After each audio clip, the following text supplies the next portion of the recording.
Calling the meeting to order. City of Laredo Special Council meeting, May 21st, 2026, 12:15 p.m. All stand for the Pledge of Allegiance. Allegiance to the flag of the United States of America and to the republic for which it stands, one nation, under God, indivisible, with liberty and justice for all. Texas Pledge. Honor the Texas flag. I pledge allegiance to thee, Texas, one state under God, one and indivisible. Moment of silence, please.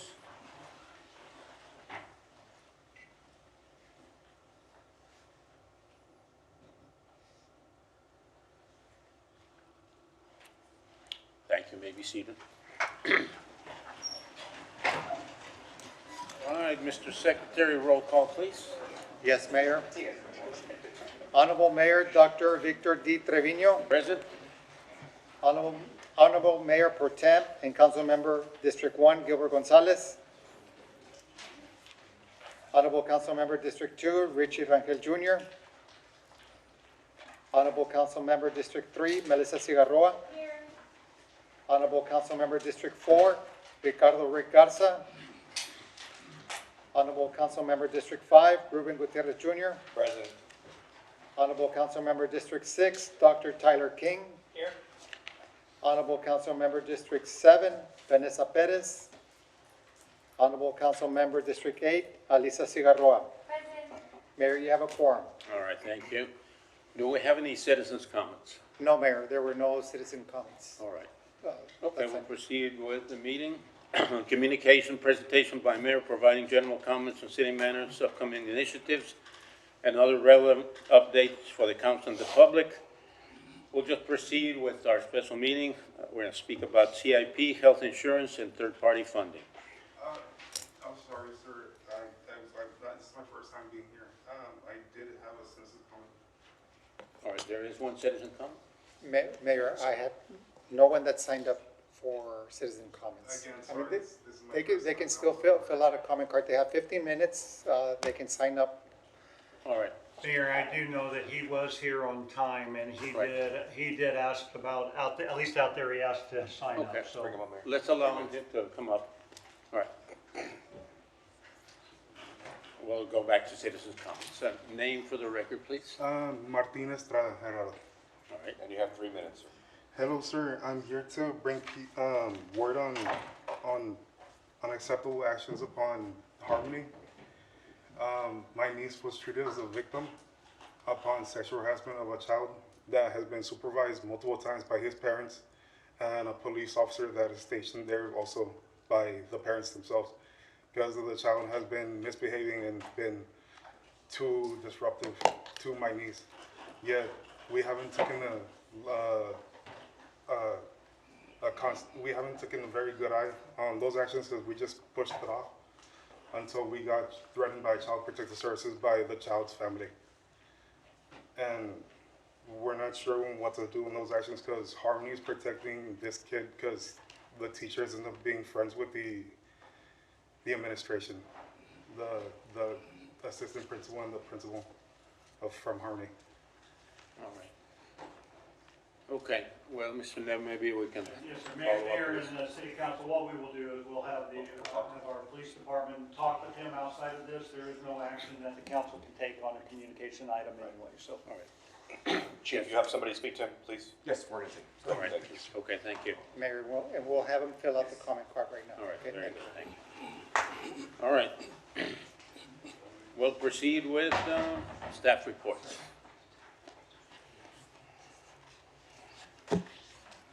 All right, Mayor, City Council, thank you for your time today.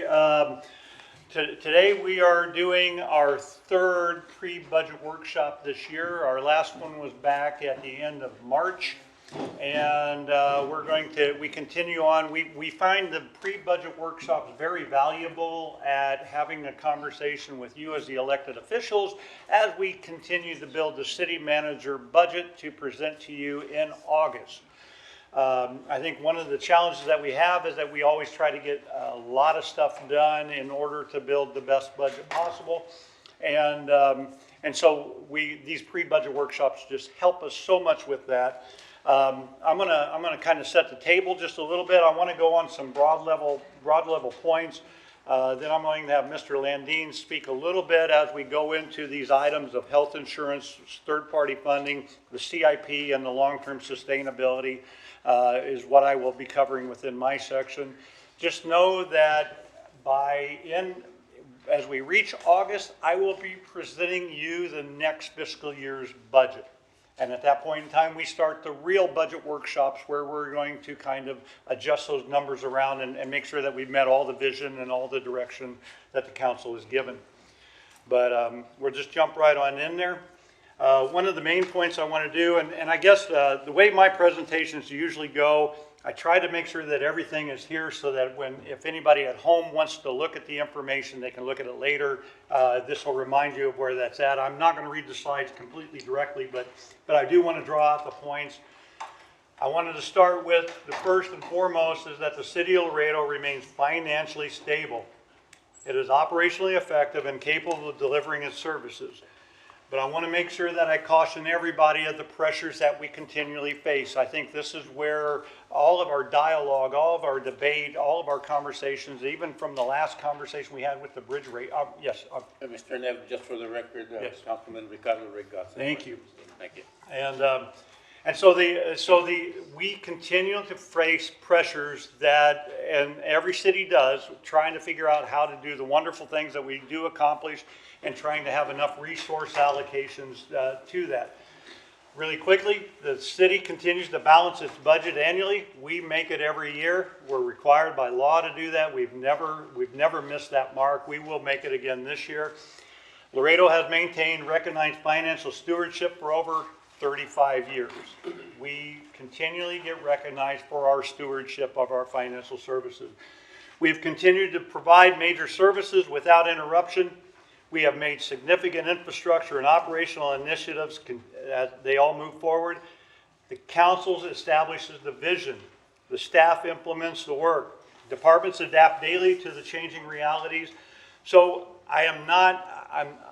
you're going to hear me both sides of the mouth a little bit here. We're not declaring a crisis. But we are challenged as to how are we going to make our ends meet and how can we get there? And I will say that it is about focus. It is about the prioritization of our services.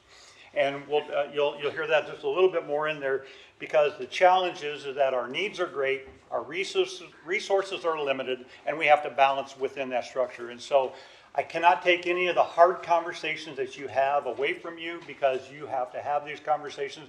I am just thankful that we have a council that is willing to have those conversations. I just want to make sure that everybody understands that. Costs are growing faster than the recurring revenue. The city's challenge is not isolated. It is not like there's one thing that one switch we can flip, one knob we can turn. We have rising healthcare costs. We'll talk about that a little bit more. We have inflationary operational pressures. We have aging infrastructure. We have operational adjustments that occur. We have public safety operational growth.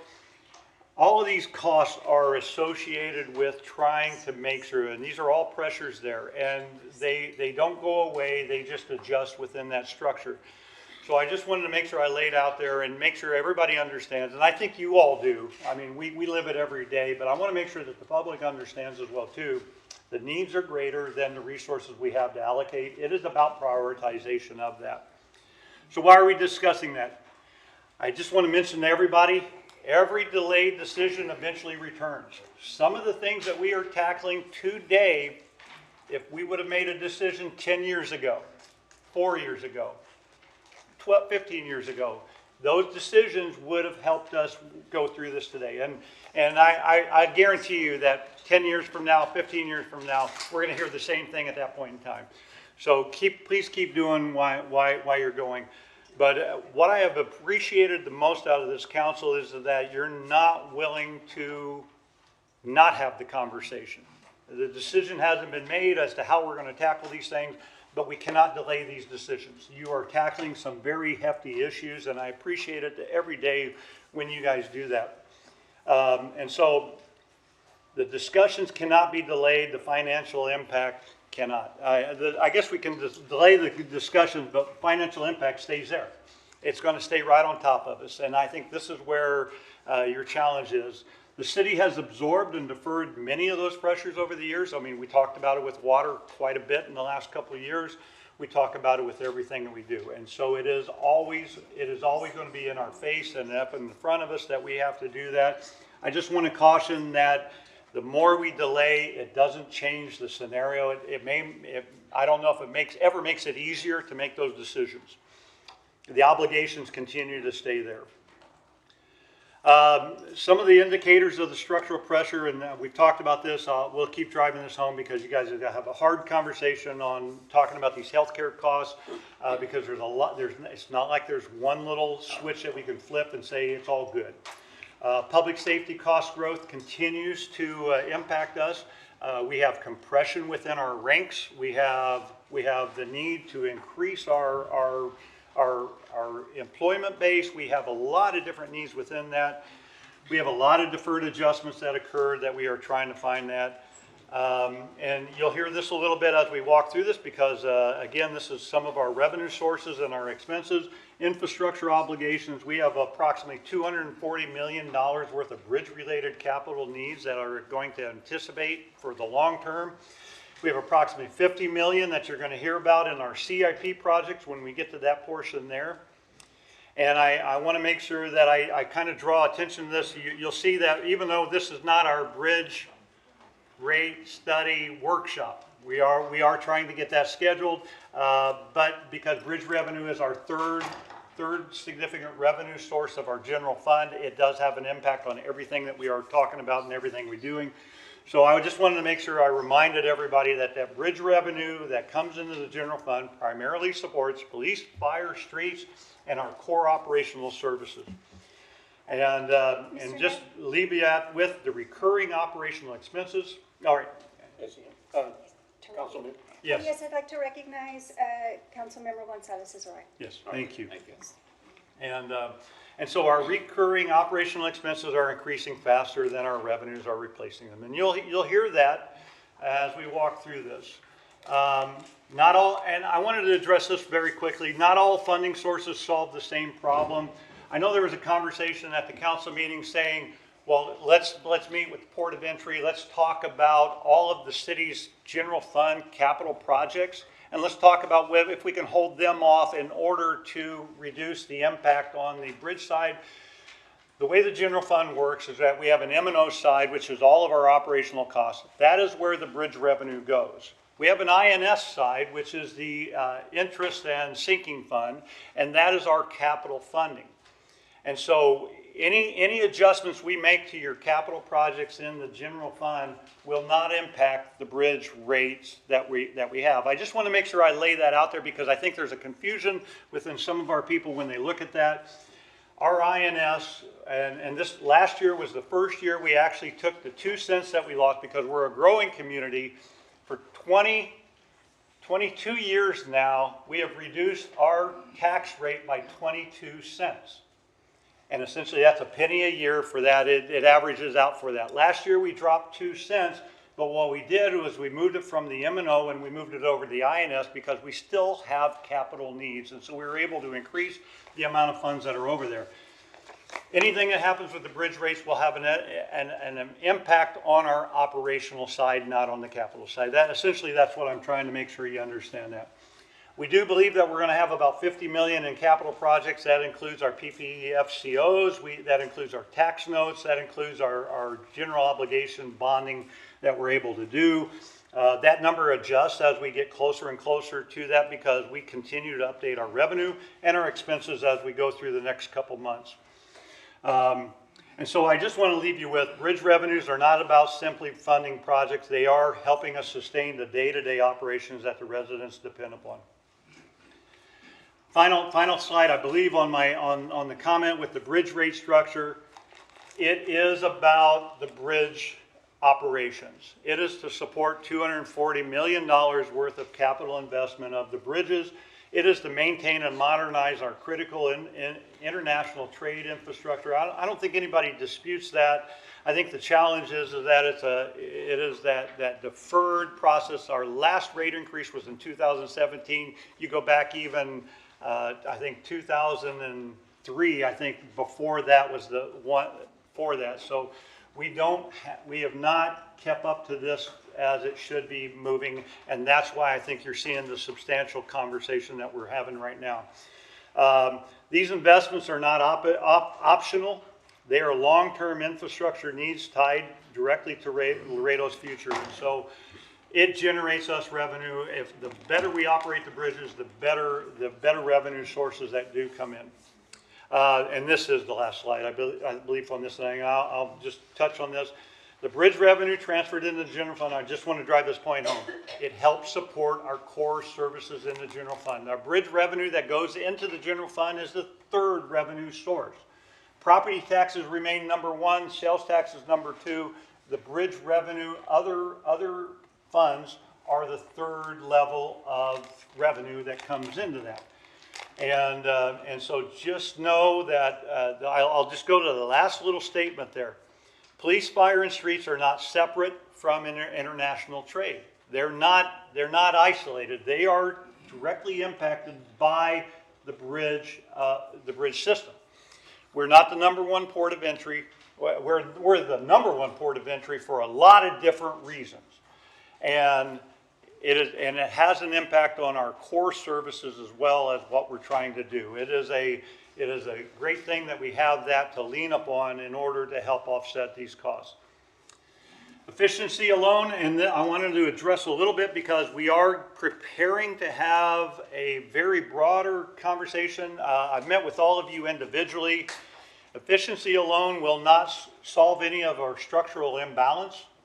Efficiencies make sure that our resources are aligned up to what the priority needs are.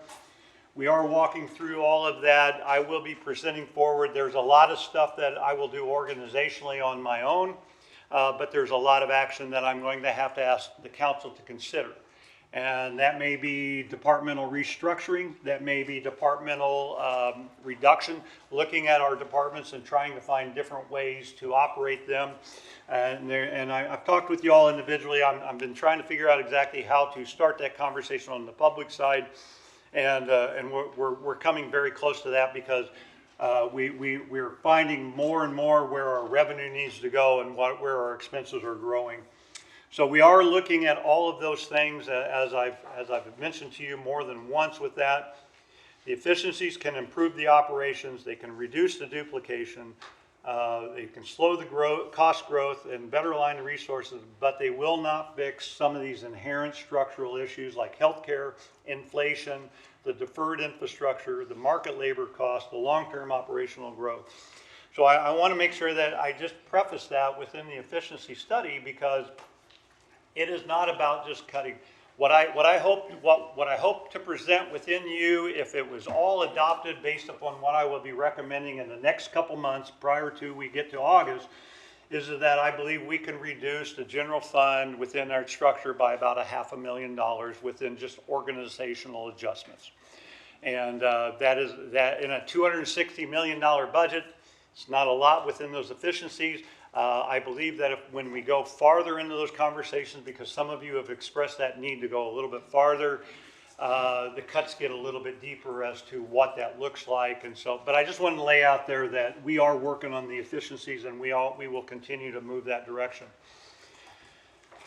I've mentioned this in a couple of my reports to the council as well too, revisiting the core versus non-core services and prioritization.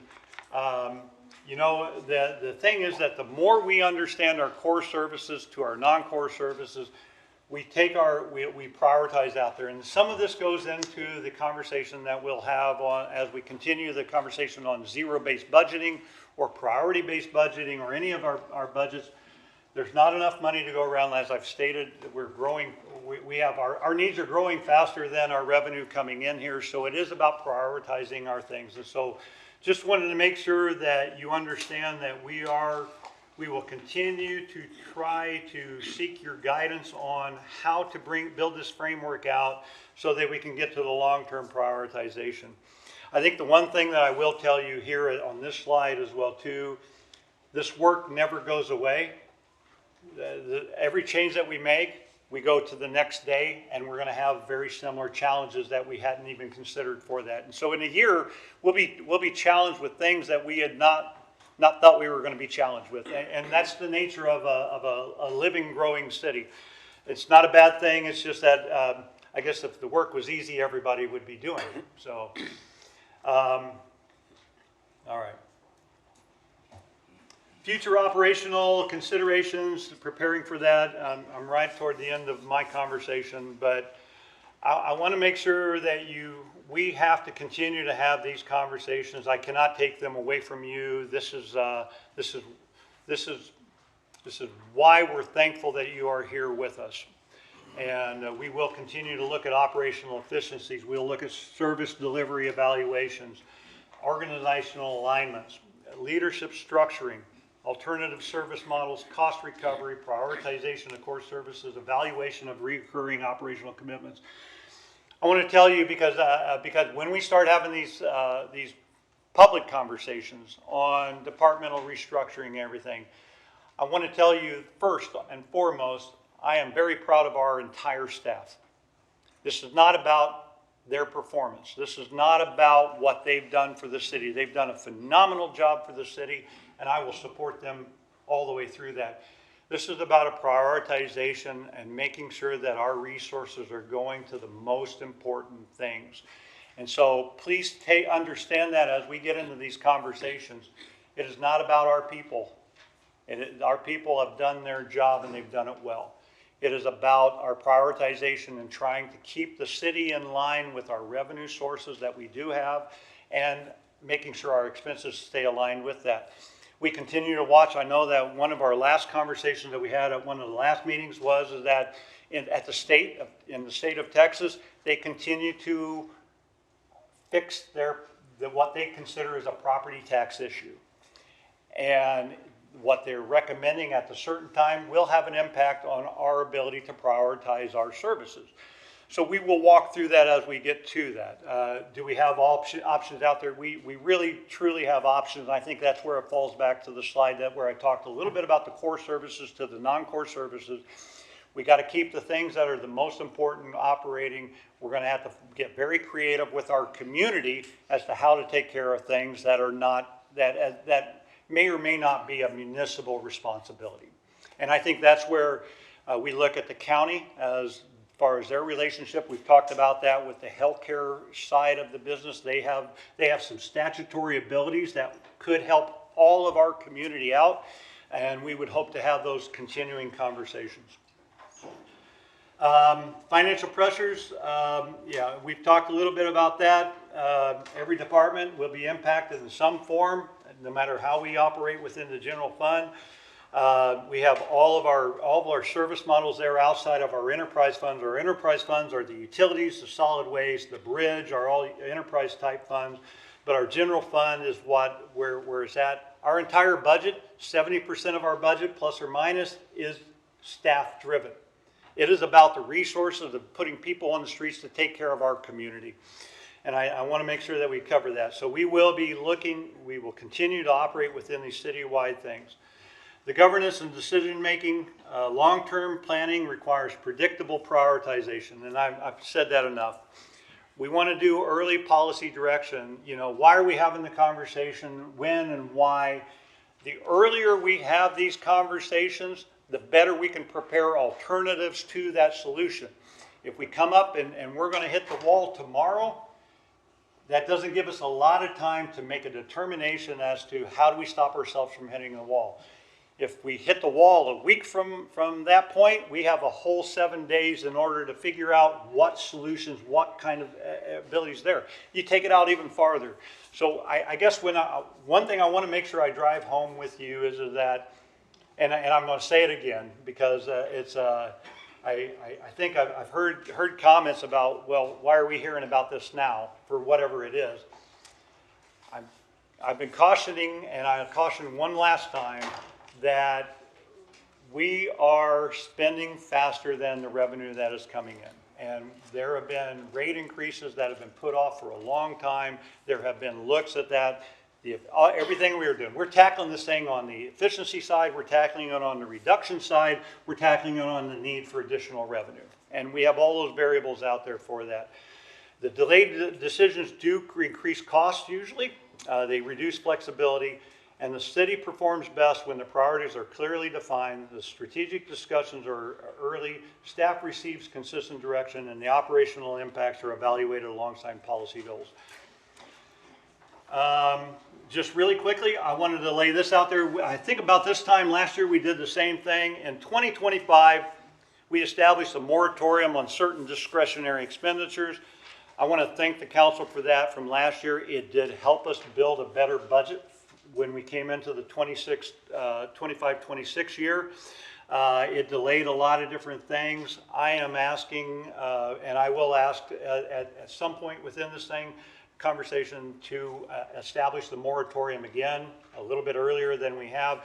About July and August, we will ask everybody to stop utilizing their credit cards because that's an uncontrolled, it's controlled differently as to how we utilize those types of purchases. But I'm asking again that if we can establish just a moratorium on those discretionary expenditures so that we can kind of control how that money flows out of there. That's all this slide is for. The good news, and I want to come right back to this one because it's like, and I won't reread this whole side of that thing, but Laredo continues to move forward. We are fiscally sound. That doesn't remove the challenges that we have to balance out the budget. We will have a balanced budget. We've done this for over 35 years. We've been recognized nationally for our financial stewardship. We'll continue to do the work that we have to do. I think the only thing is that the city is not standing still. The organization continues to adapt, improve, and deliver results under increasingly complex conditions. We continue to evolve as we go. And Mayor and City Council, first off and foremost, thank you for that because your leadership helps bring all of this together. And I think that is, that gets lost in some of the conversations that happen. If it was easy, you know, I'm just thankful we have a council that when you disagree with each other, I know it gets difficult. When you disagree with staff, I know it gets difficult, but that is beneficial to the city. We make very good decisions as we dialogue and we debate. And so I'm just going to tell you thank you one more time. And so just know that we will continue to work on this. I just want to caution that, and we'll work within any of the structure that you need in order to do your portion of the job so that we can do our portion as well too. I just wanted to make sure that I lay out there that the sooner we tackle things, the easier it is to get through. And some of these things are years in the making. You see it you've all been here long enough now that some of these things are very simple to get done, the day-to-day operation things, and some of them take years of evolution within that. And so I wanted to make sure there. A closing perspective of getting the job done together. I've talked enough about that. I want to go over to the right side of this thing though, and I'm going to read the final statements and then I'll mention just a little bit more about that. Laredo's future will not be defined by whether challenges exist. And I talk about that when we talk about the performance of our staff and our employees and everything. Things will happen, good or bad. They will happen all the time.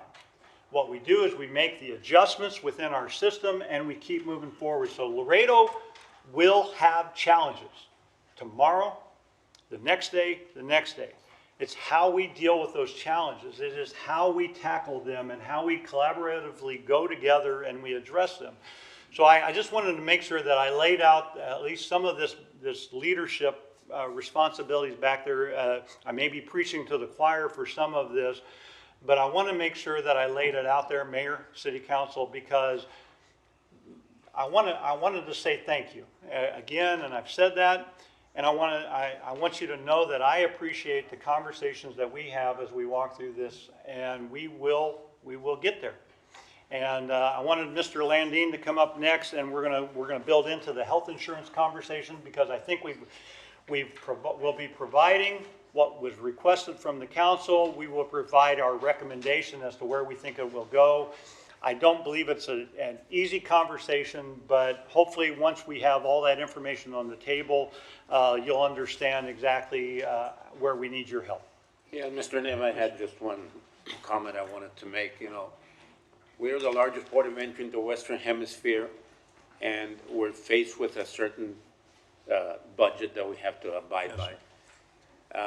So the perspective that we have from other cities, or when we go to Washington, is that, you know, they want to make sure that the city reflects that importance of being the #1 port.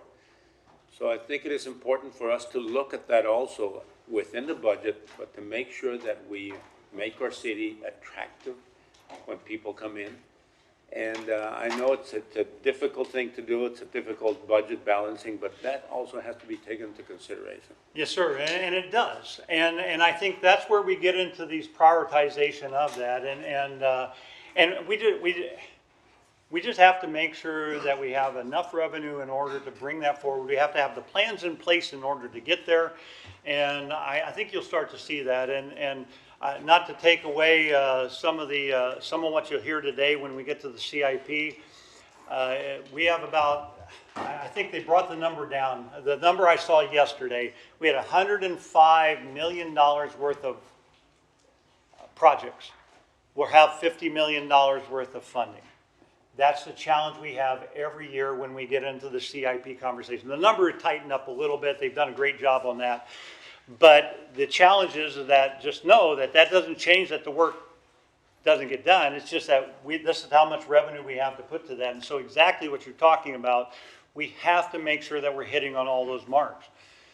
We're a community of 260,000 population. That's a big number and a little number at the same time, because we're competing against people that are 5 times larger than us. And we're compared against communities that are 5 times larger. But we don't have the resource capacity that those communities have as well too. But thank you, Mayor. I Mayor, if I appreciate it. may, Yes, go ahead. I think we have some private citizens here that are, presenting on some of the items. If I can, make a motion to bring those items first before we get into the health insurance discussion. All right, motion and a second, all in favor? Opposed, motion passed. And Mayor, I know you'll ask, Councilmember Rangel, Councilmember Perez. We got them listed. You showed up, and so Oh, yes, we're here. we stopped my presentation a couple times so that everybody could get recognized. So Yes, go ahead. thank you. Mayor, if we can hear from third-party funding All right. presentation, and then I'm not sure which other, item that we have people from the public here on, but if we can bring that one up first, Mayor. Let's bring it up.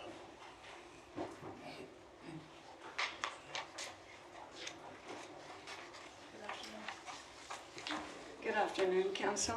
My name is Esther Fidova. I am the chair for the third-party funding.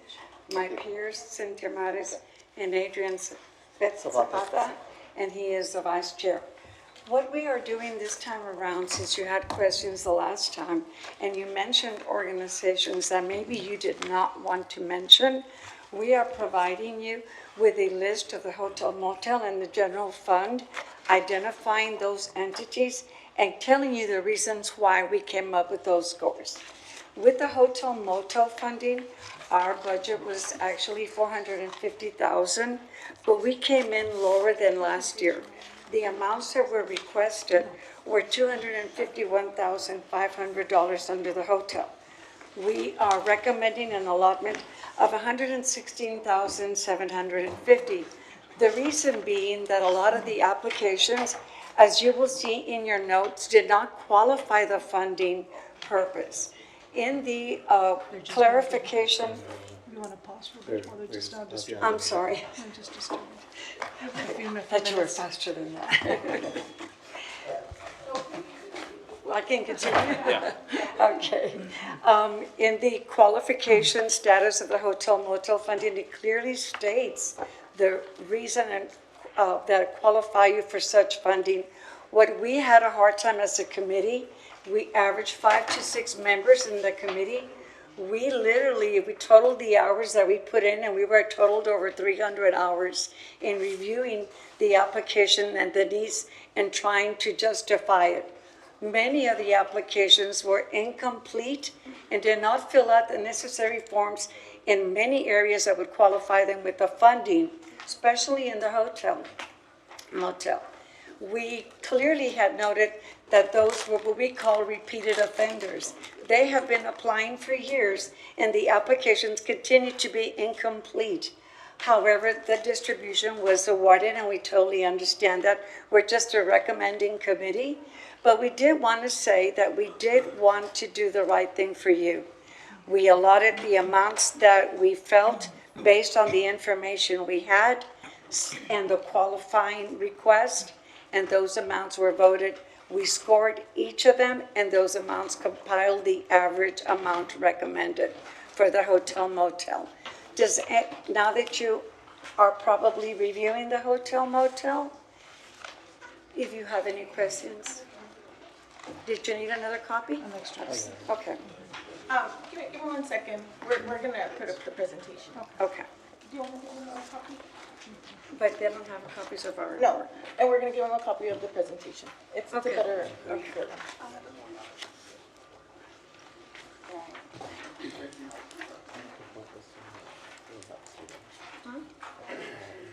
They don't have, yeah.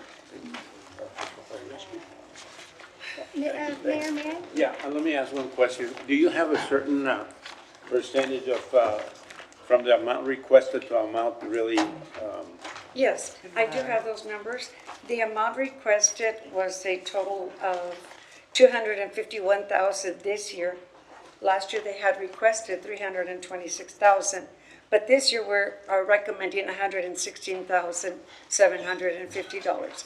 Again, based on the criteria, based on the qualifications, judging incomplete applications with strictly note on both general fund and hotel funding that all applications must be completed to be considered. And yet, they were not completed, but we still considered them. all right, but is there a certain percentage that is reduced, or is it just, No, it will vary. We're Variation. just, no, I'm sorry, I thought you wanted to know the percentage of decrease or increase. okay. Mayor, may I? Yes, go ahead. Thank you very much for the work, Ms. Pivarova, and all of the committee members. I did want to, just glancing over the list that you provided, there are several organizations whose application was incomplete. Were these organizations contacted, and were they allowed to cure their applications simply because? So those are great questions, and we also, as a committee, and even the new members that just joined us in the committee, we had to remind everyone, based on how we were directed, that they do not have an opportunity to correct anything that is missing. In fact, last year, you recommended, council, that we meet with those organizations and explain to them what we felt and what we were looking at and what the criteria was. But we were stopped by your legal department, and we were told that that was not acceptable. And so we did challenge it, but it came back with a no, we could not do it. And Nico can explain that to you. Mayor, if I may? Yes, go ahead. Just to finish that, and so even with the amount of applications that were deemed insufficient, incomplete, there was no reaching out to the organizations? We are not at all? allowed to do that, and that is At this- specifically the rules that we are under. Yes. Councilman, go ahead. I'm just piggyback off of Councilman Ciarro's comment. It's just, I see some funds here that, that do, my belief, that do qualify, and should qualify. Maybe, it's just we've helped them before. But I see the amount, and we see different amounts, and there's amounts that, I don't want to be one-sided, but I see this amount for such things and this amount for another things. It's like, I don't agree with it. And it's just because they haven't finished their applications. So legal, help us out on this. Why is it that they can't go out and reach out and say, you're not doing this? I'm sorry. Yeah, so it's a legal and a for the record, programmatic Name for the record. response. Tina Rodriguez, I'm the Director for Community and Economic Development. So the city does go out for a competitive grant process for these general fund and hotel motel. So think about it as a city having a grant, right? And we put a process, we put regulations, we put requirements out there. There is a process that we do notify our committee. So the committee is tasked with, if you go, so their task as per council has been given to, okay, one second. It's basically to evaluate all applications for third party received by the nonprofit and recommend to council to which a nonprofit organization should be funded. That is their task, right? So I know there was, and we all work together, and every so often we get new members, and there was questions on, can we go back and tell an organization that they missed this, they missed that? And the answer is when the applications are open, they shouldn't be. Because at this point, we're already reviewing them. We're already in a competitive, process. So that's what they was told to them. We've tried in the past to have, we'll invite them when all is said and done. They're still a committee the whole year.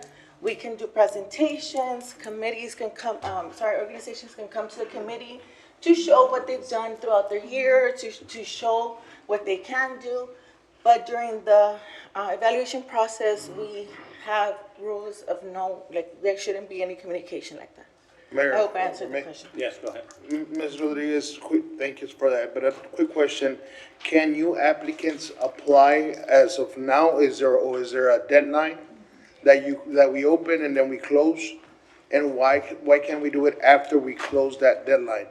If we already have that deadline, we already have those people that are gonna go out and, they applied and we already closed that, that deadline. So And again, the applicants are there, why is it not that we cannot go and say, well, you're already here and help them out? So to again, because there's so much need out there by nonprofits and so little money that we have for this program, the best way to keep it competitive is to set, strict deadlines. So every year we set the deadline, we publish an ad, we advertise it, we let our current applicants and anybody else that wants to apply. There is no cap to who can apply.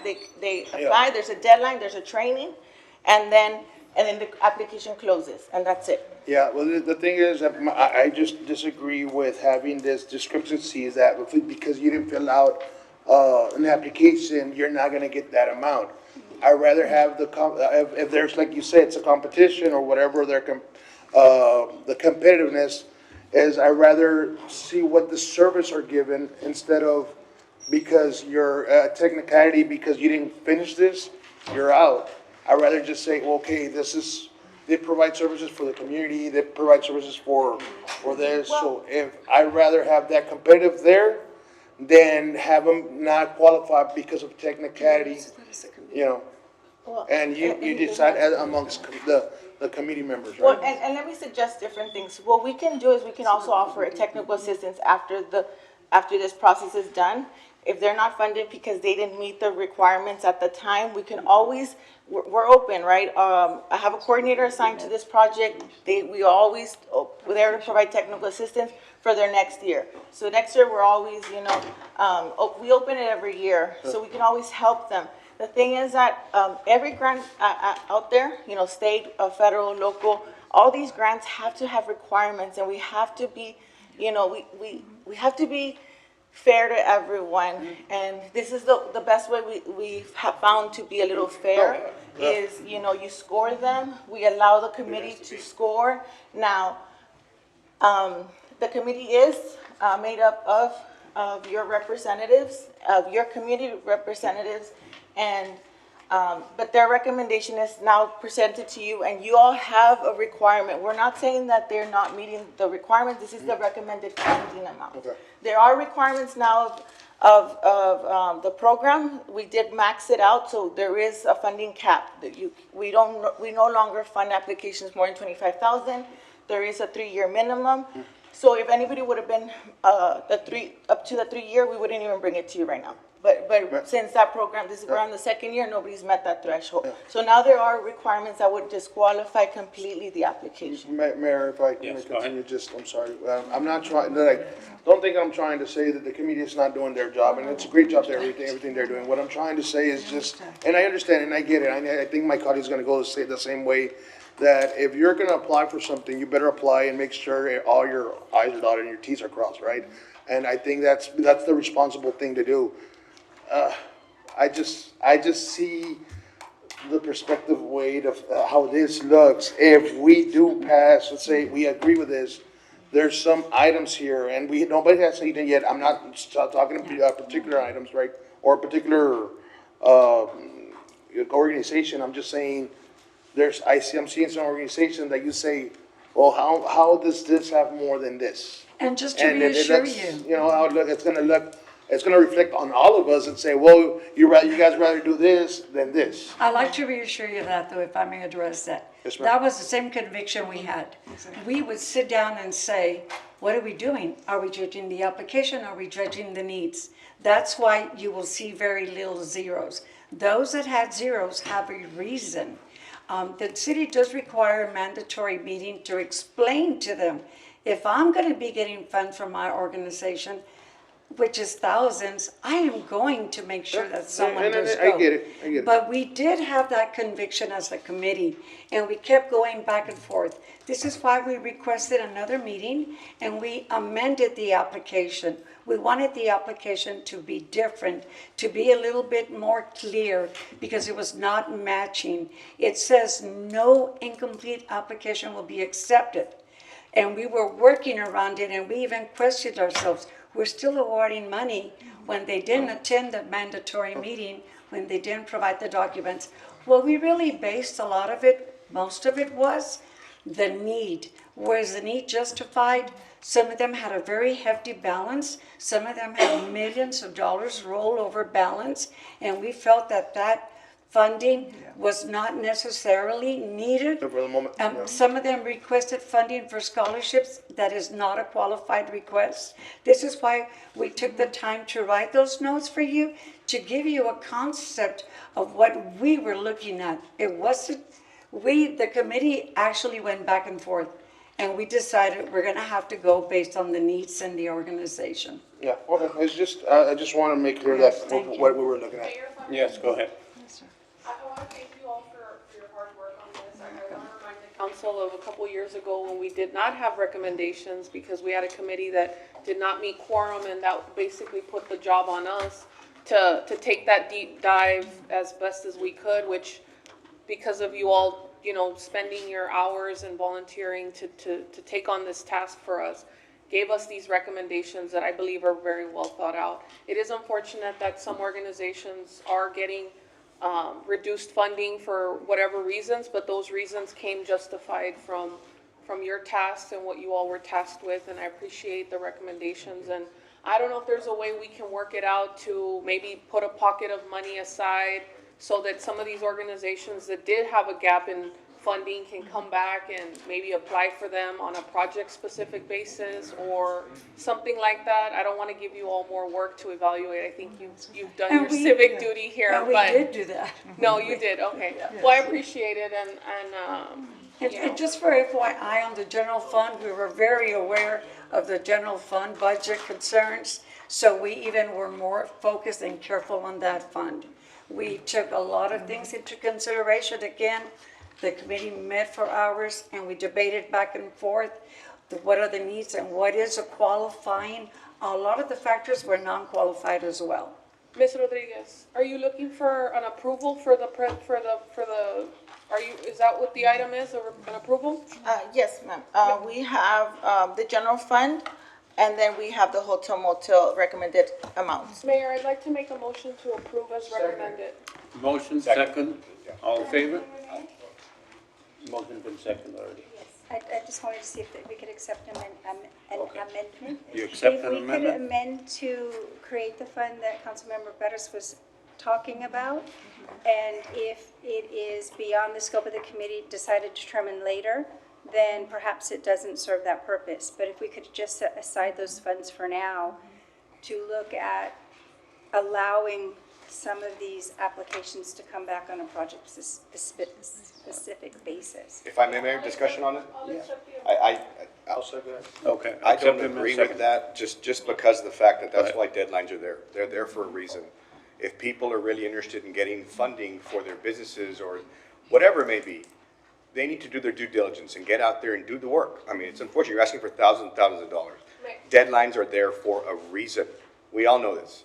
If you're that serious about trying to get funding from the city or from a grant, take the time, do what you gotta do. Mayor, I'll leave Yes. my original motion. Yeah, Mayor, All right. if I may. Yes, go ahead.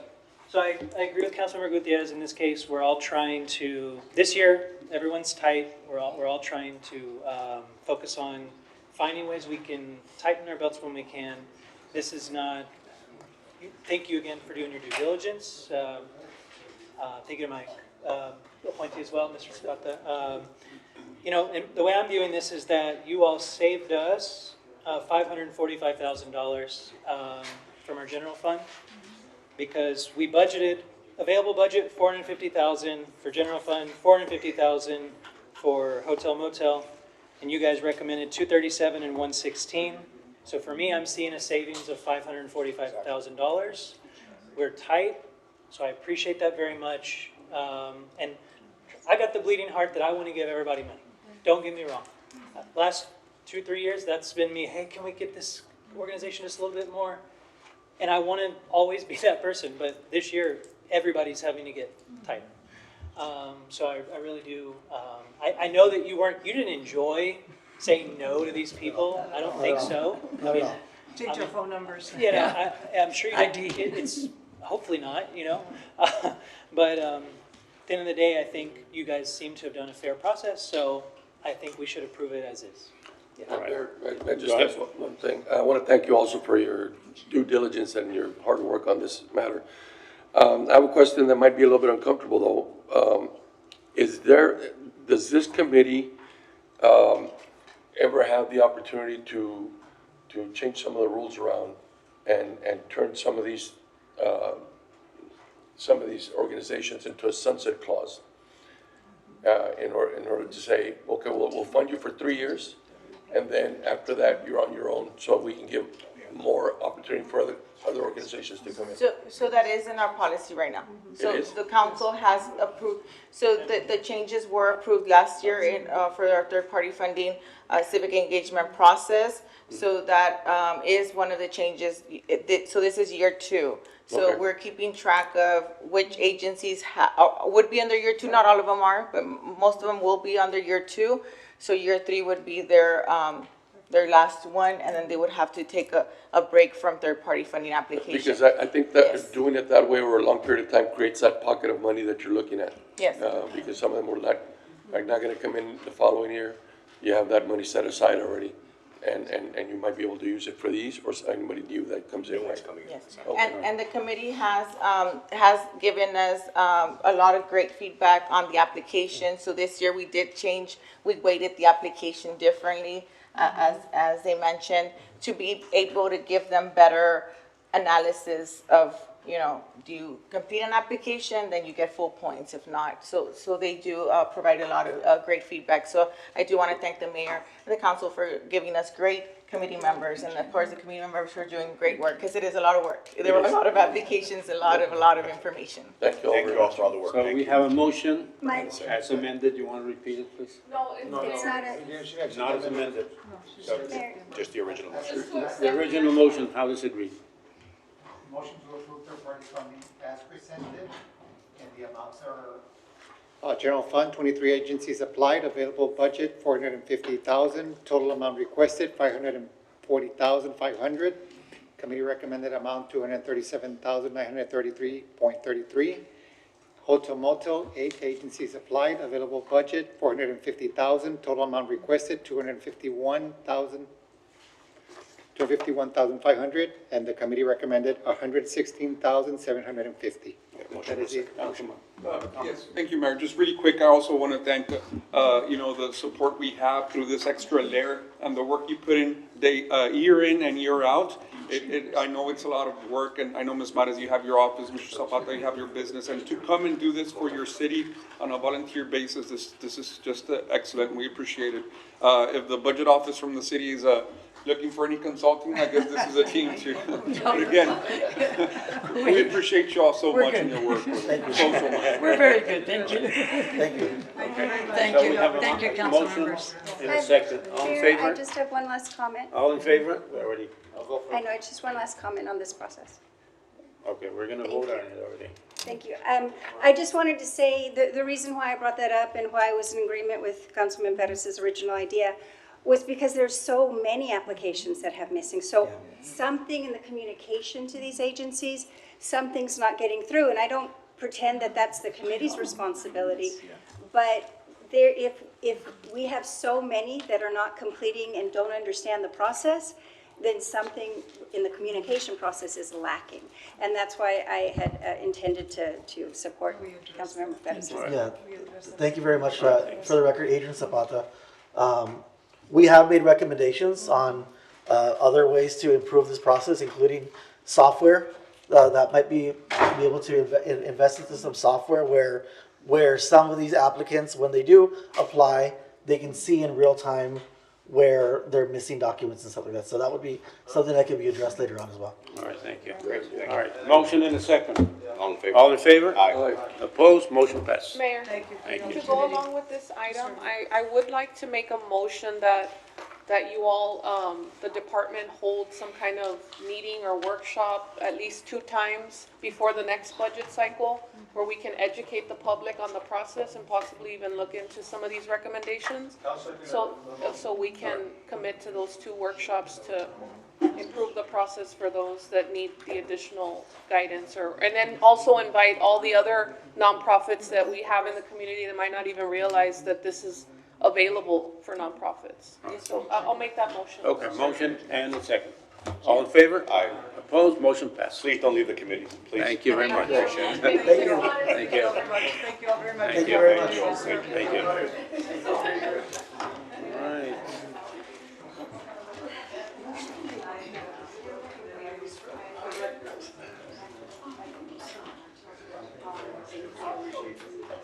We have any other citizen-driven recommendations or anything? We do, Mayor and Council. We have the health and benefits, and we have the consultants here.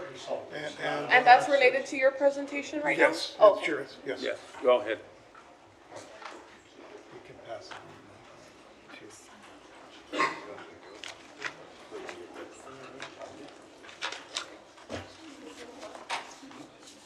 can pass it out.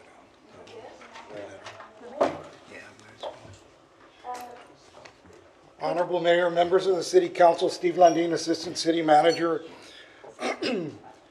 We come before you today to talk about the health insurance and the budget discussion related to that.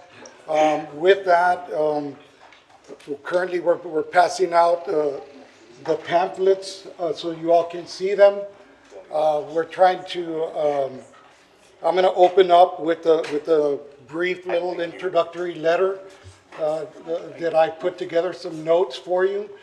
And then I'm going to hand it over to Carol, and Carol will be able to walk you through the presentation. Okay, Mayor and council members, before we begin discussing the healthcare budget projections and contributions options for fiscal year 2026-27, we want to acknowledge up front that these conversations are difficult because they directly impact employees, retirees, and their families. Administration fully understands that healthcare costs are not abstract numbers on a spreadsheet. These discussions affect working families, retirees, living on fixed incomes, and elderly members of our retiree community who are already facing increasing costs in everyday aspect of daily life. We recognize that many individuals are trying to balance healthcare expenses alongside their housing, utilities, groceries, medications, and other basic living needs. One of administration's primary concerns throughout this process has been avoiding a situation where employees or retirees feel forced to delay medical care, reduce treatments, or choose between prescriptions and everyday financial obligations. That concern has remained central in every scenario that we're presenting you and every strategy that we've evaluated. Last year, council and administration faced a very similar healthcare funding challenge. And at that time, administration proposed increasing the PPO employee contribution by approximately $39.09, not 03, bi-weekly. After discussions with council chose to reduce the immediate impact on the employees by implementing a 3-year phased-in approach of 1303 bi-weekly instead. Now, that additional revenue did help stabilize portions of the healthcare fund, and it did reduce some immediate pressure on the budget. However, the healthcare costs have continued increasing due to the national medical inflation, rising prescription and specialty medication costs, utilization trends, and several catastrophic illnesses, claims that further compounded the projected deficit. It's also important to provide additional clarity regarding the city's healthcare structure and the role of Blue Cross Blue Shield in this process. City of Laredo operates under a self-funded healthcare plan. What that means is that the city ultimately pays the actual medical and prescription claims costs incurred by our employees and retirees. Blue Cross and Blue Shield serve as a third-party administrator for the program by managing provider networks, negotiated discounts, claims processing, and prescription administration services on behalf of the city. In other words, the increasing healthcare costs being discussed today are not simply insurance premium increases imposed externally by Blue Cross Blue Shield. The city is directly responsible for the underlying healthcare claim costs, prescriptions, expenses, and specifically medications, the utilization trends, and catastrophic illnesses claims that are driving the projected financial exposure within the healthcare fund. Now, I believe everyone recognizes that nobody wants to see large increases in employee or retiree premiums. Administration certainly does not. And at the same time, the city is facing significant structural healthcare cost challenges that impacts employers nationwide and is now materially affecting the city's long-term financial sustainability. Now, under the current trajectory, healthcare costs are projected to increase by approximately $12.4 million over the current budget baseline if we take no corrective action. So in response to prior council's feedback, administration has continued refining alternatives specifically intended to reduce the level of disruption to employees and retirees while still addressing the long-term financial exposure that the city faces. These recommendations being presented today were developed to avoid more extreme measures such as eliminating healthcare plans, removing the PPO options, or large-scale benefit restructuring, or significant immediate cost shifting. The city manager's office, human resources, finance, budget, our consultants, and other departments involved in this process are fully committed to working collaboratively with the city council to arrive at the best possible solution for our employees and retirees. We understand the weight of these decisions, and our shared objective is to protect both the long-term stability of the healthcare program and the people who depend on it every day. Ultimately, administration is not asking council to choose between supporting employees and protecting the city's finances. Our objective is to work collaboratively with the council to establish a balanced and sustainable healthcare strategy that protects employees, supports retirees, maintains workforce stability, and allows the city to responsibly manage long-term financial obligations.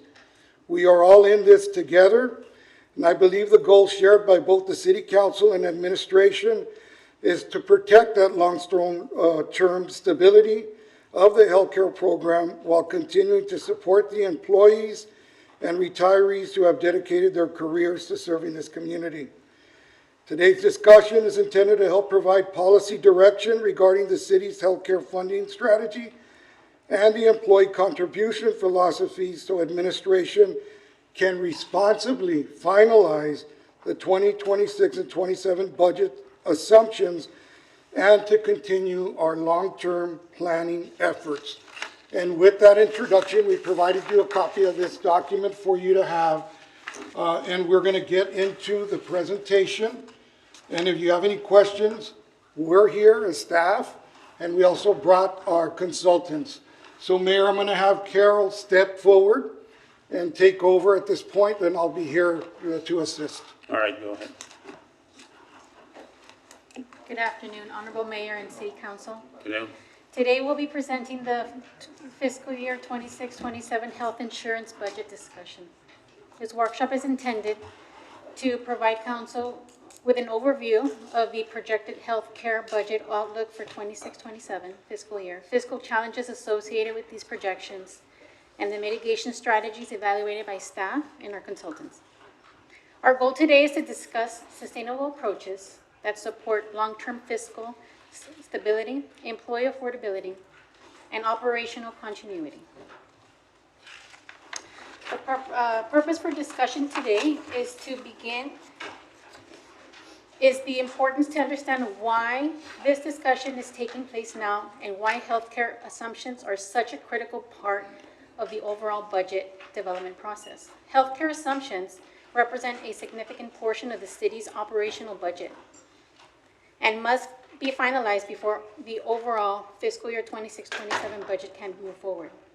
These decisions affect not only the city's financial sustainability, but also employee affordability, workforce stability, and long-term operational planning. Because of that, early council direction is essential to allow staff to continue responsible planning and avoid retroactive budget corrections later in the fiscal year. As a recap from our last budget meeting on March 25th, we discussed during that meeting the healthcare costs that continue to rise. During that meeting, we proposed two options. One was a 24% contribution increase with a plan design update, or no plan design update with a 32.5% contribution increase. Direction from council was to come back with ideas to have at a minimum of a 10% contribution increase with plan design changes and how we would address the funding gap of $12.4 million. The objective for today presents sustainable strategies to minimize the gap. From our balanced budget scenario, if we maintain a status quo projection, meaning we make no changes, we will have that $12.4 million projected gap. And again, this is just an overview of what was discussed from the last meeting itself, right? Some of the feedback that council provided was, again, the concerns regarding the affordability of for our employees, concerns regarding contribution increase, magnitude, and direction to continue evaluating lower disruption alternatives.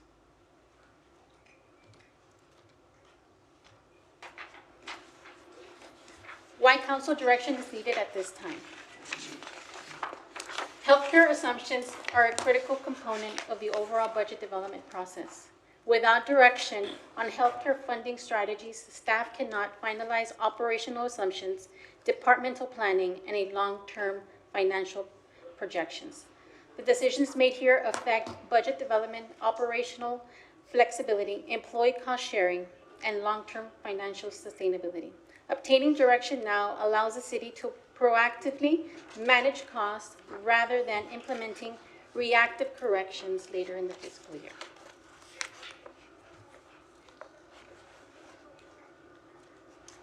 Challenges that we have within our budget is our current budget net is amounted to $28.5 million with the projected status quo of healthcare costs and prescription costs increasing to 41 million.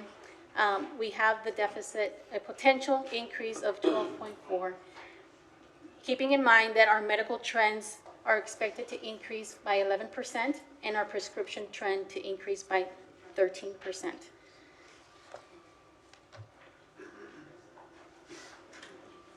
Why are costs increasing? The reason that health costs are increasing are because we are experiencing a consistent with national trends affecting employers across the country. So I want to really emphasize that this isn't just Laredo, it is a national dilemma that is happening. The primary drivers that are causing these increases are inflation in our healthcare, raising prescription drug and specialty medication costs, increasing utilization on certain plans, and a broader structural cost pressure within the healthcare industry. These factors are materially impacting the city's projected budget year for next year, with healthcare expenditures increasing more than the revenues that are actually coming in. What happens under the status quo?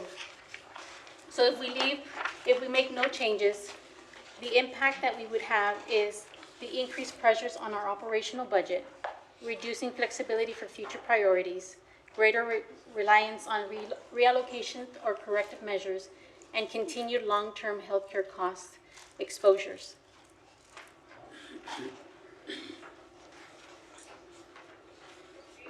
Some strategies that we will be offering today is having a contribution increase. With a contribution increase only, it does provide a moderate savings to our budget, and it provides a moderate impact to both the employee and the employer. With plan design changes, it does provide a larger budget relief, but it has a moderate to high impact to our employee and employer. So estimated budget impact, if we were to make no changes to our plan, keeping our current plan design as is, these are three different scenarios that we're looking at and the estimated deficit for each. If we keep our current plan as is, not providing an increase to any of our contributions and only increasing the PPO for the employee based on the 3-year phase-in, we would have an estimated deficit of 11.6 million. If we only do a 10% increase plus the PPO phase-in, we would still have an $8.7 million deficit. And if we only do a 15% contribution increase, we would have a $6.8 million deficit. So we would still be in the red if we don't take other measures to try to offset that negative number itself. So the next slides, what I'm going to be providing are two proposals based on a 10% contribution increase and then a 15% contribution increase. For a 10% contribution increase, in this slide what you see is what the city currently pays from the total premium amount based on the 3 different plans that we have available for our active employees. Keeping in mind that the city does contribute the higher percentage on the contribution. So on our high deductible plan, the city contributes 100% into that plan and the employee has no impact for employee only. On our HMO plan, the city contributes 85% of the contribution where the employee contributes 15%. In our PPO plan, for next year, it would be 80% city contribution, 20% employee contribution. With this plan proposal,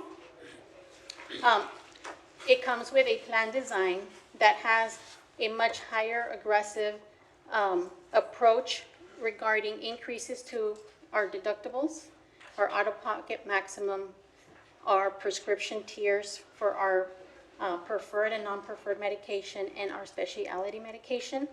With this plan design, it would provide us with an estimated savings of $8 million.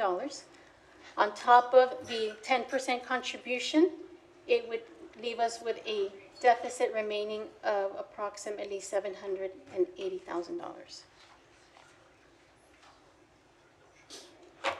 In this next slide, we provide you what the contributions would be on a biweekly basis on our 3 plans for our active employees, as well as the contributions for our retiree plan and for both the regular retiree and the voluntary retirement incentive retirees that we have currently on the plan.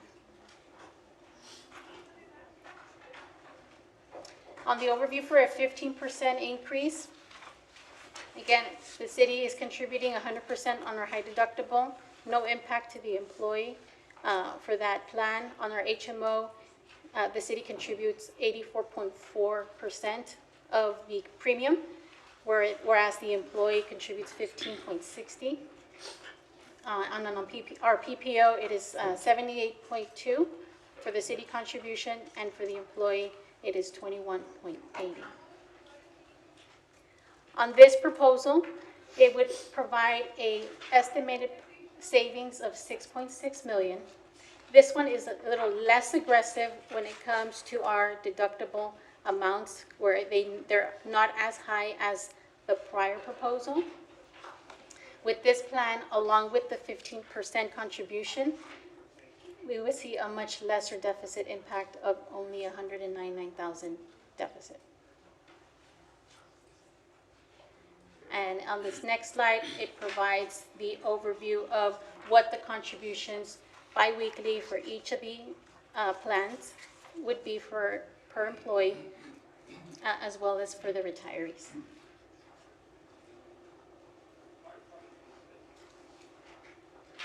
So the estimated budget impact with additional changes, again, this is just an overview of what I briefly went over. If we were to propose to go with proposal number 1, which is a 10% contribution plus the plan design, we would see a deficit of only $781,000. Proposal number 2 would provide a deficit of $199,000.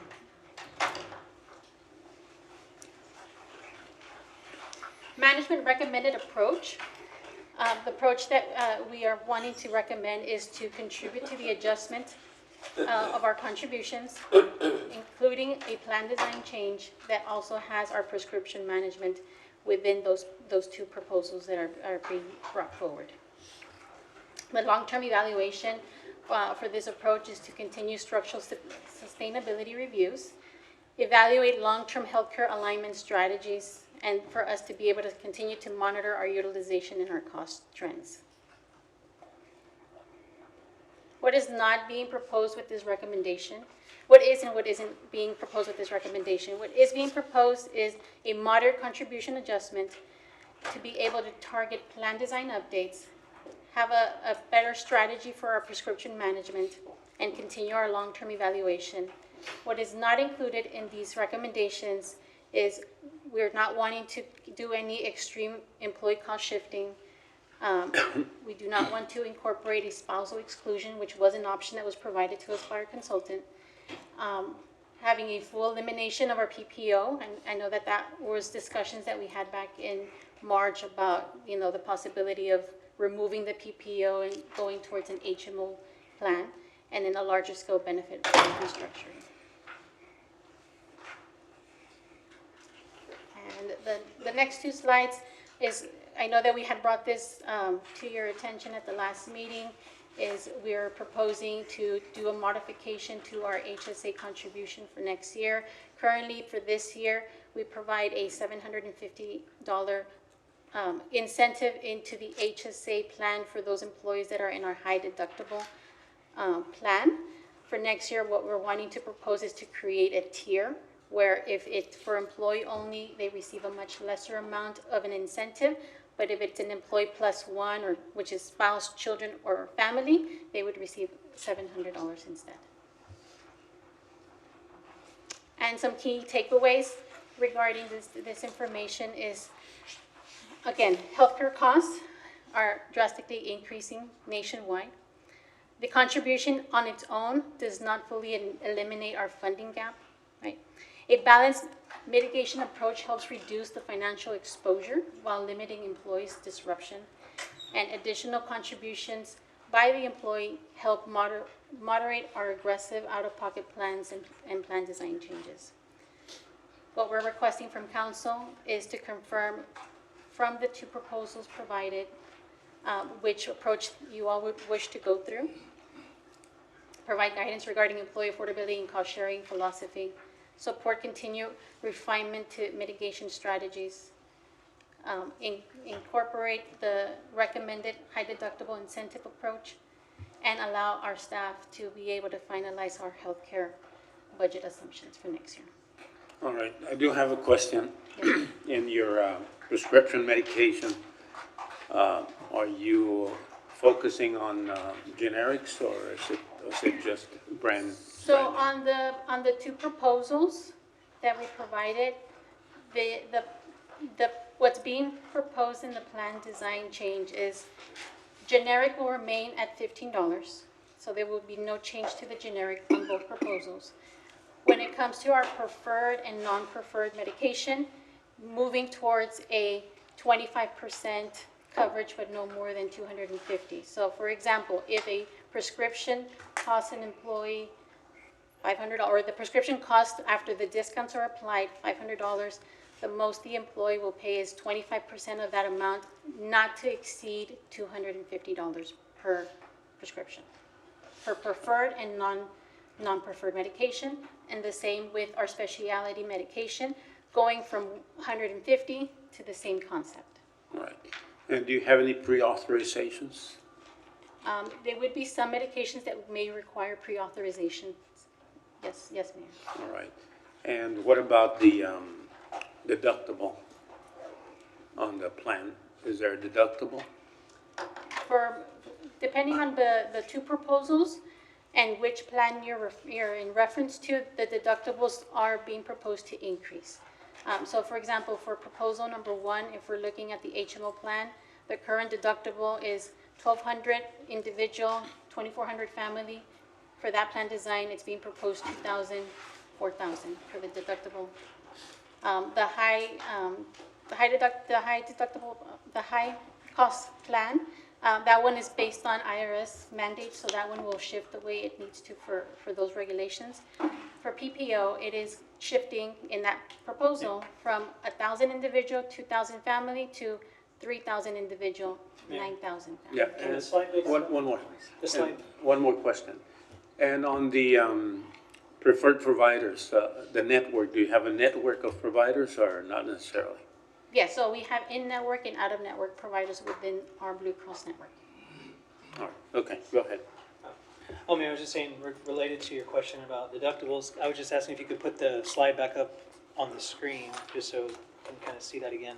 And did we get a printout of this one? It's in the presentation packet. Okay, it's in there, okay. Yes. That's Yeah. on page 12 of your packet. So since there's two different proposals, this one that I have on the screen is for the proposal number 1, which provides a cost savings to our expenses by $8 million. Okay, so for the, so the HMO has lower deductible by, now the 2,000 versus 4,000, that's, is that individual versus family? Individual, family, yes. Okay. Out-of-pocket max, 9,000, 18,000. And then comparing to the, To proposal number 2, for HMO, now it's 1,200, from 1,200 to now 2,000 for individual, and then from family, from 2,400 to now 4,000. But the contribution does go up, Mayor, from 10% to To 15%. 15%. Mayor, if I may? One more question. Do you have a catastrophic portion? Yes, we do have a stop loss that covers us up to 300,000 for our high-cost claims. All right. That covers any long-term illness? So anything that goes over the 300,000, initially we pay those claims that come in, but then Blue Cross reimburses us back because we do have our stop loss component within our plan. All right. Mayor, if I may? Yes, go ahead. Why are we, if you can go back to the slide, why are we going from such a high percent increase from 1,000 to 3,000, from 2,000 to 9,000? Even on the retirees, I mean, the retirees, their income is fixed. So that's a humongous jump. Like, why are we going so high? That, The reason for this, the reason that if this is being proposed is to be able to get the cost savings, to be able to make up the deficit, that if we make no changes to our current plan, we would have a deficit of $12.4 million. I understand the need to adjust and all this, but the jump is just astronomical. It's humongous, and our retirees cannot pick a different plan. They are limited only to this plan, so they have to go with this plan. And if they have been paying out of pocket $2,000, now they're gonna have to come up with $9,000. For the family, that would be correct. On this design itself, again, there's two different, one is more aggressive. Proposal number one offers a more aggressive. Is this, what's number two? Number two is on page 15. Number two provides a estimated cost savings of 6.6 million on the plan design, but it has a higher contribution of 15%. The other Instead one? of the 10%. The other one would be a 10% contribution. And where is that reflected here on this slide? That amount? The amount for, Because you're saying a 15% contribution, right? correct. So that should be part of the entire analysis, like it should be on this slide. Well, at the bottom, we provided the estimated deficit difference once we incorporate the 15% contribution along with. No, but I understand that, but what I'm saying is for the employees to evaluate how this is going to affect their out-of-pocket in a time when we're having struggles, right? That this does not give the comprehensive picture as far as the 15%, it says right here, 15% contribution increase. Correct. So where are those amounts, the So- contribution amounts? What does that look like in terms of out-of-pocket for someone? I'm sorry. Let me go back, this line right here. This is the amounts. Down. Okay, these are the rates. Is this it? This is the contribution at the 15%. But this is in addition to that other slide. No, the other slide is the potential savings that we would receive when we're paying our claims out. And The 15% is, and I'm sorry to interrupt, the 15% is the contribution that if you all decide to go with proposal number two, the employees and the employer, the city, would be contributing 15% to the current rate of the biweekly rate. As well as the GFR1, which is our retirement plan, and then the VRIP, which is our voluntary retirement. Well, honestly, this to me looks like it's completely unaffordable all the way around. It just doesn't look feasible. Our employees are gonna be struggling with another $100 a month or more in fees. Councilmember Seattle, did you have a comment? I'm sorry? Oh, it's just, No. okay. So I just wanted to point out that this is gonna be very unaffordable for the families. So have we looked at another provider or another option or something else to consider besides this? Or have we worked on some of those other issues that we talked about as far as like wellness or the employee wellness options, expanding the hours for that or something like that? Have So we- for those options, we won't see a projection of decrease in an amount that would offset the deficit for next year, Councilwoman. There are measures that we are going to be in collaboration to promote our services, educate our employees even more so on how to utilize our plan more effectively, staying in network, ensuring that our ER utilization gets brought down. I understand emergencies happen, and that's the reason for the insurance. The insurance is there for those emergencies when we need them most. And so our plan is to continue our efforts to continue to educate our employees so that they are aware of how to use the plan. Yeah, one more question before, does it include inpatient? Does the plan include inpatients? Yeah.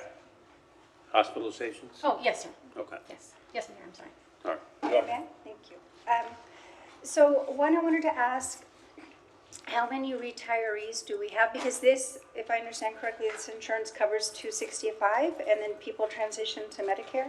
Is that They true? go into Medicare once they hit the age of 60. So how many retirees do we have that fit into this category? Because I do agree that their cost sharing is going up dramatically. Approximately about 400 retirees is what we currently have that are in our medical plan. And then the other question I have is there a way to, now we have Doctors Hospital and Laredo Medical Center expanding their emergency room services. So now both hospitals will have a location in the south. They have them at their own hospitals, and they've expanded, and there are other of these satellite facilities. And those do not charge that additional high-cost rate of being an independent freestanding emergency room. Correct. They're considered in-network.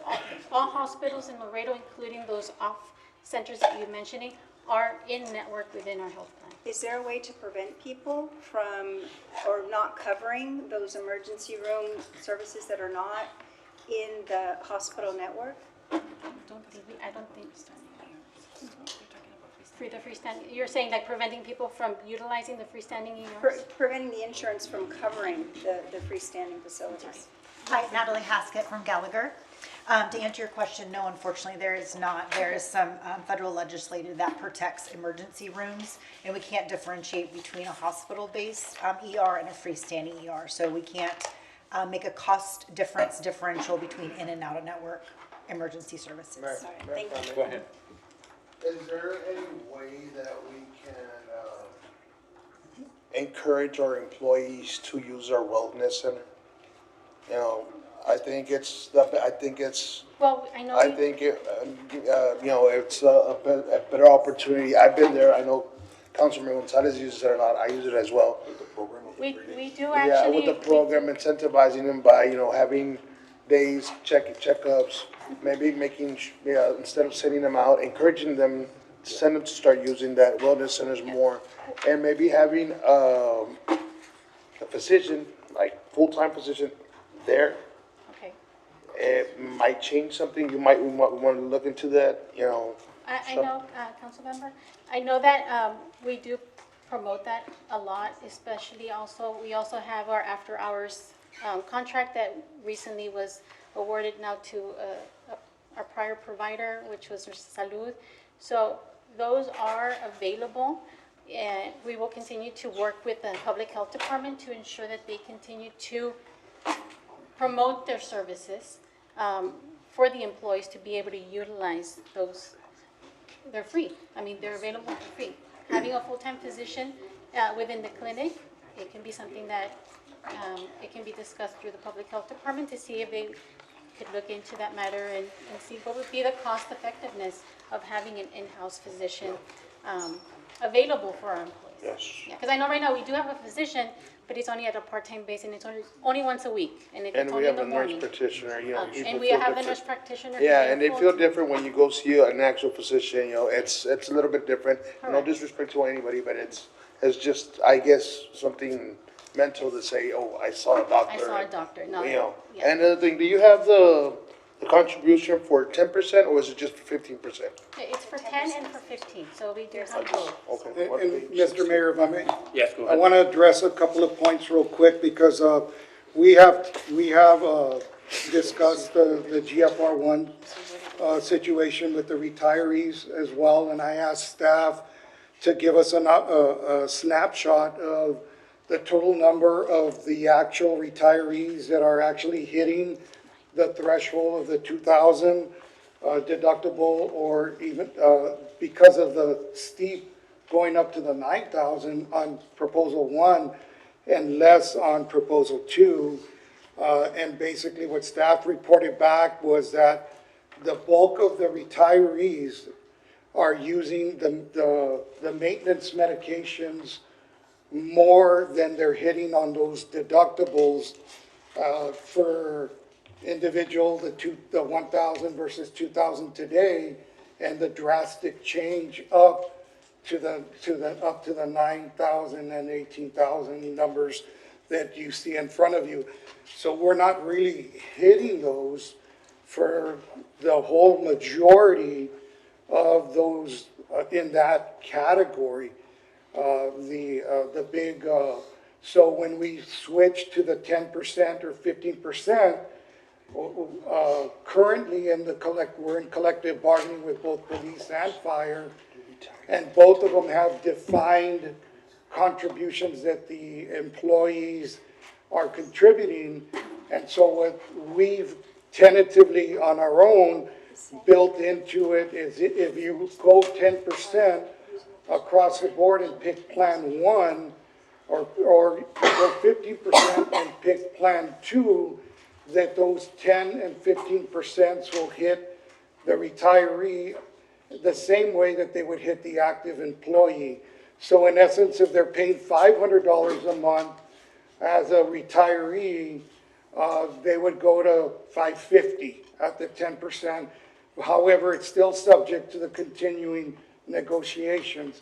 So what does change, and Councilmember Perez pointed it out nicely, the amounts are large when you talk about those deductibles that have jumped quite a bit. But if it brings any comfort to the discussion, very, very few of them are even hitting the lower margins of what we currently have today. So ultimately, they're hitting the medications because there's a lot of them on maintenance medications, but they're not hitting those other larger services that would truly impact them. But however, it could. All it takes is one incident and they're in the hospital and they're going to spend $9,000 or $18,000 versus the 1,000 and 2,000 that we have today. One of the complaints that I had heard, Mayor, that was being circulated early on was in the firefighters were saying that the retirees have a better plan than the active employees. And they had made that as a comment offshoot that like, why can't we have the same as them, or they have the same as us? So what we tried to do was line up the retirees to the active employees so that everybody's treated the same when it comes to that. So if you look at the proposals, if you look at the PPOs of the active person and then you look at the retirees, they're exactly matching up with those deductibles for the larger amounts. So we just wanted to put it out there for you to look at. Yes. I'm not, right now, just, you're saying that we haven't, the retirees do not get to the deductible, do not reach to the deductible. The majority of them? Majority of them. Correct. They don't reach which is the $1,000 deductible or the $2,000 deductible. They don't reach to that. That is the report I got back from staff, yes. So why go from 1,000 to 3,000, not go to at least half of that if they're not reaching that? Why that increase? Why did it go so high? That $2,000 increase from 1,000 to 3,000, if they're not even hitting it, and you're going from 0 to 100, just without even, and you're letting us know right now, and thank you for that information, that they're not reaching that deductible. Yeah. But yet we want to give them that increase. Yeah, we'll get you a better answer on that one, but the intent is that we can't break out just the one class of employee. That's really what it is about, is that the retirees are not hitting it, but we have other classifications of employees that are. And Is there any way that's we why could do a we have tier? to bring that deductible up. Is there anywhere we can do it, we can tier something out, like for the retirees? Well, I think that. And for the current, the ones, because even, right now, like, we're talking about how hard it is and how, everything is to increase this, to increase that. But even for current employees, we're going from 1,000, how many of our employees hit that $1,000 deductible? That's not the information. Good afternoon, Council. Mr. Mayor, Blas Martinez, Lauderdale Insurance for the record. I'm glad you asked that question. Out of the 6,363 members that we have, that includes employees, spouses, children, 1,161 spent less than $200 from plan year to this last month. So another 1,786 spent less than $1,000. So we add those two together, out of the 63 members that we have so far, 2,950 have spent less than $2,000. Then we have 714 members out of the 6,363 that have spent over $5,000 on your deductible. When we're talking about deductibles, as you know, the deductible runs on the calendar year, so from January 1st to December 31st. The majority of your people will never pay the deductible. The people that pay the deductible are those that go to the hospital, those that go to the emergency room, those that have an invasive procedure, allergy shot, ingrown toenail, something like that, or those that use durable medical equipment. The majority of your members use it for doctor's checkups or for prescriptions. So one of the reasons that we say, hey, let's change it from 1,000 to 2,000 or 3,000, that's one of the cost containment measures that city staff has looked at to see, hey, is there savings there and can we use it? How many people will it affect? Like I said, 2,947, so 2,950 have spent 2,000 or less so far in this year. On the item of your retirees, again, all of us here in this room, when we're addressing retirees here at the city, it's under age 65 retirees. So we have 40-year-old retirees, we have 53-year-olds, 64-year-olds.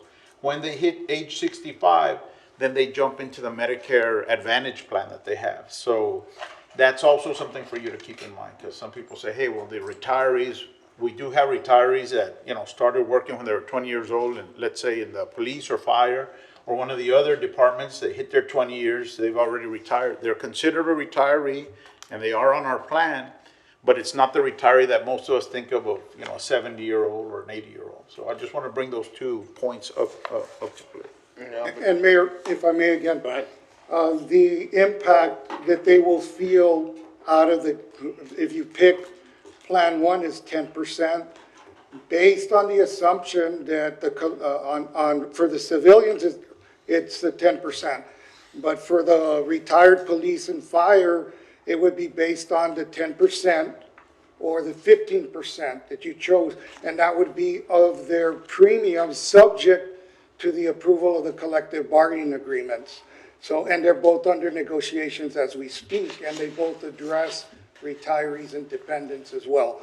And so, but they, based on that assumption that we would go across the board with the 10% or the 15%, that would be their immediate out-of-pocket on a monthly basis rather than the larger numbers. And as Mr. Martinez just indicated, most of them are not hitting those deductibles. But it's just some thoughts that we wanted to share with you. Mayor, if I may? Go ahead.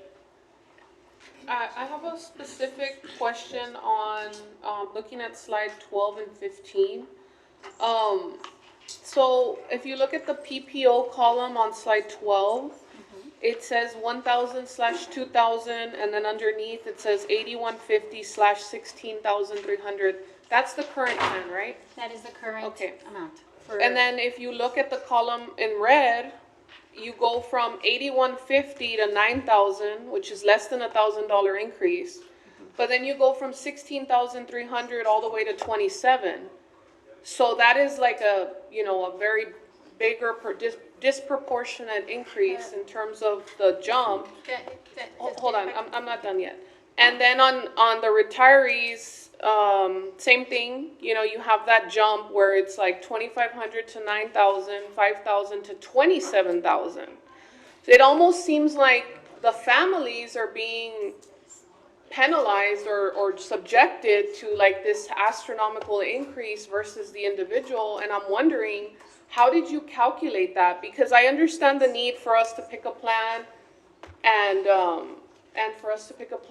for there to be, you know, some compromise here. But I'm just having trouble understanding how you came up with a disproportionate increase. Like, I could understand better if you said 20% above, 20% across the board, or however you came up with it. But here it seems very piecemeal. And we had previous discussions in the past that where the comment was made to us that we were trying to push people into the high deductible health plan category.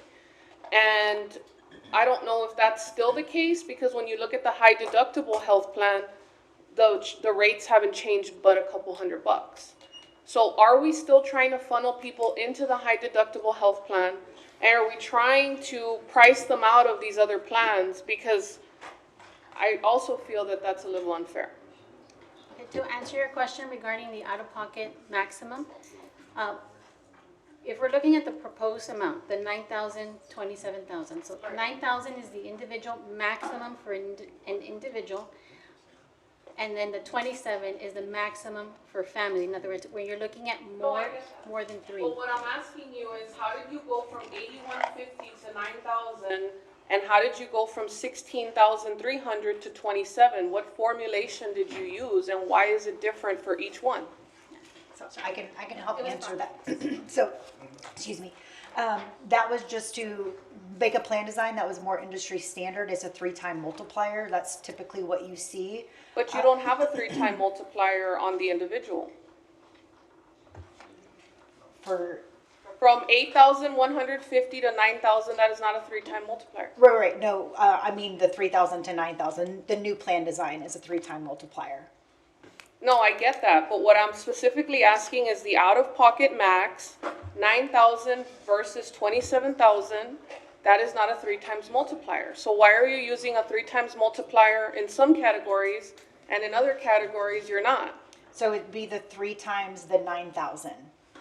The individual out-of-pocket of 9,000, the 3 times is the 27 for the family. No, you're not. I don't think you're understanding. If I may shed a little bit of light. Right now, under our current plan, if I'm on the plan by myself, individual, my deductible is $1,000. If I have my family on the plan, family of 5, right, and all 5 of us get food poisoning and we all have to go to the hospital, and we all have to meet our deductible, they only charge you for 2 members. So that's $2,000. With this proposed plan that they have presented, it would change the deductible for $3,000 if it's just employee only. And if a family of 5, everybody got sick, had to meet the deductible, now instead of 2 members, it would be 3 members. Is that what you're trying to say? Well, no, hold on, Mayor. Hold on. We don't have a plan that distinguishes between 1 child versus 5 children versus 10 children. We have a plan that's employee only, and then employee spouse, employee child, 1 child or 5 children, or employee family. So we have 4 tiers. I understand, but no, you're talking about different numbers of children, but that's not a factor here. Go ahead. You're talking about a 3-times multiplier when you go from 1,000 to 3,000, but that same 3-times multiplier times 2,000 should be 6,000, not 9,000. So that's a 3 times. So it's a 2 times multiplier for the individual. I mean, a 3 times, and then there's like a 3 time. If we were looking at our current plan and we said, hey, let's keep it the same, except let's move the deductible to 3,000, it would read 3,000 for the employee or 6,000. No, I get that. But what I was specifically referring to was the out-of-pocket max. Okay, on the out-of-pocket max, it's $8,150 for 1 person. We're going to move it to 9,000, right?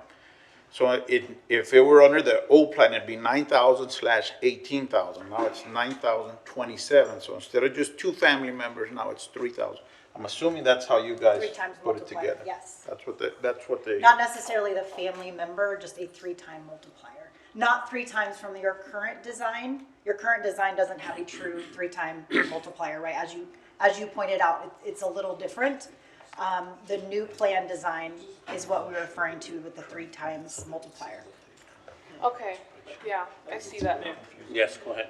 But for the HMO, you kept it at a 2 times multiplier, right? Kept that. And, okay, so many questions. Okay, I noticed you didn't show us what it would look like to get, I know it's unlikely this council would, choose to get rid of the PPO plan, but, I guess y'all made the decision, it was unlikely we'd choose it, but I would have liked to at least see what that looked like, but. Councilmember, Yeah. I'm sorry. Are you referring to looking at it just complete or most HMO plans? No, I'm saying, you guys mentioned there was consideration of eliminating the PPO plan. We- Decided not to show us Well, if there's an illustration, we just didn't put it at the beginning of the presentation, but there is an illustration in the packet and on a slide if you wish to see it. Yes? Is there a way to also, Mayor, look at like a 2 times multiplier instead of a 3 times multiplier on these things?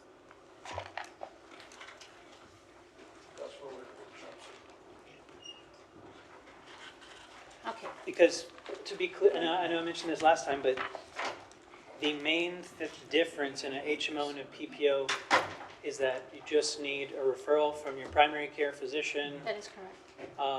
To go to your specialist, which, at least in Laredo, the vast majority of specialists, I would venture to say almost every specialist, but maybe with some exceptions, are in Blue Cross network. If you have, some other information to name the specialists that aren't, but from my understanding, Blue Cross is the most covered. So the HMO plan, and again, I'll say I do not have the city's plan myself, so I'm just, from what I understand, the HMO plan, the only downside from a person getting it is that you have to go through your PCP to get a referral. Correct. Is there any other difference? Out-of-state benefits also, Doctor. Sorry? Out-of-state benefits are not covered. So if you're in Texas only. It's a Florida Texas for only Disneyland, Disney World, and Your you go to son, the daughters ER. in school at NYU or in California, they would not have coverage. Right, so I just don't think most people really know that it's not that bad of a plan, unless your PCP is really bad about getting you your referral. But, some of us are pretty good about it, but anyway, so I just don't, I do think I'm not saying, let's force everybody in the HMO, but if the only downside to an HMO is that you need a referral from your PCP, and I just wanted to see, so you're gonna show us how much it theoretically would save us. Correct. So in the screen, you will see if we were, again, we're not proposing this plan, this is just illustration purposes, converting our current active employee PPO plan and also our GFR1 from a PPO to HMO. The illustration shows that it could be an estimated cost savings of 7.1 million by doing this, but again, we are not recommending this option. Well, maybe you're not recommending it because management doesn't want that for themselves and their own personal Well- plan. That's not true. No. That's not true, We ma'am. didn't want to make a big impact. It would make a tremendous impact for our employees having to now transition from a PPO plan now to an HMO plan. And we thought at this point, at this stage, it would be too aggressive to incorporate this. Why does it only save us $7 million?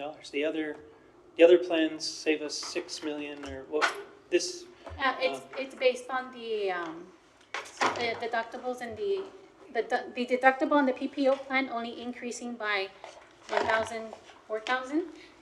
If we incorporate higher deductibles and out-of-pocket, then there could be potential increased savings to the plan design. And I think the differential here is this plan design is $7.1 million. That does not include the contributions like the other scenarios. The other scenarios that Carol presented, scenario 1 and 2, are a combination of plan design and contribution. This would be sheer cost savings driven by. okay, so this $7 million would lead to no increase in premiums. Correct. So basically you're saying, that we could switch to 100% HMO, basically save $7 million. Basically this, and lead to no increase in premiums for, Just be mindful that we would have a deficit of approximately well, Yeah, we would still have. about 4 million, 4.5 million, because no contributions coming in, if it's just plan design. Remember, our deficit is 12.4. This would only give a 7.1 decrease to that deficit. So- and the other ones give us 6 and. Because we have plus contribution, so it's a combination of contribution plus plan design. Right, but Yes. so I'm just making sure everyone's on the same page. This plan, that y'all aren't letting us consider. It's illustration. Um, Well, I mean, you can consider it, but we that- just didn't want to bring, It saves the reference. exact same or more without raising premiums by anything. Well, we still need to raise premiums. we still need. No, okay, but the other plans with raising premiums only save us 7 million. Where are we gonna get the other 5 million there? No, on the 10% contribution or the 15% contribution, depending on the two plan. Because it said with the 10 and 15%, we'd still be in a hole. Minimal, 700. 700, less than 800,000. So that on one. deficit, when you put deficit 799 and 199, that's what you meant by that? Yes, yes. Oh, okay, Yes, so Council. that'd be the difference we have to come up with from the. Mayor, if the I reserve may, fund. Yes, go ahead. just for clarification, Jesus Esparza with the Budget Department. I just wanted to clarify a point is, this equation has two sides. It has the revenues and it has the benefits. Because our initial last meeting had a higher percentage increase from 24, we even looked all the way to 32. Those percentages did not have any impact on the benefits. The direction was, let's look at trying to minimize the rate increase to 10% and then look at the benefits. So that's why we're looking at those changes in the benefit plans so we can make up the deficit.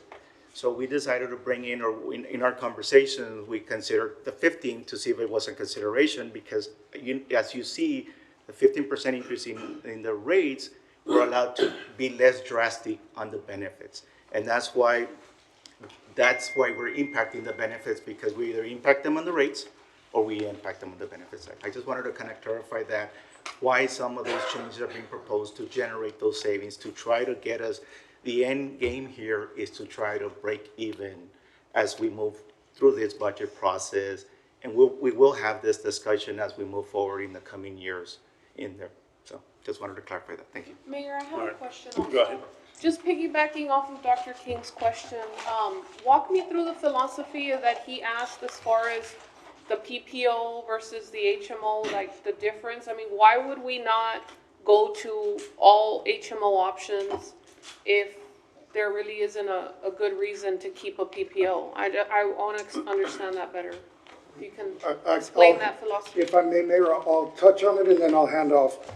Go ahead. Most cities have already transitioned, Councilmember Mayor, out of the PPOs. However, at the last meeting that we had, there was discussion amongst council not to leave it there as an option for them.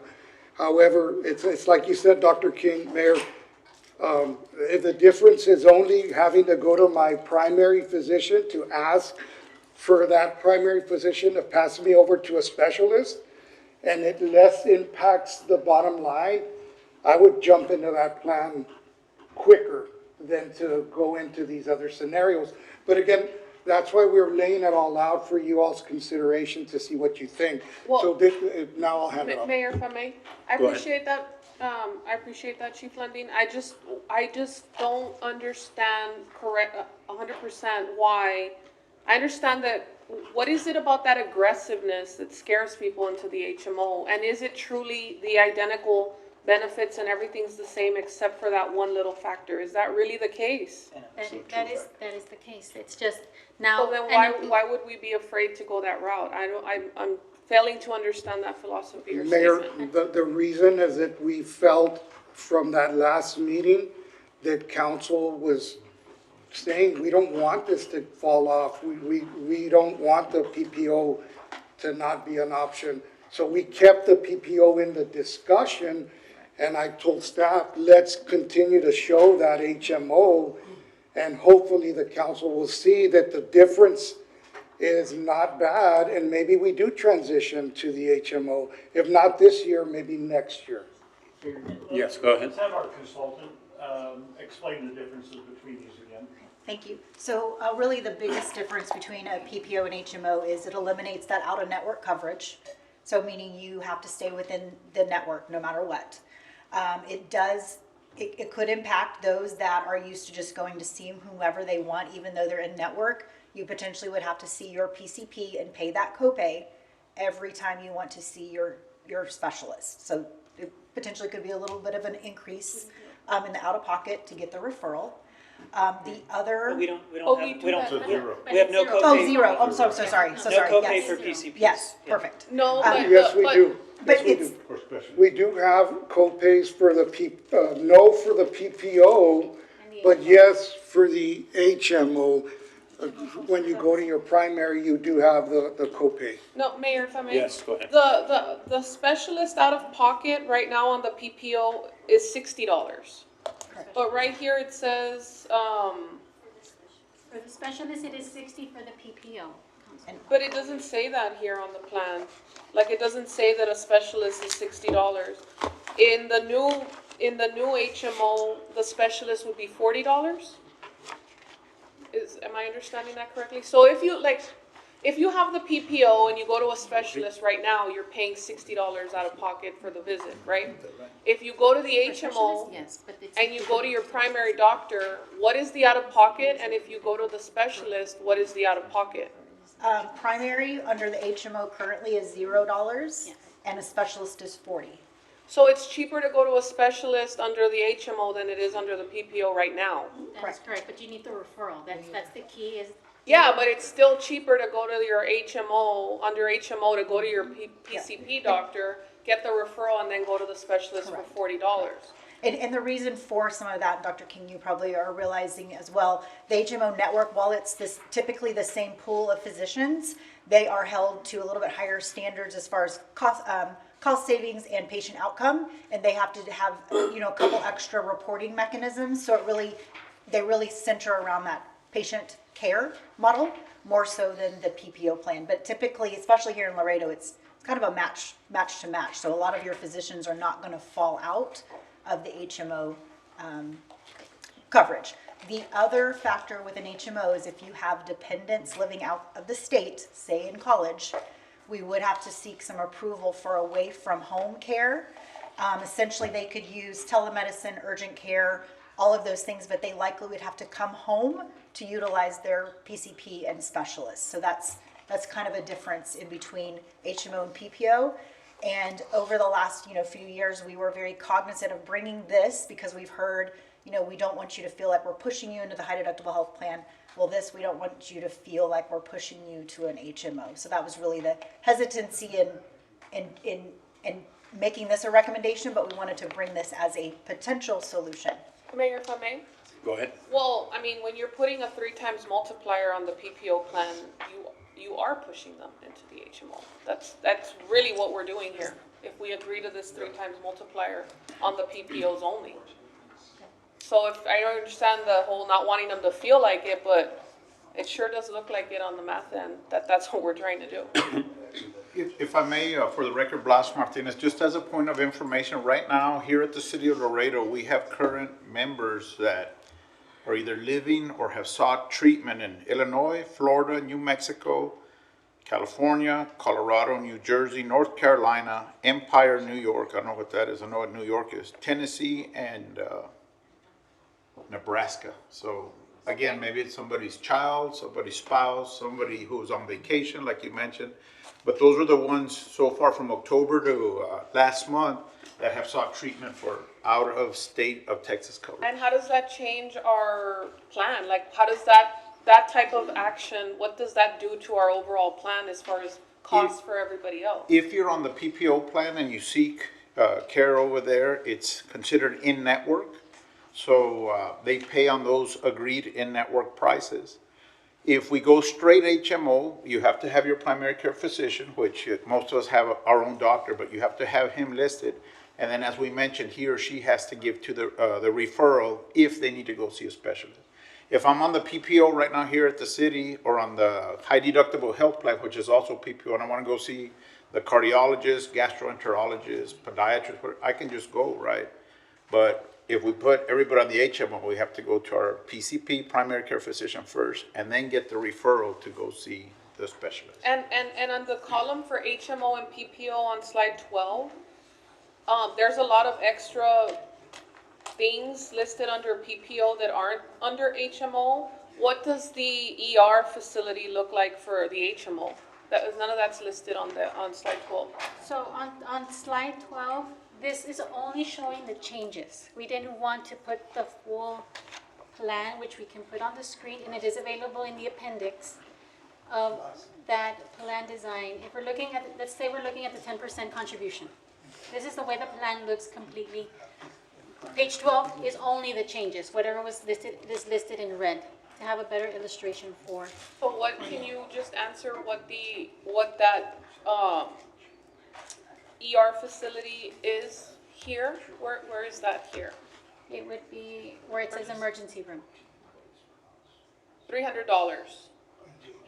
$300 copay and then 30%. And here we have $300 and 20% on the PPO. So that is a difference of 10%.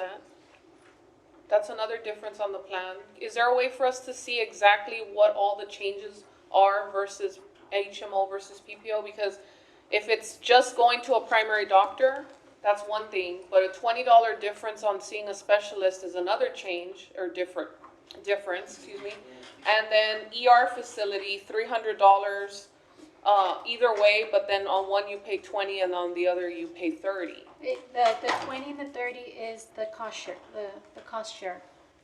No, I get it, Cost but share, when we're yes. trying to evaluate differences and whether or not we should go straight HMO, I think it would be helpful for us to see all the differences and what would be changing as far as. Well, if you go to, on your appendix, page 3, which is what's illustrated on the screen, this gives you the whole plan design for all the plans that we currently have. Okay. The one HMO, the high deductible, the PPO, and the GFR1, and anything that's illustrated in red are what is considered changes to the previous plan. What page is that? Page 3 of the appendix. Says it closer to the middle. to They're the- not numbered like that, I don't think. Oh, yes, they Yeah, go ahead. Thank you for all this. When you were talking about the differences with the HMO and the PPO, and that PPO allows for out-of-state care and HMO does not, does that preclude emergency care? No. So emergency Emergency care is covered. with the Is covered. HMO would still be They'd covered? be covered, yes. And do we know if the list of states that provided medical care services to our employees, if they that were- was emergency care? It doesn't, Blas Martinez for the record, it doesn't indicate, Councilwoman, as to where it's, whether it's regular care or emergency care. I think we can request it. I don't think they'll give us a detail as to what was this person in New Jersey visiting the doctor for. It may, like I said, be a student or somebody who was on vacation that got sick and had to seek medical. But emergency care fully Yeah, all over is, the US. is covered. And again, for the record, and of course you all know this, right? Emergency in the medical field and in the insurance field is loss of life or loss of limb. And again, a lot of times we say, hey, well, I went to the emergency room because I had a sprained ankle or because I had a cold. For me, that may be considered an emergency, but for the ER doc, it's like, hey, there's no gunshot wound or snake bite or a car accident or heart. You know, it just varies on the So situation. it is strict, what qualifies as emergency care. Right. What And about- again, Go ahead. I'm sorry, doctor, you were going to say Yeah, something? I just had a question on telemedicine. If you have a patient that's covered with these plans and they're out of state, is telemedicine covered? Yes, the MD Live program that we have is available 24/7, and it is covered. The doctor for MD Live can also prescribe medicine. And again, it's going to be for your allergies, colds, flus, asthma, things like that. Broken limb? Broken limb, on the phone, they can't really diagnose you. Right. They might say, hey, well, it sounds like it's a break, go to the urgent care center or the ER, but hey, it sounds like it's a sprain. I know I personally used the MD Live when I got a second-degree burn, and they told me, based on what you're describing, you can put some Neosporin and bacitracin and wrap it up, and if it's bad after a day or two, you can go see your doctor. And when I checked with one of my doctor friends, he says, had you come to the ER, we would have done the same thing. You know? And to maybe elaborate on your question or on your comment there, it is law that they cannot turn you away at the emergency room. So whether you have a broken arm or a cold, they have to see you. Right, but is it covered? It is covered. So, wait a minute, it is covered. It is covered. Yeah, so, Mayor. Yes, go So basically, if the ER physician decides it's an emergency, they're gonna see you, and then therefore, the insurance has to honor what the physician Right. said, so. Exactly. The insurance can't go back later and be like, oh no, that wasn't an emergency. Like if the ER doctor said it was an emergency, then that's the final word. Yeah, because you might come in for a cold and then check with encephalitis. Correct. And So we they're not do- gonna turn you away. And we do have the ER copay, right, which is waived if you are admitted. So if somebody has chest pains and they go and they're charged a $300 ER copay or the 500, whatever plan it is. If it is where they say, hey, you need to go up to the second, third floor, you know, you are going to be admitted, then that deductible is waived, right? Because it's a true emergency. $500 is worth it. Right. Go Mayor, ahead. if I may? Go ahead. Okay, so just for some clarity here, we have several options, right? We also have the option of going HMO for the 99% of employees. We also have the option of allowing the PPO for maybe those cases where they have a child out of state or they go out of state or something like that. But the majority of our employees, if we are going to push them towards the HMO plan or the high deductible HMO plan, then I would like to see a model that has that in mind, where we're eliminating the PPO for 99% of employees, and unless there's like a special reason for you to keep your PPO plan, then you're agreeing to these additional high terms that are placed on that plan or whatever. We're prioritizing HMO and high deductible plans. In that instance, I would like to not raise the rates on those plans to incentivize, because the HMO plan is going up, and so is the high deductible plan, and then I would like to keep that $750 incentive for doing that. And I think that's the philosophy shift here. Last time we weren't willing to do it, maybe this time we are, and if we can go that direction where the PPO plan reduces and then we end up with a big savings, I would want to kind of keep the HMO plans fairly steady, even with no more than a 10% increase, and keep these deductibles and all these incentives for going that route in place. I'm kind of leaning more in that direction right now, only because of the market shifts, because it's just, we're pricing people out of the market as it is. And if we are gonna have them be priced out of a PPO plan, at least the HMO plan is more affordable for them instead of raising rates across the board. Right, and to add a little bit to that, in my 40 years of experience, HMOs may have lower out-of-pocket cost and to the patient, but you're obligated to use their network, and then you need a referral to see a doctor within the HMO. So that would be a drawback. That's a good point, Doctor. I did want to give you guys, I did want to give you also as a point of information based on our records here at the City of Laredo, just so that you know, we have 1,994 members who are on the PPO plan currently. We have 253 members that are on HMO, and we have 646 members that are on the CDHP or the high deductible health plan. Mayor, if I may? Yes, go ahead. Well, look, traditionally, and this from like a psychological standpoint, if you present three options to people, most people will pick the middle choice. That's just how we work, right? You give us a low option, we feel like we're picking the plan that's maybe not as good, and then you give us a high option and we go towards the middle. And I think that's why most employees are landing in the PPO. I can attest that that's kind of my philosophy on it as well. But now, understanding maybe how this is all working out and how the affordability and maybe employees getting an understanding on whether the HMO plan is still going to provide them with that same level of care that they're looking for.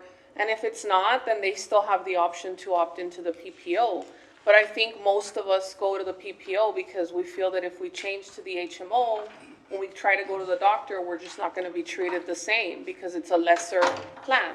So if these barriers are in place, and that's gonna be something that we need to shift for the sake and health of the entire plan, then we need to kind of work towards that direction, and it's gonna be something more than just raising rates and pricing people out of a better plan.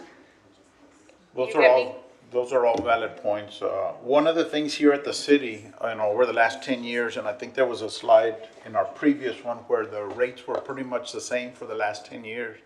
I think the driver here at the city was, for $10 more, I can go all over the US versus HMO in the state of Texas. So when you look at, this is a rate for HMO, this is a rate for PPO, hey, for $10, difference, I'll go, again, see a doctor if I'm visiting my relatives in Louisiana or Las Vegas or New York or whatever.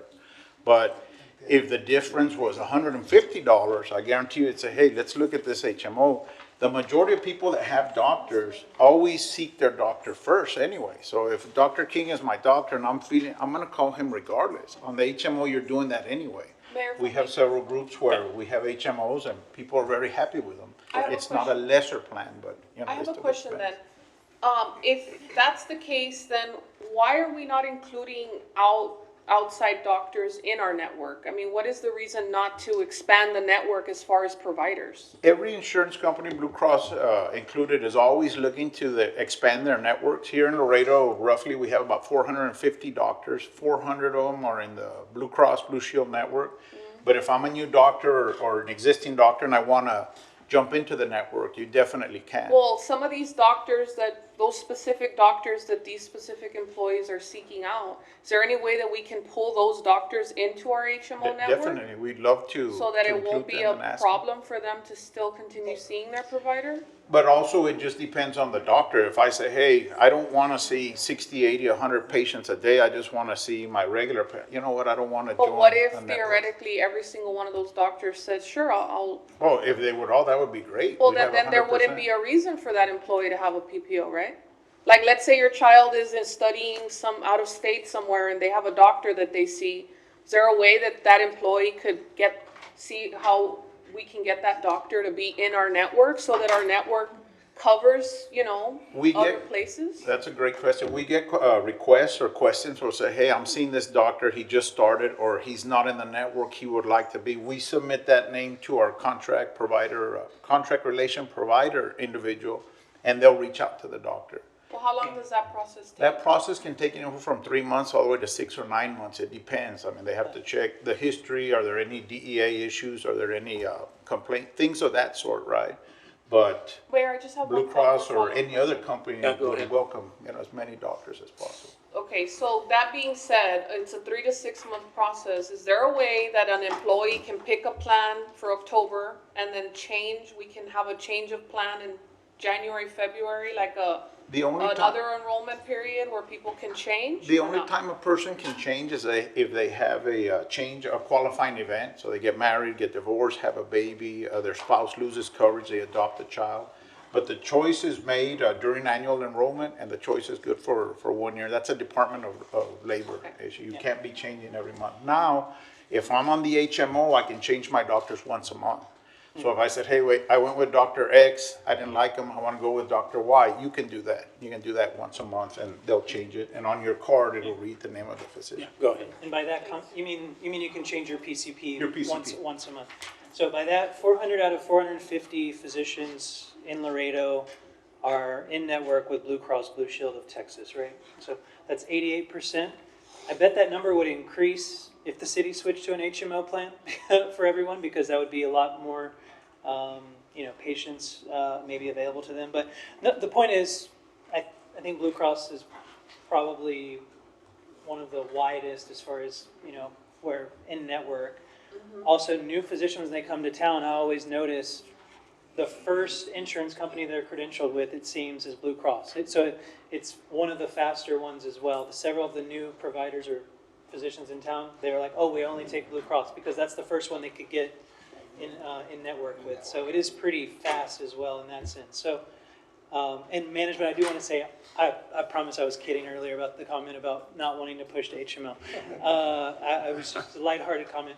But in all seriousness, I think this conversation is showing this council is open to the change. And I'm not saying every employee is going to be happy about it. I'm not saying it's going to be perfect. I'm not saying this council is going to decide to go that route. But today we were given basically option 1 and option 2. There's One an was a option, possible option 3. if right, you're but looking at the this. first 2 are much more serious, Correct. and laid out.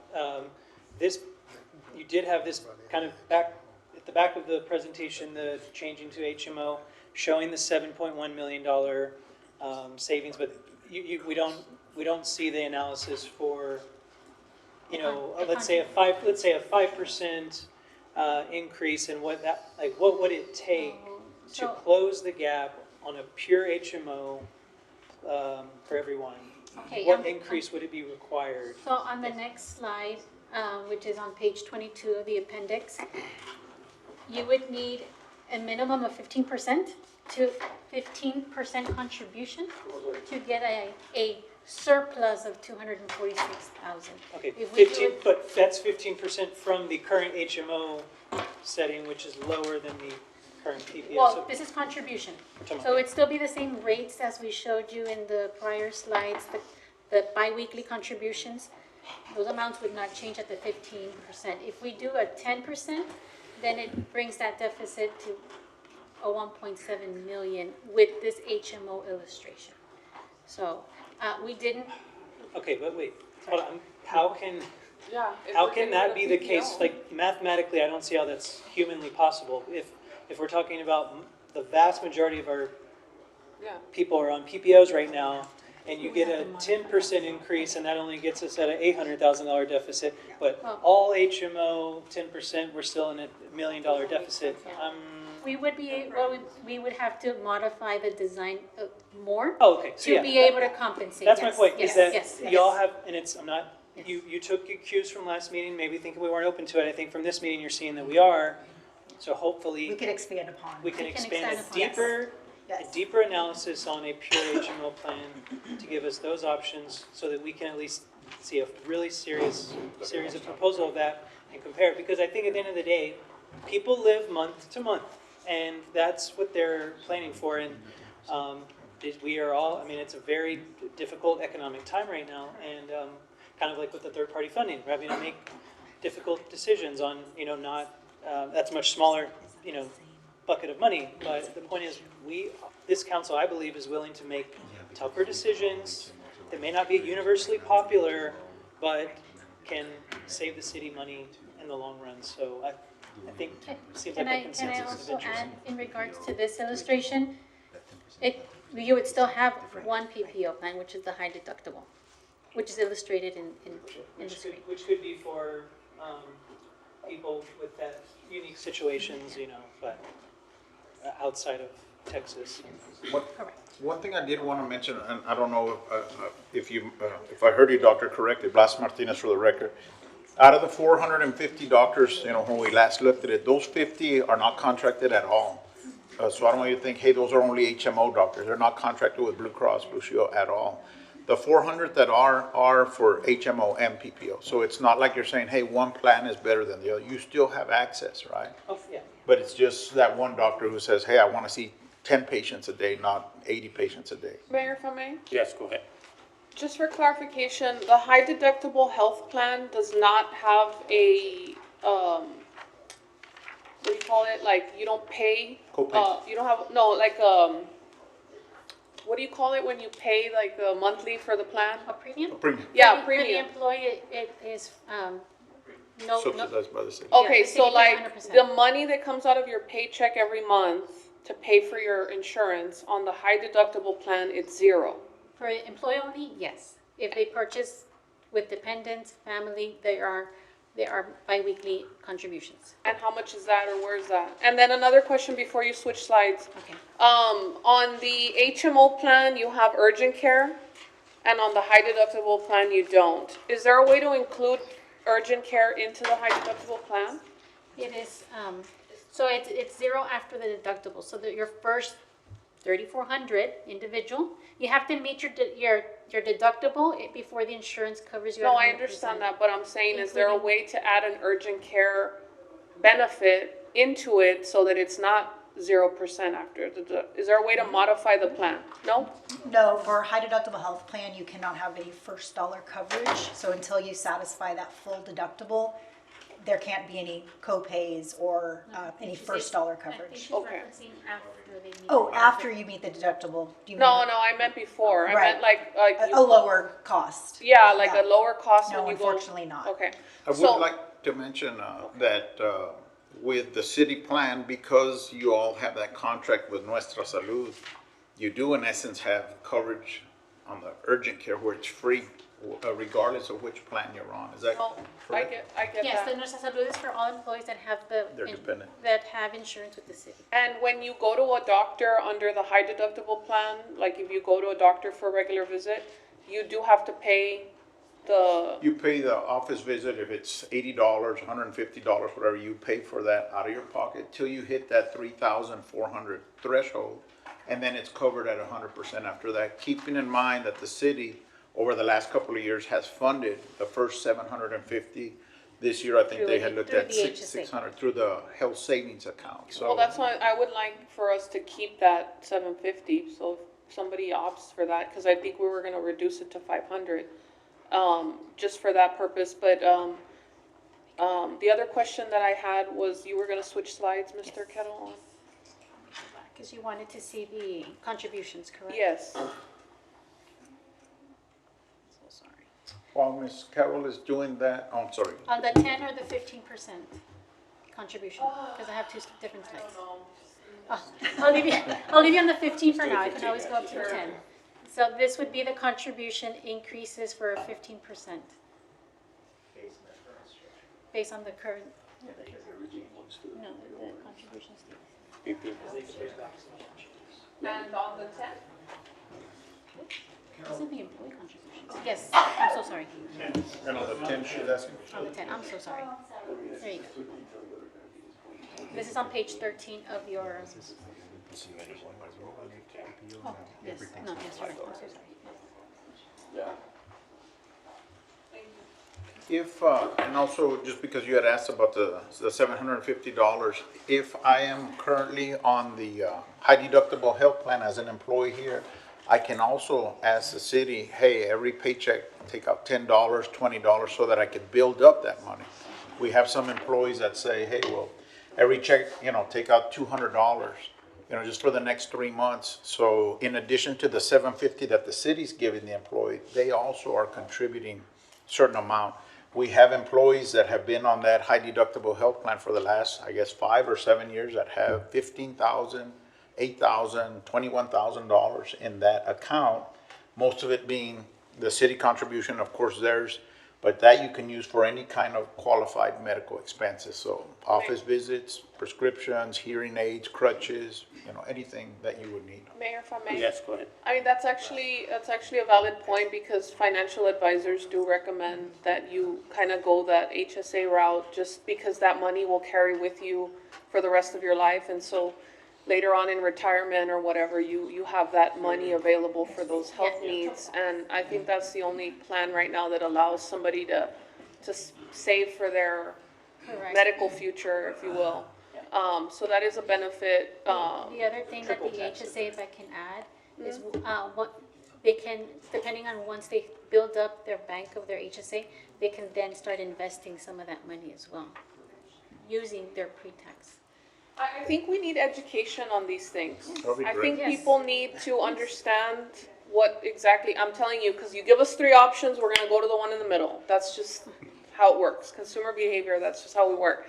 But when you highlight these differences, and just looking at the health of the plan, if the majority of our employees are on a PPO, then everybody's going to be facing a 3 times multiplier, and that's something that's going to be very difficult for us to approve. But if there's a shift in the behavior and maybe a good reason, my concern with the HMO, though, I have heard some feedback that people are denied coverage And I don't know how valid that is. But I would just want to make sure that the people that have the PPO plan are getting the same care and treatment and consideration under the HMO plan, and they're not being denied just because they have a different plan.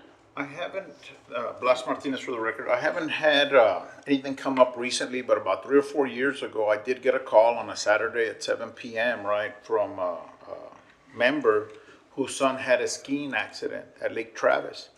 And he went to, I think it was either an urgent care or an emergency room. And I don't remember, the problem was that they needed the referral, and I just so happened to have the doctor's cell phone number, so I was able, they'd been trying to call the doctor and gone through the answering service, and it had been, an hour and a half. So I was able to connect with them, and then they said, yes, here's a referral, we'll do it. So maybe that's what you've heard, something about those obstacles, that you have to jump. Yes, go ahead. Referral to an ER? I think it might have been an urgent care center or something. I don't. Doesn't really make sense. And again, this was around COVID or before COVID, so it's been a while. I think things have changed. I think more and more people now are adopting the HMO plan option since it's been around, longer. So it just depends again on the scenario. And I would like to comment also, just because you mentioned, we do have, especially around this time of the year, we have the employee trainings where we will go into specifics on the 3 plans, and we always had real good questions, and people say, oh, I didn't know I could do that with the CDHP or with the HMO or with the PPO. So we have those trainings on a monthly basis. They are well attended, and people, we see a lot of the same people signing up to find out information for that. But we're all about having the educational meetings or whatever. We're open to do that, and we're available to do that for you. Yes, go ahead. We'll start. Thank you. Go ahead. So you have explained a lot, and I think what we're seeing in this is an incentivized structure because of the increase of costs in the PPO. If you look at the 10 years of deductibles and co-payments on the PPO plan, the history, you do see that the deductible and network hasn't changed, like you were referring to, right? That there is no additional burden on the choice to have this expanded choice of the PPO. Correct. And so now you're pricing that in, and I do think that people do respond to pricing. And so if you're now trying to price that, what is considered a convenience, then people can more carefully see where their needs are and if it's worth it to them. Correct. And if it's priced accordingly, then people can choose a more reasonably priced plan for the benefits that they will receive, and they can be, for want of a better word, shepherded into the HMO plan, which will have what we think is the same amount of convenience, and perhaps they just didn't know that, because in the past, HMOs were, had a reputation, right? And it's gotten much better, I think. And so it may be that we don't need to terminate the PPO. If we are pricing it accordingly, then we should see a choice migration to something that's more of a cost benefit to our employees. Right. So I think we'll achieve the same result, but we won't be taking away anything from the employee. We will just be recognizing what it actually should cost in today's market. Do we have an amount of doctors or providers that participate in HMOs versus PPOs? We don't have a list per se. If you sign up as a contracted provider with Blue Cross Blue Shield, it's usually for the 2 programs that they have. They also have another program called an EPO, exclusive provider organization, and usually on your contract that you sign, and of course you all could attest to this better than I could, it would say these are the plans you're going to accept. I want to say if there was some talk, again, it was a few years ago, where it was on the healthcare exchange plans, I think through Obamacare, where some doctor would say, hey, I'll take HMO if it's through a group, but I won't take HMO if it's an individually owned plan through Obamacare or through the healthcare exchange. So that might be also where you get some of the I guess, negative feedback, and I'll mention that also to Councilwoman One of the things we have seen as providers is that if I send a patient to a specialist and there's less HMO specialists that participate in our town here, I'm gonna have to send them to San Antonio or the Valley or Austin. I've seen that more with HMOs and PPOs. So that's one of the things we've seen in our practice for the past 40 years, so. Go ahead, Councilman. Oh, Mayor, I was gonna say, kind of on that, do you think it's gotten better in the last few years as far as that goes? I mean, because I haven't been practicing for 40 years like yourself. But I guess in my shorter amount of time recently, I haven't seen it as much, but I'm just wondering, and I think it was mentioned the 400 out of 450, all 400 that are Blue Cross, all 400 physicians in Laredo are both, if they're Blue Cross, they're PPO, and they're HMO, there's no delineation. Correct, on the commercial accounts, and when I say commercial, we're talking about employer-based account. I don't know if that's the case with individually owned. Correct, we're only Obamacare concerned plan. about Commercial accounts. our, Right, population. yeah, okay. Yes, go ahead. Maybe just a little bit off the subject here, but out of all these plans, I'm trying to wrap it around my head that says which one benefits the most of our employees here, or is it going to be a combination of all of them? If you're asking for our recommendation. It varies Well, by the and individual. the reason I'm doing this, I'm also asking admin here to let me know which is the one that is more beneficial for us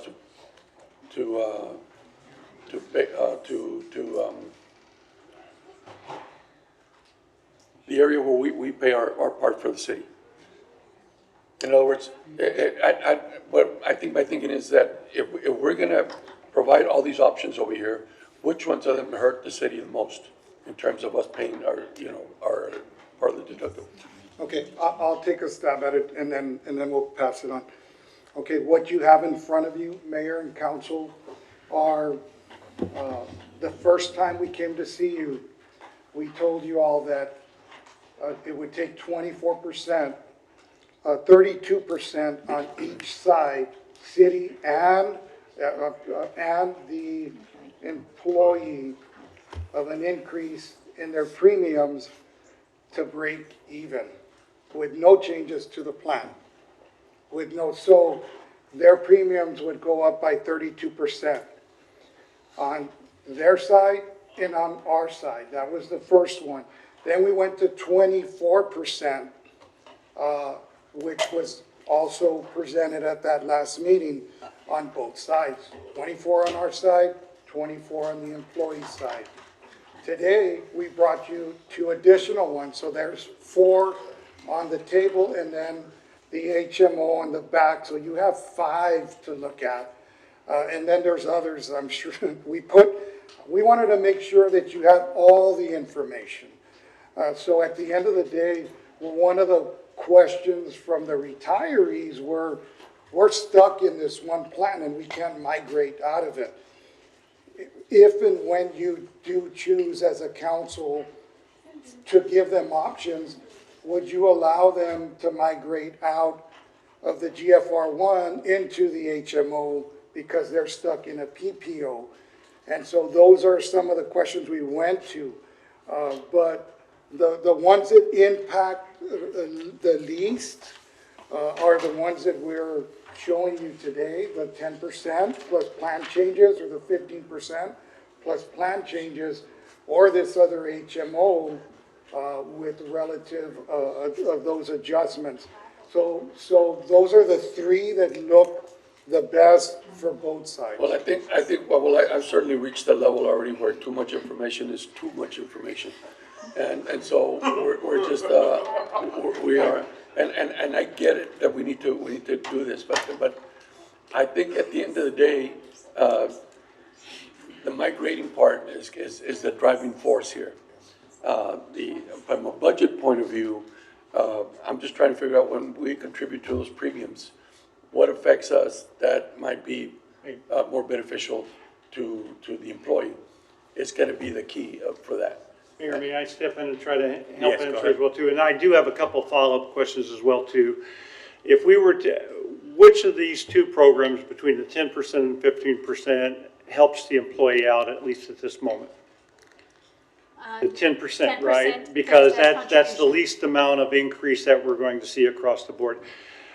Now, that affects how much money we're able to replace within our capacity, our fund balances as well too. But we can make the 10% work, but we have to come back next year and make some additional adjustments. That's what I think, in all of this conversation, we still have additional adjustments to make. But the 10% adjustment within this recommendation, which came from the council, is the least effect on those employees, and it allows us to make additional adjustments over this, because I do want to go back and just address a little bit. We were given a report from our health and wellness group as well too, and we've got some options there that if we're to implement them today, and I think that's what Carol talked a little bit about, is that we implement today, that we're not going to see an impact for a little while. The idea is to adjust and move this thing, nudge it, and then finally get it to where it needs to be. And so I guess my recommendation based upon that, if we are able to move forward, the least impact to the employee is the best way to do this, and do the 10% across, and then let us continue to have those conversations. There was a question earlier about, did we look at other plans outside of Blue Cross Blue Shield? The challenge we had with that one, when we did look at that one, is that we lost a lot of the benefits of being with Blue Cross Blue Shield when we come across, and so we did not want to go to that level. And anything we do right now won't impact us long enough, because we're right at the tail end of that. So we can look at all those options into the future. I guess my recommendation, based upon all this conversation, is to I would recommend the 10% adjustment. That has the least impact on all of that, allow us to continue to evolve the entire system, and let's have further conversations throughout It's just, the I guess the way to look at it from my point would be, I mean, just you're basically taking the lesser of all the evils that are here. Because once you get into the weeds of all of this, you know, it kind of, one does not benefit the other, and it's just not a perfect, absolutely perfect plan. I don't think it exists, right? Because if in an HMO, it helps you in one way, it doesn't help you in another way. And so you have to kind of have a combination of all. That's what I'm saying, it's too much information that maybe out of all these plans, we can build one perfect one and take that, right? But, or I should say, take the lesser of all the evils that benefits not only the employee, but the city. And yeah, go ahead. So, I mean, we're being forced to choose between bad and bad, honestly. I mean, you want this bad plan or you want this bad plan? And when we say 10% or 15%, that's very misleading, because there's 30% multipliers and there's all these, it's not gonna be just a 10% increase out of pocket. It's gonna be closer to 40, 50% at the end of the day for a lot of families, especially the ones that are suffering from health issues, or they end up with a child that gets sick or something. So this is not a 10% increase plan. This is just a very soft way of looking at it. We've always basically gone with Blue Cross Blue Shield. There's other entities, when we talk about shifting and patterns of shifting, other entities have shifted to other providers. And when we talk about being afraid of getting out of the PPO, we are also afraid of getting out of Blue Cross Blue Shield, because we haven't really, and I understand that management may have looked at the data, but we have not looked at the data on what that would look like for looking at other providers. It very, very well may be that Blue Cross Blue Shield is, you know, the one that we go with, but we have not been presented other options as far as, you know, Aetna's going to provide this or whatever the other providers are going to provide. I understand. But this right here is going to price a lot of people out of the market. And when we talk about, you know, delaying getting checked up or going to doctors for certain things, especially if you need to go see a specialist, it's gonna be very difficult for the employees to afford.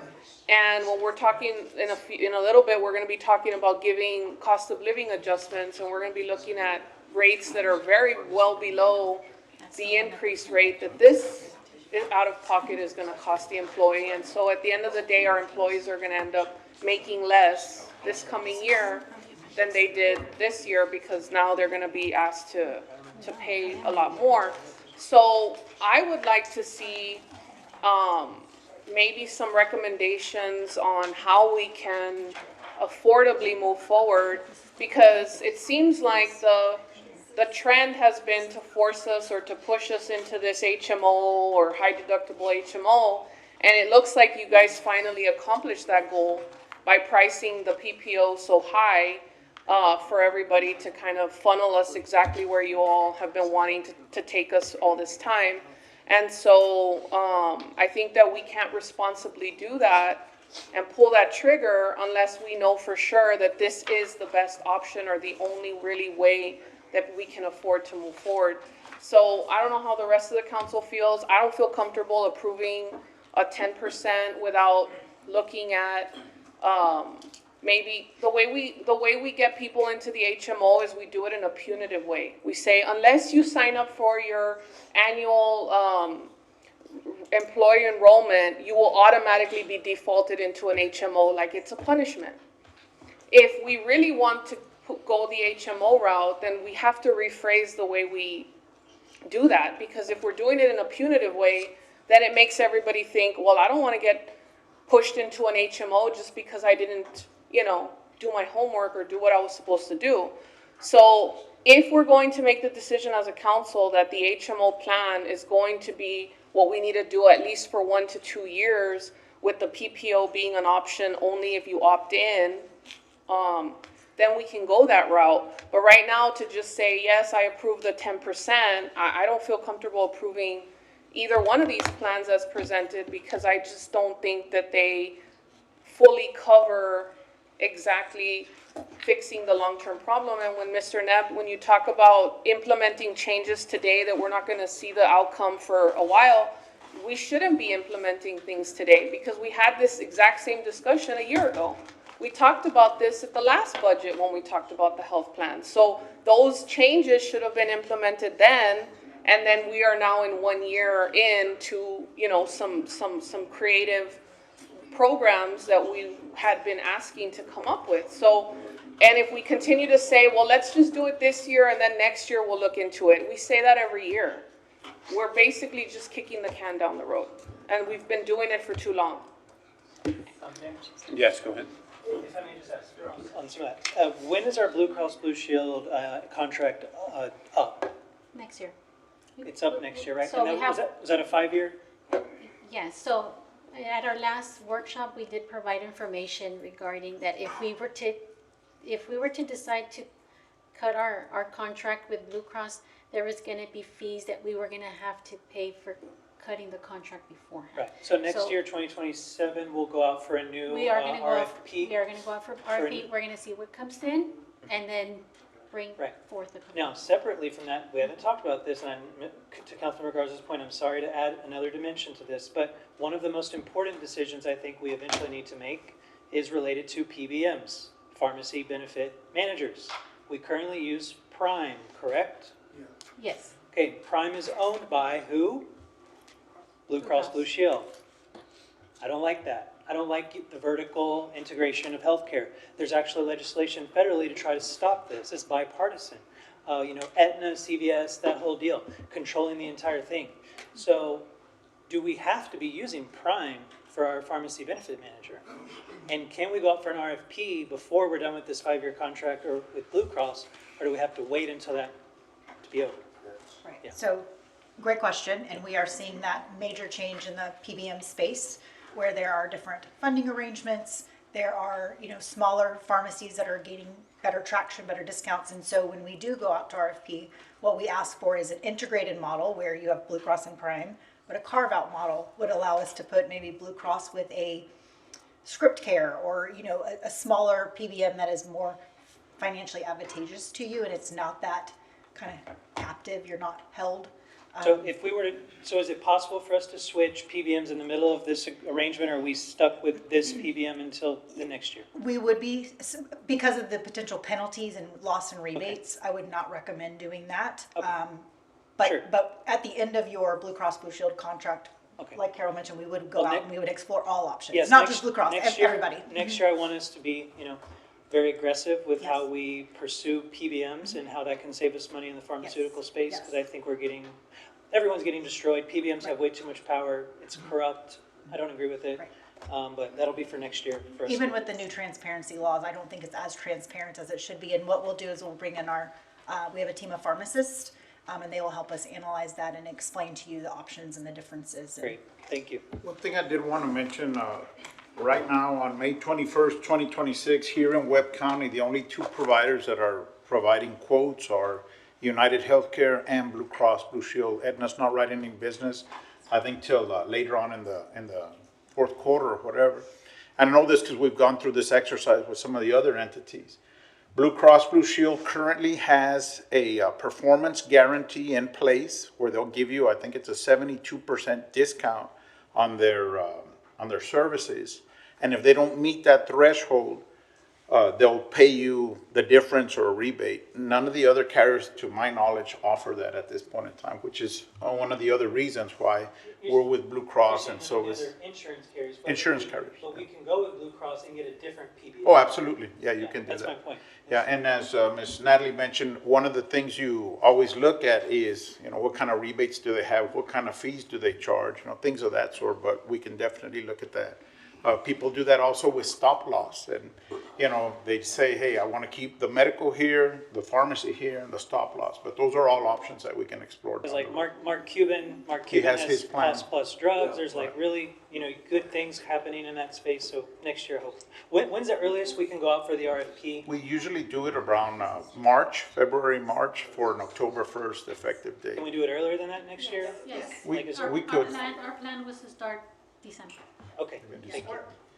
And the other thing I was going to mention, Councilwoman, just because you mentioned, this is not a bad plan. I mean, I know it looks like, hey, we got a bad and a bad, but we have members here right now that are, incurring $651,000, $548,000.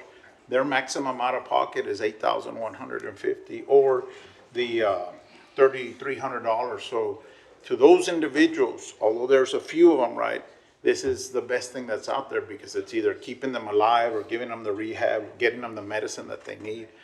So it's nice to use the insurance when you feel sick, you want to go see the doctor, you need to take medicine. But the real reason we have the insurance is, again, for those individuals that are, racking up $684,000 on inpatient and $30,000 on doctor and zero on pharmacy. I mean, those are the real reasons why we Mayor, have if I may. insurance. Go ahead. Mr. Loren, just real quick, how many employees currently right now are over the 8,000 or the 6,000, the 3,000? As far as the deductible, or you're saying the expenses? The high cost claim. The high cost claim, yeah. We have, we have 20 that are currently 20 out high of the cost 6,000? claimants. 20 out of Yeah. the 6,000? Out of the 63 are responsible for $5.1 million of So their spend. we're putting, Clarify, the 63 is all members, All members, including husband, wife, children. dependents and retirees. yes, okay, but out of the, just to clarify, so because of those 20, we're gonna, we do have this increase, right? No? Is that my understanding? Well, I understand that the healthcare cost is going up, but out of 20, out of 6,000. 600. Yeah. 6,300. Okay. And remember that we do have stop loss, so when you hit that 300,000, you get that money back from Blue Cross Blue Shield. But the city of Laredo is on the hook for the first 300,000 of these 20 people. So that's something to keep in mind as well. Mayor, may I? Yes, go ahead. Thank you, Mr. Martinez, for bringing up the savings to people, because I think what's hard to understand in this climate where all these insurance costs are going up and all of the premiums across the country are going up is that healthcare costs are insane sometimes. And when you are looking at preserving your life or quality of life, we consider it invaluable, right? But it does have an actual dollar cost.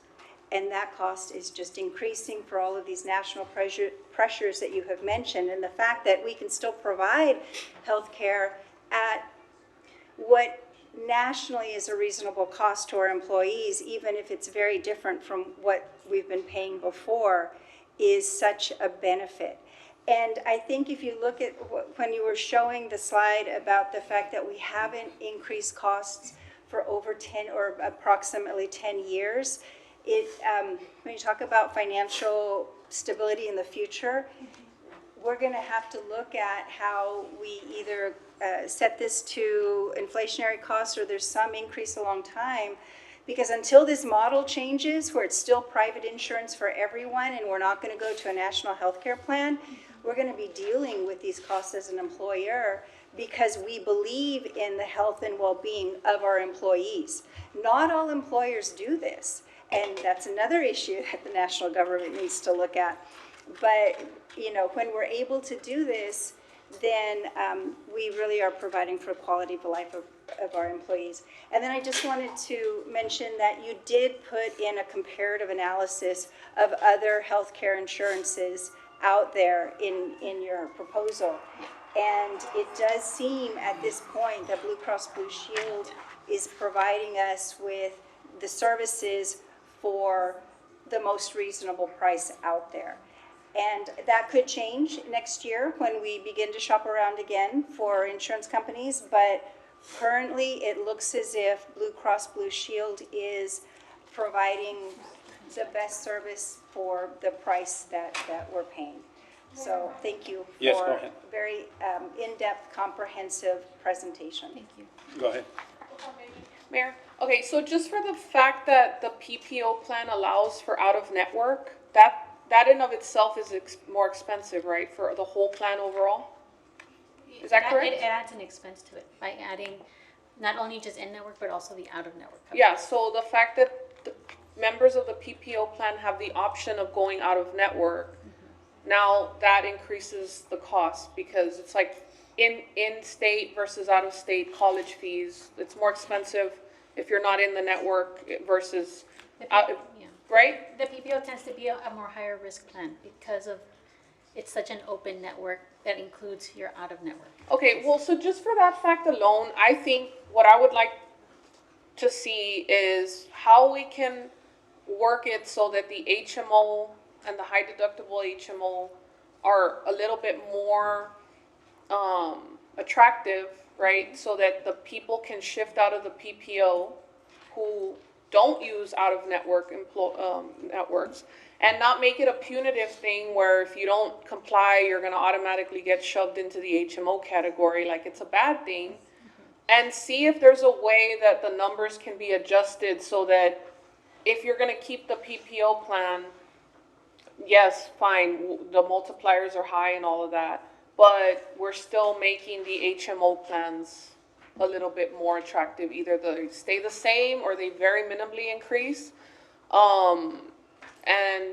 And again, we keep that $750 incentive for the high deductible, and we keep the co-pays and all that stuff as close to as we can. Keep the premiums, like if you're gonna keep an HMO or a high deductible, you're only gonna see maybe even less than 10% increase in your out-of-pocket and your rates. But the PPO plans have a separate rate increase, maybe 10, 15 for those plans.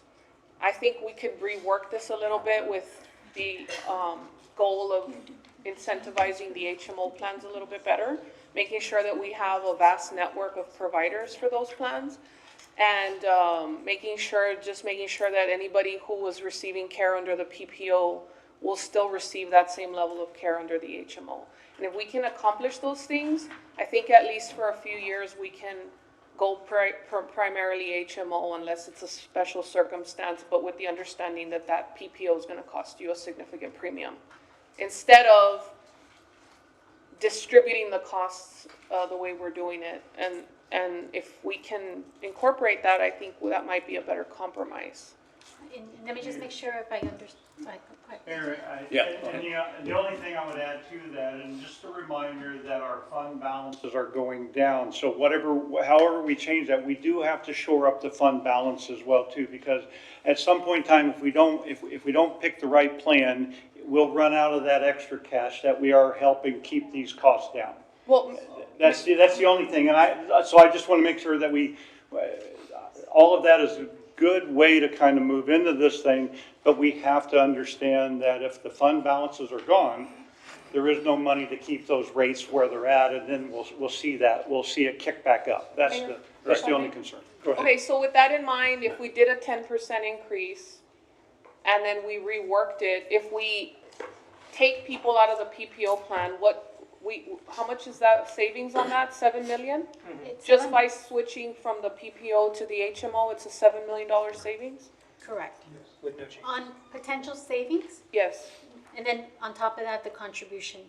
There's a contribution associated, which if this is the plan, well, and the illustration purposes only, if we're wanting to reduce that deficit, because even with a 10% contribution, there's still a 1.7 deficit. But if we modify the deductibles slightly, there could be more potential savings where it gets us closer to a break-even point, which the consultant will need to monitor. Right. I don't know if we could see that option before we make a decision as a third option that involves, just. So keeping what's illustrated, but modifying it a bit so that you can see it as, to close the gap. Yeah, to close the gap, but incentivize, make it a little bit more attractive to the HMO, but then projecting out savings based on that shift from PPO to HMO, like how exactly would that work as far as employees, but again, just making sure that people know that this is not a punitive thing. This is just like a cheap, I guess like a more feasible option and long-term, I guess a better strategy.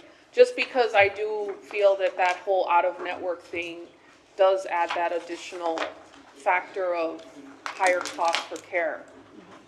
And so it's not that I'm against PPO. I have the PPO plan myself, but, probably shift down into the HMO, just making sure that the care isn't disrupted, but then also making it more affordable. I don't know if that makes sense. And Mayor, we still have the issue with the retirees that are stuck in a PPO. Is there a way to unstick them? That's what I was gonna piggyback on your comments, to be able to allow that flexibility if possible, because if it ends up that we could save money in that sense, and it also helps them that they have a choice, I can pay less. How do we unstick them out of the PPO? That's the question for the. Mayor, if I may? Yes, go ahead. Could you bring us back, obviously we're going back and forth with this and it's a lot to talk about, but bring us back something with the HMO plan, just like you did with the other two plans, or the other three that you proposed to us, specifically including the retirees, and see what we can do, what the cost savings is going to be at the end of the day, and how much it'll save us once we get the retirees in there as well. We need to give them that option as well. So converting the PPO for retirees from PPO to HMO. To HMO, correct. And then, of course, the HMO with our regular employees as well, what it's going to save us, detailed, just like you did with everything else. I'll bring that back to us next time we get together specifically about this. Yeah. That's my motion. Yeah, second. Motion. I'll second that. Go for the question. Okay, motion and second? Yes, sir. All in favor? Aye. Opposed? And may I ask one other question though, is that how soon do we need to have this done? Because we have to do the enrollment, we have to do all that other work, and so when does this end and when do we begin? We need a determination by June 1st because we're planning for our benefit enrollment. We are planning to also do a mandatory benefit enrollment this year. Because we need to ensure that our system where we do our benefits gets updated accordingly because we're not their only business for that company. Well, why June? The enrollment, the budget kicks in So that we can get our changes incorporated into the hub, which is where you do your benefit enrollment. They give us deadlines of when we need to provide Who them. gives you deadlines? Blue Cross Blue Shield. No, the hub. The hub, which is where you do your benefit enrollment. But what hub? Maybe Who that's controls the hub? Yeah. Who's the boss of the hub? Councilman, go ahead. If I may, enrollment's usually in August, in September. That's usually, y'all usually meet us in August. As a, Why June 1st? as a point of information, the Benefits Hub is a company that the city contracted with who is responsible for the electronic enrollment program for the city of Laredo. It's a software where you can sign up for your benefits on your phone, your iPad, whatever. Right, but They we have usually the do that, deadlines. Mr. Martinez, we usually do that in August. They So have the why June deadlines, 1st? but any plan design changes or any new things they're offering, hey, we're gonna offer, they need that by 30 days prior to their enrollment.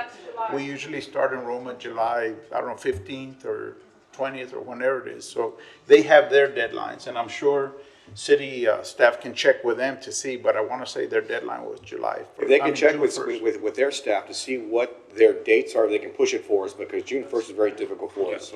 Give us at least another 2 to 4 weeks. So let's see if we can do that. Hey, come back to us June 1st and tell us. Councilman, go ahead. Question before you leave, it's just something, a quick question. Do the retirees get a chance to attend the wellness center now? The wellness center? Yes. Yes, as long as they're in our medical plan.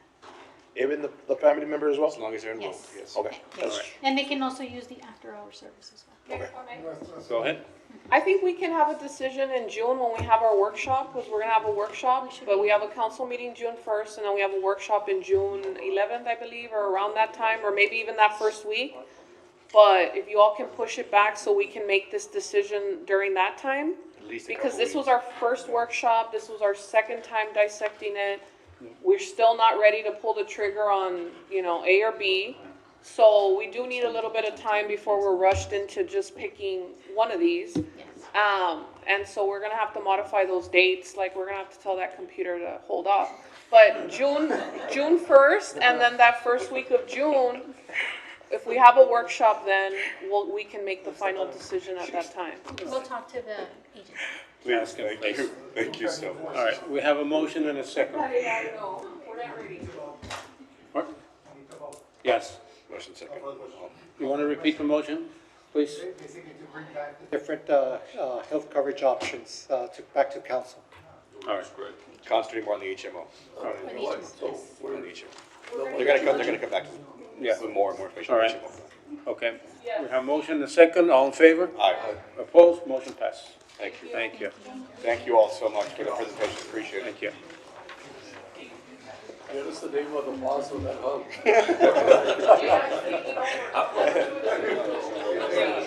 He's telling no. He's telling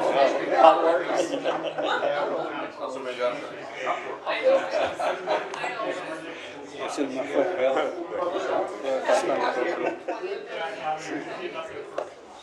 Ahora falta body funding. Mayor, we're gonna move right on into the CIP, and Okay. this is the last big item that we have. All right. CIP, let's go. Oh, and then we have some. Yes, yes, yes. That should work. So what's your David Cosmo? Finally, something exciting to talk about. Delivery, yes, yes. Okay. Good afternoon, Mayor. Good afternoon, Council. Afternoon. Elito Los Santos, City Engineer for the record.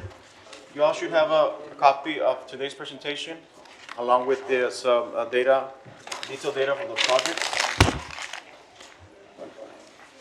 Oh, yeah, we do. So the capital improvement plan is a 5-year strategic planning tool. The scope of this project is for acquisition, construction, renovation, improvements, and of physical assets, long-term value and service for the community. So this presentation, the very beginning is very similar to what we presented on the first workshop. It's got an overview of the CIP plan. The CA plan, starting this year, we're gonna implement it into 2 stages, 1 to 5 years, and then 6 to 10 years. The 1 to 5 years of financial program projects aligned with adopted annual budget, and the 6 to 10 year is a long-term planning project guiding future infrastructure investments.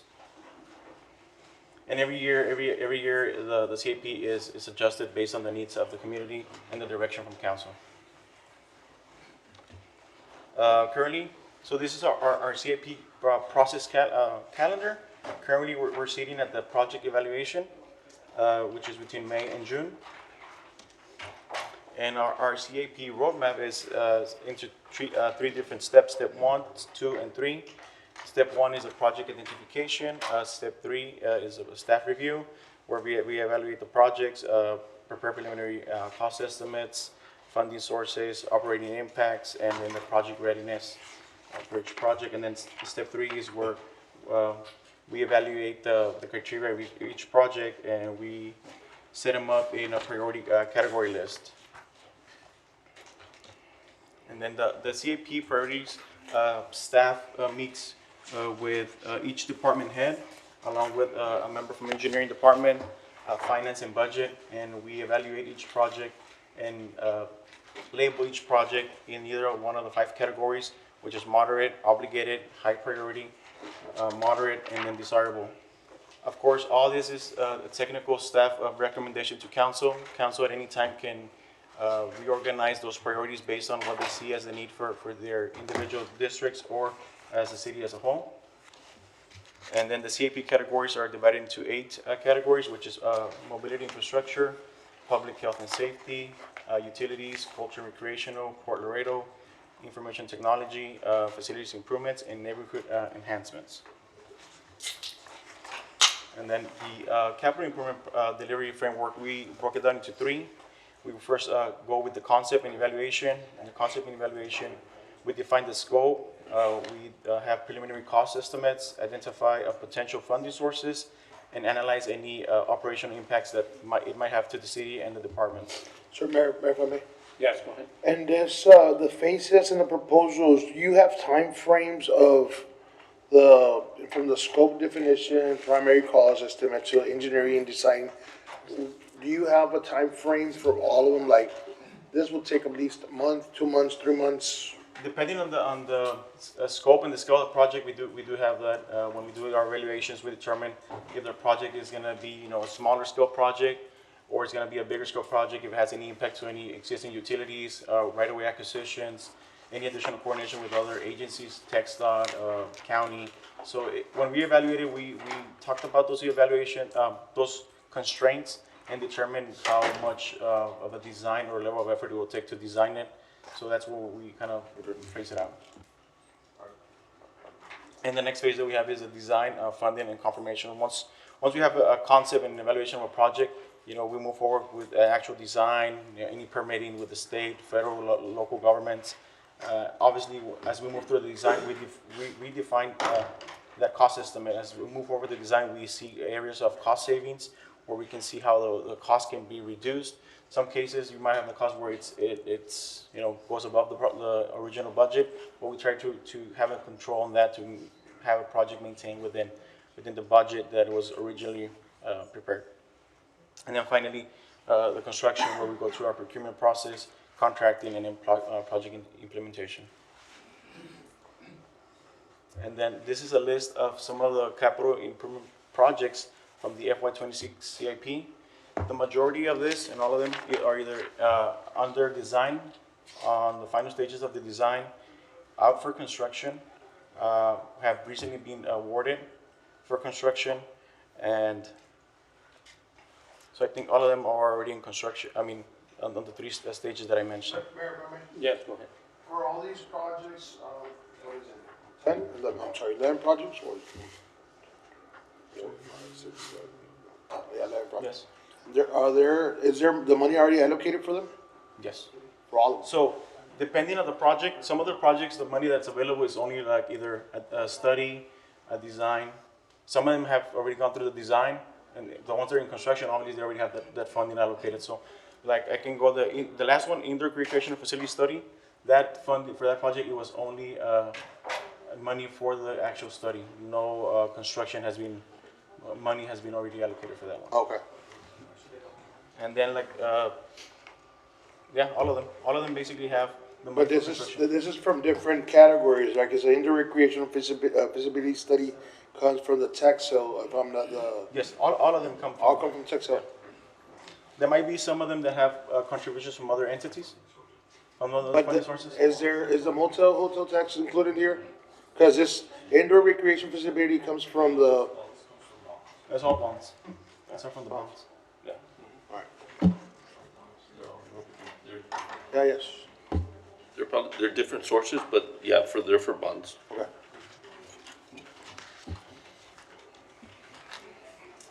So, for this slide, what we're showing you is the capital improvement plan for the FY 26-27, which is for this coming year. What we're showing right now are 3 priorities: priority 1, priority 2, and priority 3. This is a preliminary list that the staff has prepared, right? Council, what the ask from the staff is right now is to look at this list, see if there's any changes that you see on the priority from your perspective, any projects that you might not see in this list that you would like to be added, or some of the projects that you might want to see moved. You know, that's something that we're not looking for, I guess, a direction right now, but we would like for you all to look over this project and give us some recommendations in the coming weeks so we can update this list, right? So for the priority 1, 2, and 3, the ones that you're seeing on your screen, we're about $71 million for those three priority categories. I have a question, Mayor. I have a Over. question. Sure. What is the adapted traffic signals on Mines Road? What is that? So this is, for this project, this is to implement new technology through the Mines Road, install fiber optic cable, so those traffic signals on Mines Road connect. Right now, they're connected through the air, through cellular signals. So what we're trying to do is connect them individually, I guess, within each other with fiber optics, so we have a better communication. It's something that we're seeing that the other cities are doing as far as kind of like, not AI, but smart signalization, where we would be able to adapt better to the traffic. I know that there's always some concerns about the timings, so. Oh, this- yeah, it's a mess, Yeah, so but this would allow us to, better assess what's going on, see more, adjust what we can see, what's happening, and make some adjustments as the issues are occurring. But my question is, I thought TxDOT was already putting money into that. They put like $5 million or $6 million into a timing study. As far as I'm concerned, this is different. I think what TxDOT did is just the timing, so they fix the timing for each individual light, but they still communicate. This is about how they communicate between signals, right? So if we have to do any adjustment to the timing, we have to go to our office and then change some of those timings. So this is more about having those lights kind of communicate within each other, but it's all through fiber optics. But this is our responsibility, or this is TxDOT's responsibility? We're responsible to maintain the traffic signals. Okay. Mayor, Sure. where is the Sames Auto Arena as far as renovations on this? That'll be on this is all for, is it general fund? General fund. Yeah, tax supported. This is all tax supported projects. Okay. The same sort of arena, I'll present it after 2-3 slides. You'll see it where it's on It'll the be there. sports. Okay, thank you. All right, proceed. Okay. Mayor Pro Tem? Sure. I noticed at the top, it's 70 million total. Is this in line with what our financial advisor, Mr. Hinojosa, says we can do for this upcoming fiscal year? Or is that number lower and we have to cut 20? Like, I heard the number 51, Yes. and I'm wondering if that's because of that priority 3? Priority 3. Or before this meeting, I heard we had 51 million. So I guess, so our list, we're just prioritizing the projects, presenting it to council, so If Mr. Monter, Mr. Mayor Pro Tem and Noe Hinojosa is on his way here from the airport, so we will get into that conversation if you want to wait till he gets here for that, we'll cover exactly where we believe we can get our bonding capabilities to. Can I expand, sorry, Mayor. Sure, yes, go. Can I expand on that? I'd like to see if we can get and I guess my mind works like that. I want to see the worst case scenarios to what if we were to get everything done? across the board. What number would that be? So if I can jump to the Yeah, next and slide. then so, because this is good, but it's kind of difficult because when you break it down like this and then come back next year with another 70 million, another 70 million, and it just, I'm wondering, what do we need to, for the whole city? Well, and I'd like to caution, as we premise that question, Noe will offer more of that, but certainly is how much can we really afford fiscally responsible without losing our credit rating? So that's one of the questions. Yeah, that way we can, As I we mean, premise these questions, we should have. this in we our work back of our mind. backwards from there and say, we can use, prioritize, and this is what we can afford, this is what we can afford, and stick to that. And I think that's the approach that, I'm sorry, CIP, the approach that we're taking is laying out the priorities and identifying those priorities, and then we'll go from there. Okay. Sorry. May I also ask Yes, a go ahead. question? Just when we're seeing like priority 3, high priority, and we're seeing some traffic improvements, facility improvements, police and fire equipment, and then we have the swimming pool and the recreational center. Would those, why are they in priority 3 rather than in moderate or desirable projects? That was based on the evaluation from the group, from engineering, budget, finance, and the respective department that was part of the selection of the other projects. Some of them are based on if there's a project that's funded and it's lacking funding, then we want to try to, fund it so we can get that project out of our office and construct it and build, right? So some of those we take into consideration some of those. So, and I apologize, Councilmember King, but have we even received the feedback from the study for the recreational centers? No. We just did a selection on the. Right, so why is it even, why are things like this popping up here? That's not a discussion that has. If you'll move back to the slides of the 3-step that you have. This one right here. So some of those, like the recreational center, is actually a conceptual and evaluation of a rec center. That is, it's not designing, it is not funding the commitment of that. It is to build out the conceptual of that. Yeah, and so just so you're aware of that, we're trying to follow this 3-step. Essentially, this is 3 years worth of work within that structure. And so that's why they show up on there. So some of those items on there show up on there as to work out the concept and the evaluation of the work, and then we bring it forward from there. Well, if I may. Sure, yes, go ahead. I'm reading this for the first time as far as priorities go, and I can understand, that question. What I would say is, I don't know if there were, we do community needs surveys every year. I don't know if that was at all factored in, but I can say consistently for the last 3 or 4 years, that's not just for my district, but for the entire city. It ranks very high under community needs assessment. Now, that's just the opinion of the people, but I value that opinion.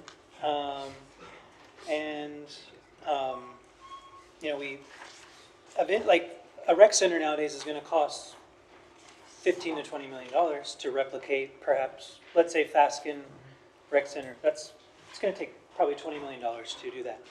Obviously, when you're looking at 50 to 70 million, you can't fund all of that in one go. Yeah. You can't even design it in one go, and then you do need. If it's 20 million, this is soft estimates, $2 million to pay for a $20 million design, roughly. Okay, I understand that and by the way, we still have $2 million from the previous fiscal year that was intended for land purchasing that we haven't used a single dollar of yet. We still have the $4.5 million that's been floating around in generalness since last year, since last budget, when we decided to remove that $4.5 million from the slaughter asphalt turf. So there's $6.5 million from fiscal year 2026 that we're about to finish that fiscal year. We're approaching. That's $6.5 million that hasn't even been used at all. So and there might be other stuff out there, but that's 6.5 million that's in my brain. And not to say that that all should go to any one project, I'm just saying, you know, we're still pending, and to the point of the question, we're still pending the results of this indoor recreation feasibility study.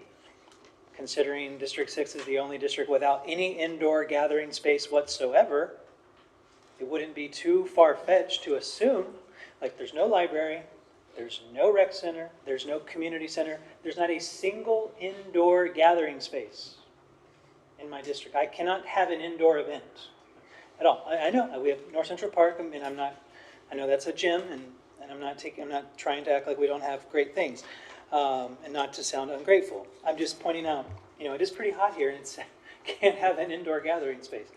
And so anyway, and not to mention it's consistently number one in my district's community needs assessment. But so, and yeah, I guess obviously I like that it ended up in high priority. That doesn't even mean it's going to get funded if we only have 50 million. I mean, but I guess my case for it would be we need some seed money to at least pursue this, you know, possibility. There's still talks about going on whether it would be a complete reconstruction, or, I mean, we need to talk more with UISD as well. Unfortunately, they chose to close 2 elementary schools. One of them in my district, and I need to speak more in depth with the trustee for that area. Obviously, it's a fresh decision that was just made. So, and I was not supportive of that closure, but I'm not on that board, and you know they made their decision. But now that that's happened, there is a thought that that's going to be an empty building, and renovating Matias de Llano Elementary School could be a more affordable way to bring a rec center to the area, but that would require obviously some starter money. So considering that you can't put all that in one, you can't just fund a rec center in 1 year, that would be the argument for getting it started. But yes, it's true, this council has not said we're committed to building a new rec center yet, because we're still pending the results of the indoor rec. Have we decided who's going to do that study yet? We did a at selection. least gotten started? We did a selection past council meeting. Right, so, okay, sorry, my bad. And then they have how many days to complete that work, do you know? I need to check back, but it's something, I can't remember the exact dates. We have to go through the contract process, and then after that, we'll start setting up meetings. But once we have it on board, the company, then we can establish a schedule for that, and we'll share that with the council. Right, because obviously, I'm assuming my colleagues would like to see that result by the first week of August, when the final decision's made, and if that's not possible, then I would understand if the council decided they wanted to wait, but then, of course, we get those results in September or October, it's too late. And that was the point of getting the indoor recreation feasibility study in this past fiscal year, 26, and I think I had to bring it up 2 or 3 times just to push it out the door. And if those results come in after the first week of August, when we have to make the decision, that's pretty frustrating, you know, because that was the point of piecemealing this process. I have a question, yeah. Mayor. Sure. How much are we spending on the Boulevard of the Americas and on the Plaza Theater? Those 2 projects. The Americas, that one was just awarded. Let me go back to so the block 1 and block 2, it's 7.1 million for the 2 blocks. 7 million for 2 blocks. It's the blocks coming up from the bridge number 2, the first block, and the second block. And that's just beautification, right? Beautification, sidewalks, improvements. And the Plaza Theater? The Plaza Theater, we're gonna go out for bids for phase 3, which is the renovations. We have 8.7. We did 1.7 for phase 2, which is the envelope, and then I think we did about 450,000 for the roof. Okay. So we're about 10.5 million. But I So can like give those numbers. 20 million into downtown projects, right? Yes. I just want to highlight that, you know, we do have struggles in terms of prioritizing what we're going to take care of, and we do try to spread the projects around. You know, we're taking care of downtown, we're taking care of a little bit of the Mines Road area, we're taking care of South Laredo, we're taking care of moving forward towards the arena, because we do hold a lot of events there, and we are funding that recreation feasibility study. So those are the ongoing projects, and then we're looking, I guess I understand that staff gave us recommendations on what you all consider our priorities, but at the end of the day, you know, it's up to us to Yes, that is decide correct, Councilwoman. what we think is a priority, and we know that, you know, for example, headquarters property room for police and fire, we're getting the warehouse fire station built and things like that. So I just do think that we are prioritizing some of these long-standing projects that have been in the pipeline. It's hard to make that decision on what to fund and what not to fund. And so I guess we would have to kind of dissect through this and see what we're gonna move forward with. If I may. Sure, go ahead. All right, right now, I see the street reconstruction paving program. And I don't know about my colleagues, and I think it's something that everybody knows that right now, around the city of Laredo, our streets are getting They're in bad condition. in bad shape. I don't wanna see, there are, Public Works is out there working, they're catching it, they're trying to get as much, you know, done as possible, but nevertheless, we've been getting rain, you know, the surprising rain 3 days in a row, you know, thunderstorms, it's surprising for Laredo, right? But our streets are in very bad shape. And $5 million just to have them, you know, I know it's just a study in the priority, but I don't see it on the top of the list. You know, going to not too long, like 2-3 days ago, there was an incident by Matamoros that I think we're still working on it right now. And I know it wasn't us. I understand it was another entity. But at the same time, you know, other streets are pretty bad. We have construction coming in. We got fiber optic machinery coming in. They're breaking down our streets, and then they're I guess, to get back to them, they're moving faster than what we're paving, in other words. So they're in pretty bad shape. And with this weather we've been having, our streets are pretty bad.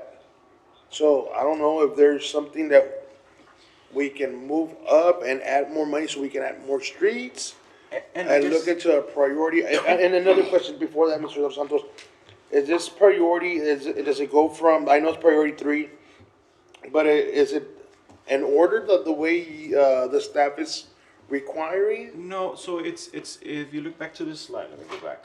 So the priorities are not, like, the highest priority is The mandate, yes. So the mandated and obligated are if we have something that legally required us to do some type of improvements, and then the obligated, if we have some type of external securing funding or some existing agreements that we have to like comply with. So those are the two categories.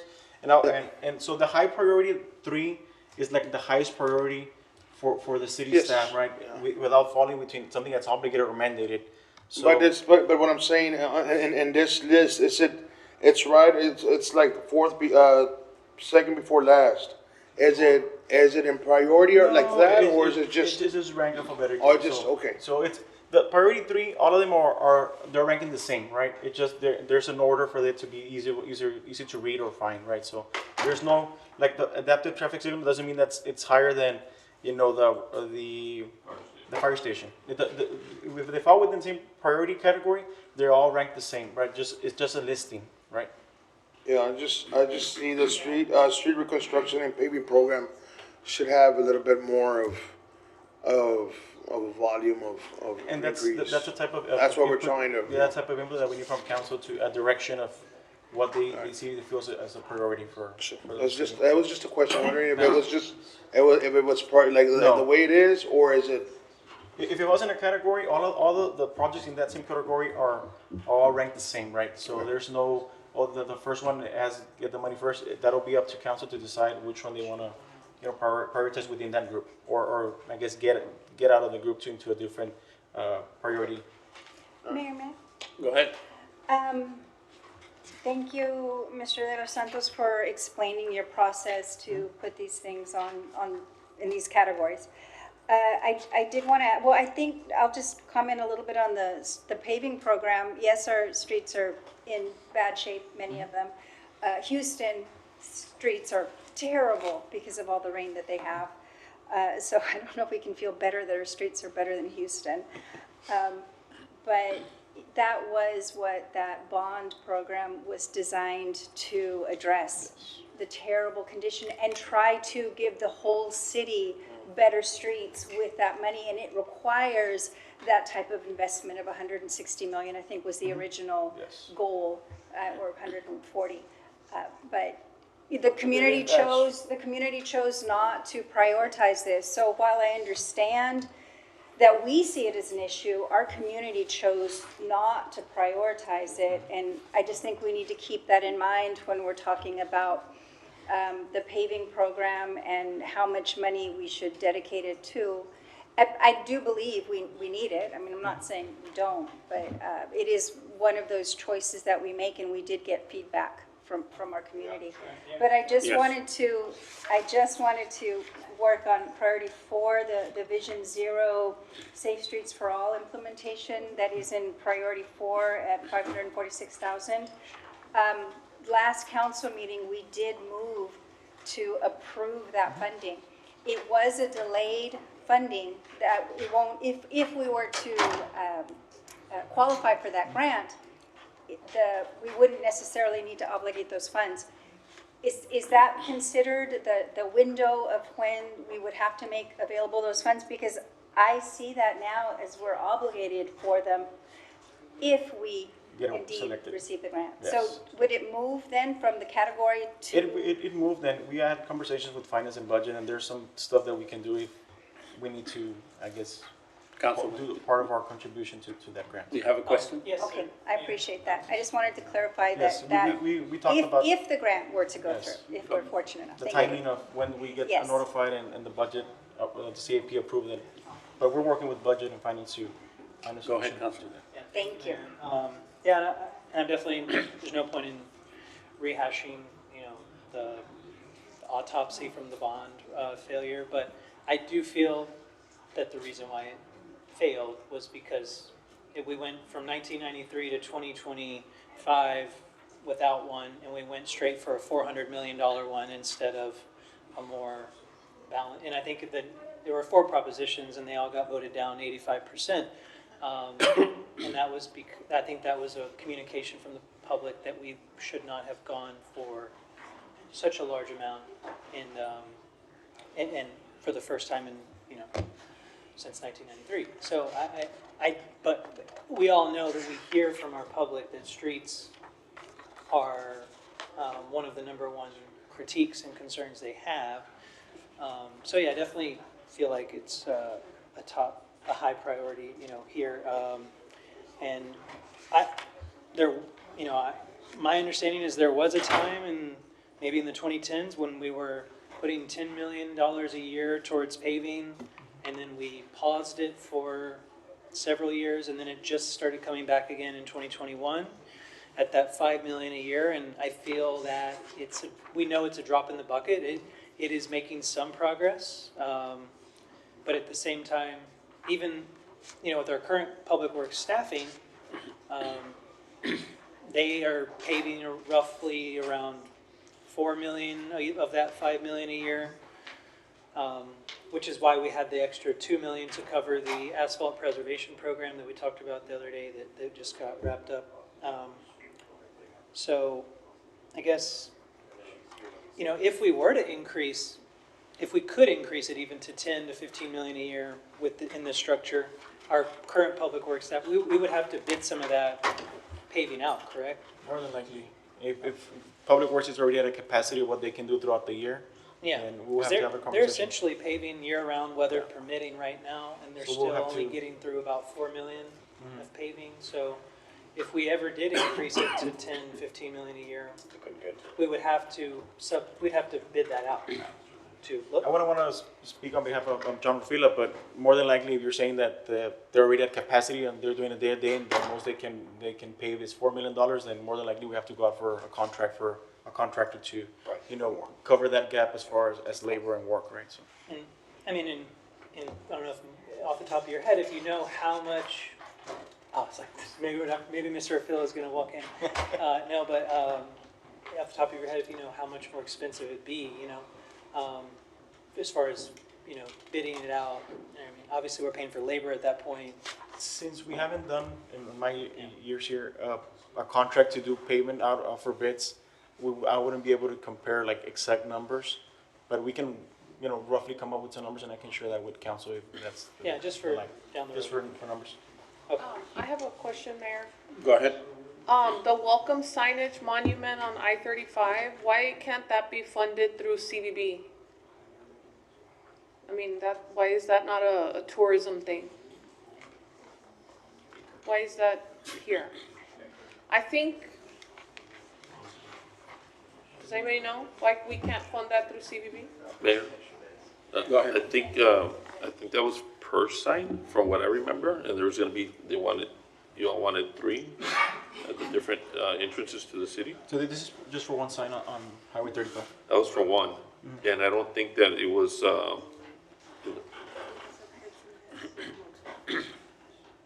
yeah, but the funding from it. Oh, well, the requirements for the hot funds, right? That you have to use it to promote heads and beds, and so it's hard to calculate that from the use of the sign.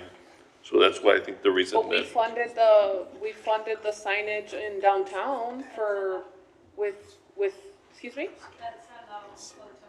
Well, that's what I'm saying. So why are we Some of it funding is, but some signage that one and not isn't. other signage? I just think based on the that, rules.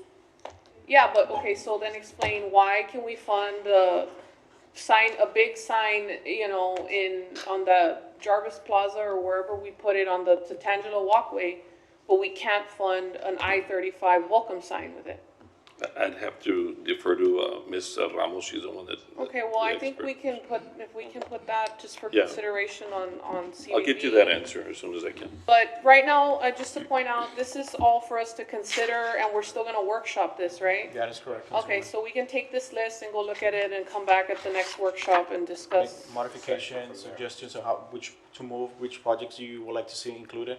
We can definitely do that. This is just for all considerations. Okay. There's no final list, it's preliminary. Okay. So what I'm showing right now is where it stopped, it's priority 4 and 5. This is 22 million. And what Jeanette was saying yesterday, we were talking about 105, so we were able to move some projects based on the readiness for the projects, and we bring it down to 93 million currently as it sits.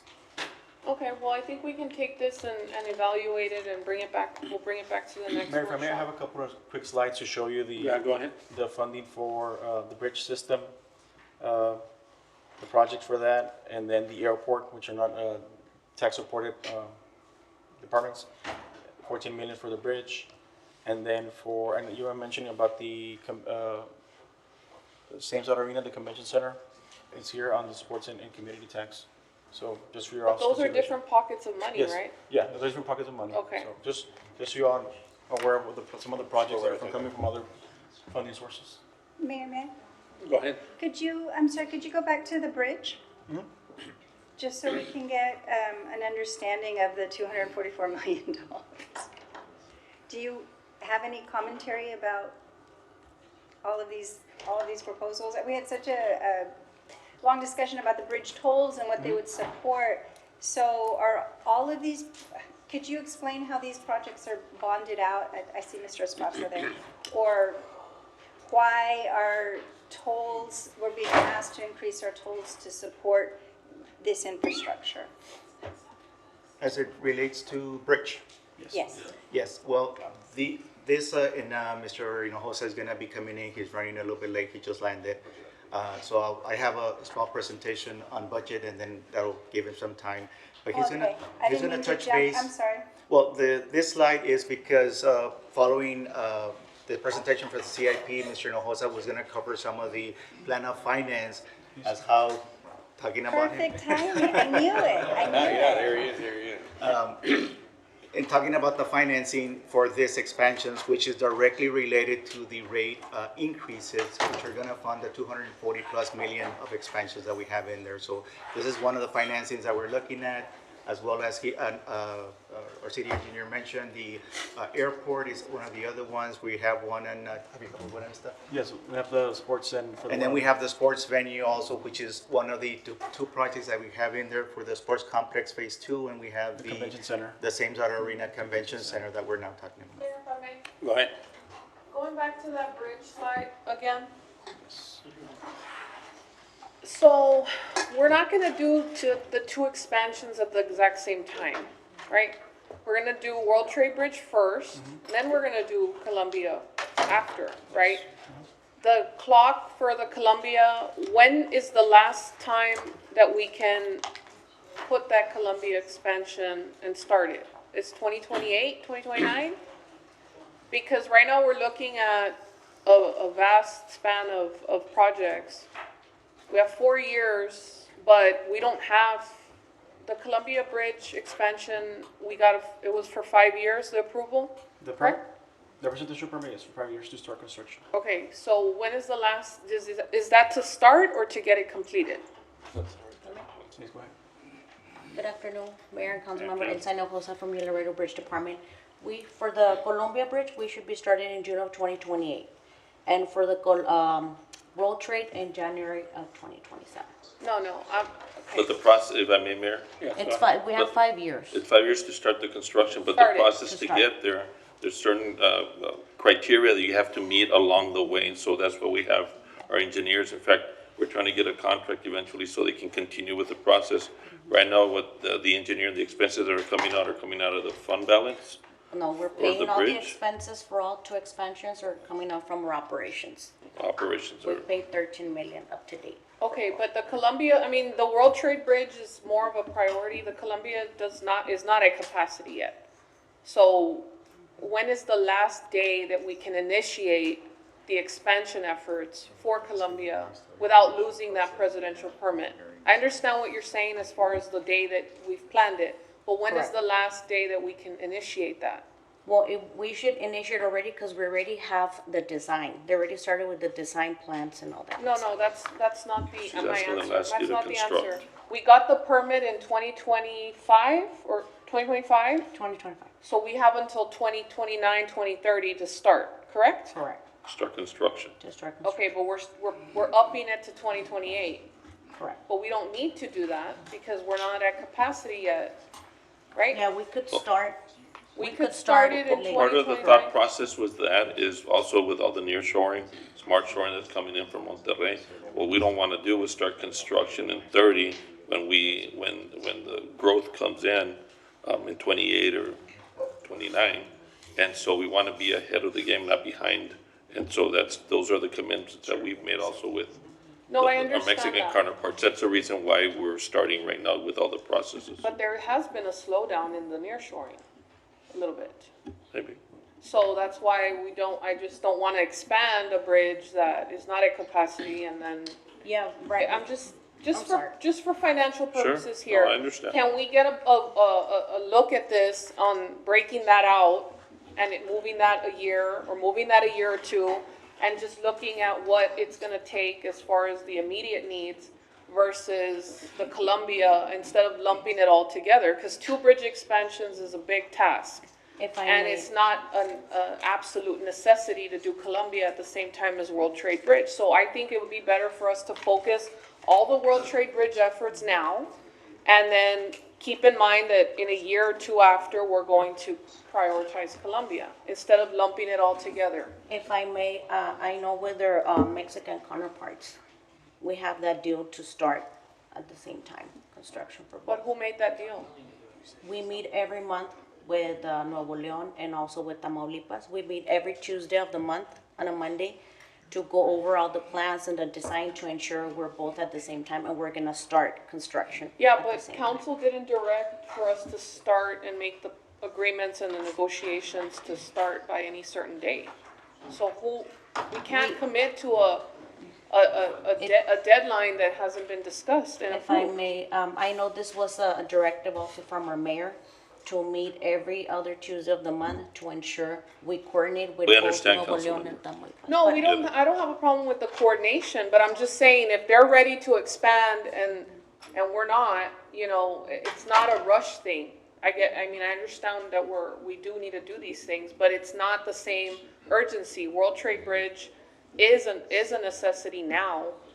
Colombia can wait a year or two. So I just think we should be looking at this in terms of getting what we absolutely need to get done first, and then giving ourselves a year or two to accumulate what we need in resources to move forward with that second phase, if you will, on expansions. Because if we're putting it all together and we're, you know, feeling the need to get all this money right now, I don't think that's a fair assessment of the actual needs that are happening right now. Mayor Pro Tem, if you'll allow us, we can Yes, come go ahead, and I back. believe, Oh, I'm Mr. sorry, Neves. go ahead, Mr. Neves. And Mayor Pro Tem, and I understand exactly what Councilmember Perez is asking for. I would just ask for just a little bit of time. Let us put that all together, because I think that will help answer all those questions.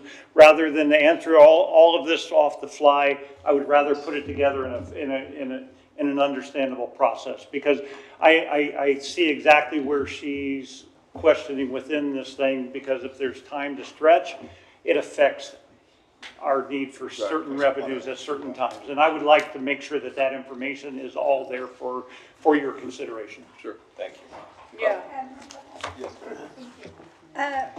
Ms. Hinojosa, I'm sorry, or Mr. Esparza, how much money have we already spent essentially in developing these plans? Because a lot of it is pre-construction, which is a normal process of getting ready for construction. So how much money has the bridge fund burdened itself with? Currently, we've spent 13 million, which 13 from million? those 11 million is for World Trade and 2 million for Colombia, from our operations. Okay, so Colombia is not at the same level currently as No, World and Trade as Bridge. you can see, everything's going for Colombia in 2029. So we're not delaying, but the financing for the second financing is for 2029 for Colombia, as you can see there, if you can explain that. Although some of the engineering and design work is happening and we already have a contract with that has initiated, the actual financing mechanism will not happen until 2029, and that's why we have it under that column. The 27 is a priority for the 45 million that is coming on for World Trade, and I know Mr. Hinojosa will touch base on the potential financing so that when we're ready to issue the contract for that, we have the monies available, because once we issue the contract, we need to have the funding available to be able to issue the contract. So we are And prioritizing. I, just one more question. And any delays in construction would then increase the costs of what is being planned by the people who are developing those plans currently? Any delay in the design process, and that can include purchase of land, anything that's happening right now will delay, then we would if we were to push it a year to the future or 2 years, the construction cost would definitely be higher. Thank So, you. and we would have to kind of slow down the process in the design, because he's currently working on those designs and making sure that we're allocating and getting all the land or anything that comes with a Colombia expansion. You have a follow-up for Councilmember Cigarroz, Mr.? Yes, in general, I guess following up with what Mr. Nev just said, there are certain requirements at the federal level that we're required to submit certain reports and analysis as we go by certain time dates. And so we'll get you all of those time dates so that you can see, because we can continue with the design of it. And I think Mr. Esparza just touched base on it. So, I mean, we're not gonna start construction till a couple of years from now. But again, if we delay it too much, then it becomes a little bit more expensive. But we'll get you the timeline for the design and the requirements at the federal level that they require us to submit the DAP and all of these other requirements Well, as soon as possible. And I definitely do agree with the fact that when you delay the construction, you're increasing the cost. So I definitely appreciate that. And so I guess if we are gonna do it, you know, it's the sooner we do it, the better, But just to we save can that get you the timeline for increased both. costs. I just, when we're talking about urgency, like in terms of the bridge tolls and having to raise them for this stuff, Sure. it's like we're creating that urgency because we're gonna do this project, but it's just, we're gonna have to balance it out and see how that's all gonna make sense. If it does make sense to borrow the money sooner than later and start sooner just to save X amount of dollars, then, I mean, I can definitely appreciate that. But I think it should be explained a little bit better in terms of, okay, even though we don't need this now, we are gonna save X amount of dollars by doing it a year or two earlier, because if we wait 1 or 2 years, it's gonna cost 10% more just inflationary costs or whatever. We'll get you that We'll information. get you the information, and Mr. Noe Hinojosa will explain on the bonding. Councilmember Garza? Yes, thank you. I need a bit of clarity here. We are getting an explanation on the CIP, and you've already set forth all these projects in motion, or that are not in motion. What are we gonna vote on today, if anything on this? For the CIP, there's no need for a vote. No, right, so this is just preliminary explanations, Yes. and how you're processing it, and how you breaking it down Yes, into and the the way we're priority gonna of look at projects it. that the group established for your all's consideration. Give us feedback where you see some of those Very projects good. need to move up or down, projects that are missing from the list that you would like to be added or removed. That's what we're looking for. Okay, I felt a little bit of pressure because of it, so, but no, thank you for letting me know. If I We may add- can't be voting on this yet. No, there's no vote for this. Okay. If I may add, Mayor Pro Tem, this is the opportunity for us to come forward to council and present what we have been working since January. As we move, we've worked with the departments, we worked as a committee with engineering, budget, and finance, and the departments trying to identify what their requests are. At this point, we're coming forward. We try to narrow it. A couple of months ago, we were at about 160 million. We're about 90 because some of those projects were moving at 28, 29. So this is our first opportunity to kind of show you what we have in the list based on priorities for your review, consideration, and giving us some direction as we move forward as to maybe some of this might need to be prioritized higher, prioritized lower. Yeah. And in the documents that we provided, we have the 27 year, but we're also showing 28, 29, 30. So if there's anything out there also that you see, well, this one's next year, it's a priority for us, we want to push it into 27, then that's how we can kind of consider. No, this is a good idea, the way, I just needed that clarity, because, I think you're breaking it down perfectly. I think that this is a smart way to do it, and an efficient way of getting things done. That way, we're not faced with big ticket items that are gonna be prioritized first. We're gonna be able to talk about them, how we're gonna get the money, and how we're gonna get the funding source to get going. So that's a good way of doing it. Thanks. But what's next in the agenda for this? Thank you. Mayor, at this point, I have a small 7-slide presentation addressing the budget and just where we're at, very short. We also have Mr. Noe Hinojosa also to follow up with the plan of finance, either one, Can whichever one we hear you. from Mr. Hinojosa? Definitely, definitely.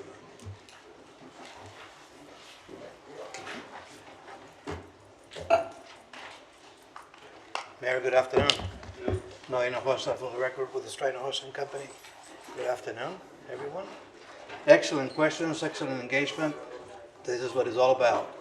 We will put you on the spot later on, maybe next week, Councilman. Tony Hasso, my associate, is sharing the presentation for you all, and we're going to try to put it on the screen here in a minute. Still hot? Is it just off the printer? I love the way you started. I feel it's hot. I know what a hot It's a little warm. off the printer feels like. off the plane. That's right. Well, we picked it up here. It was done by Quick Copy, no commercials, but anyway, they were pretty efficient. Right? Just got printed, I can tell. So anyway, right after the cover, you're gonna see this little pie chart, and basically, a lot of ugly numbers, but in summary, the city of Laredo has all combined in debt about $1.064 billion in principle. There were previous elected officials that always mentioned to me about, well, why don't you talk about interest? It's not only principal and interest. You can just imagine interest on that billion is probably hovering around another 600 million. But you don't pay that from one year to the next.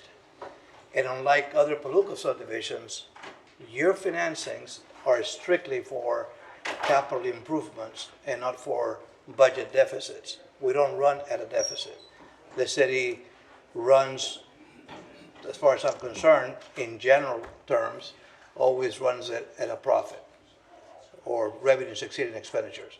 Political subdivisions don't work at a profit, but, you know, for private, I guess for my mind, you know, we call that profit. But in any event, so everything we borrow for is for capital improvements.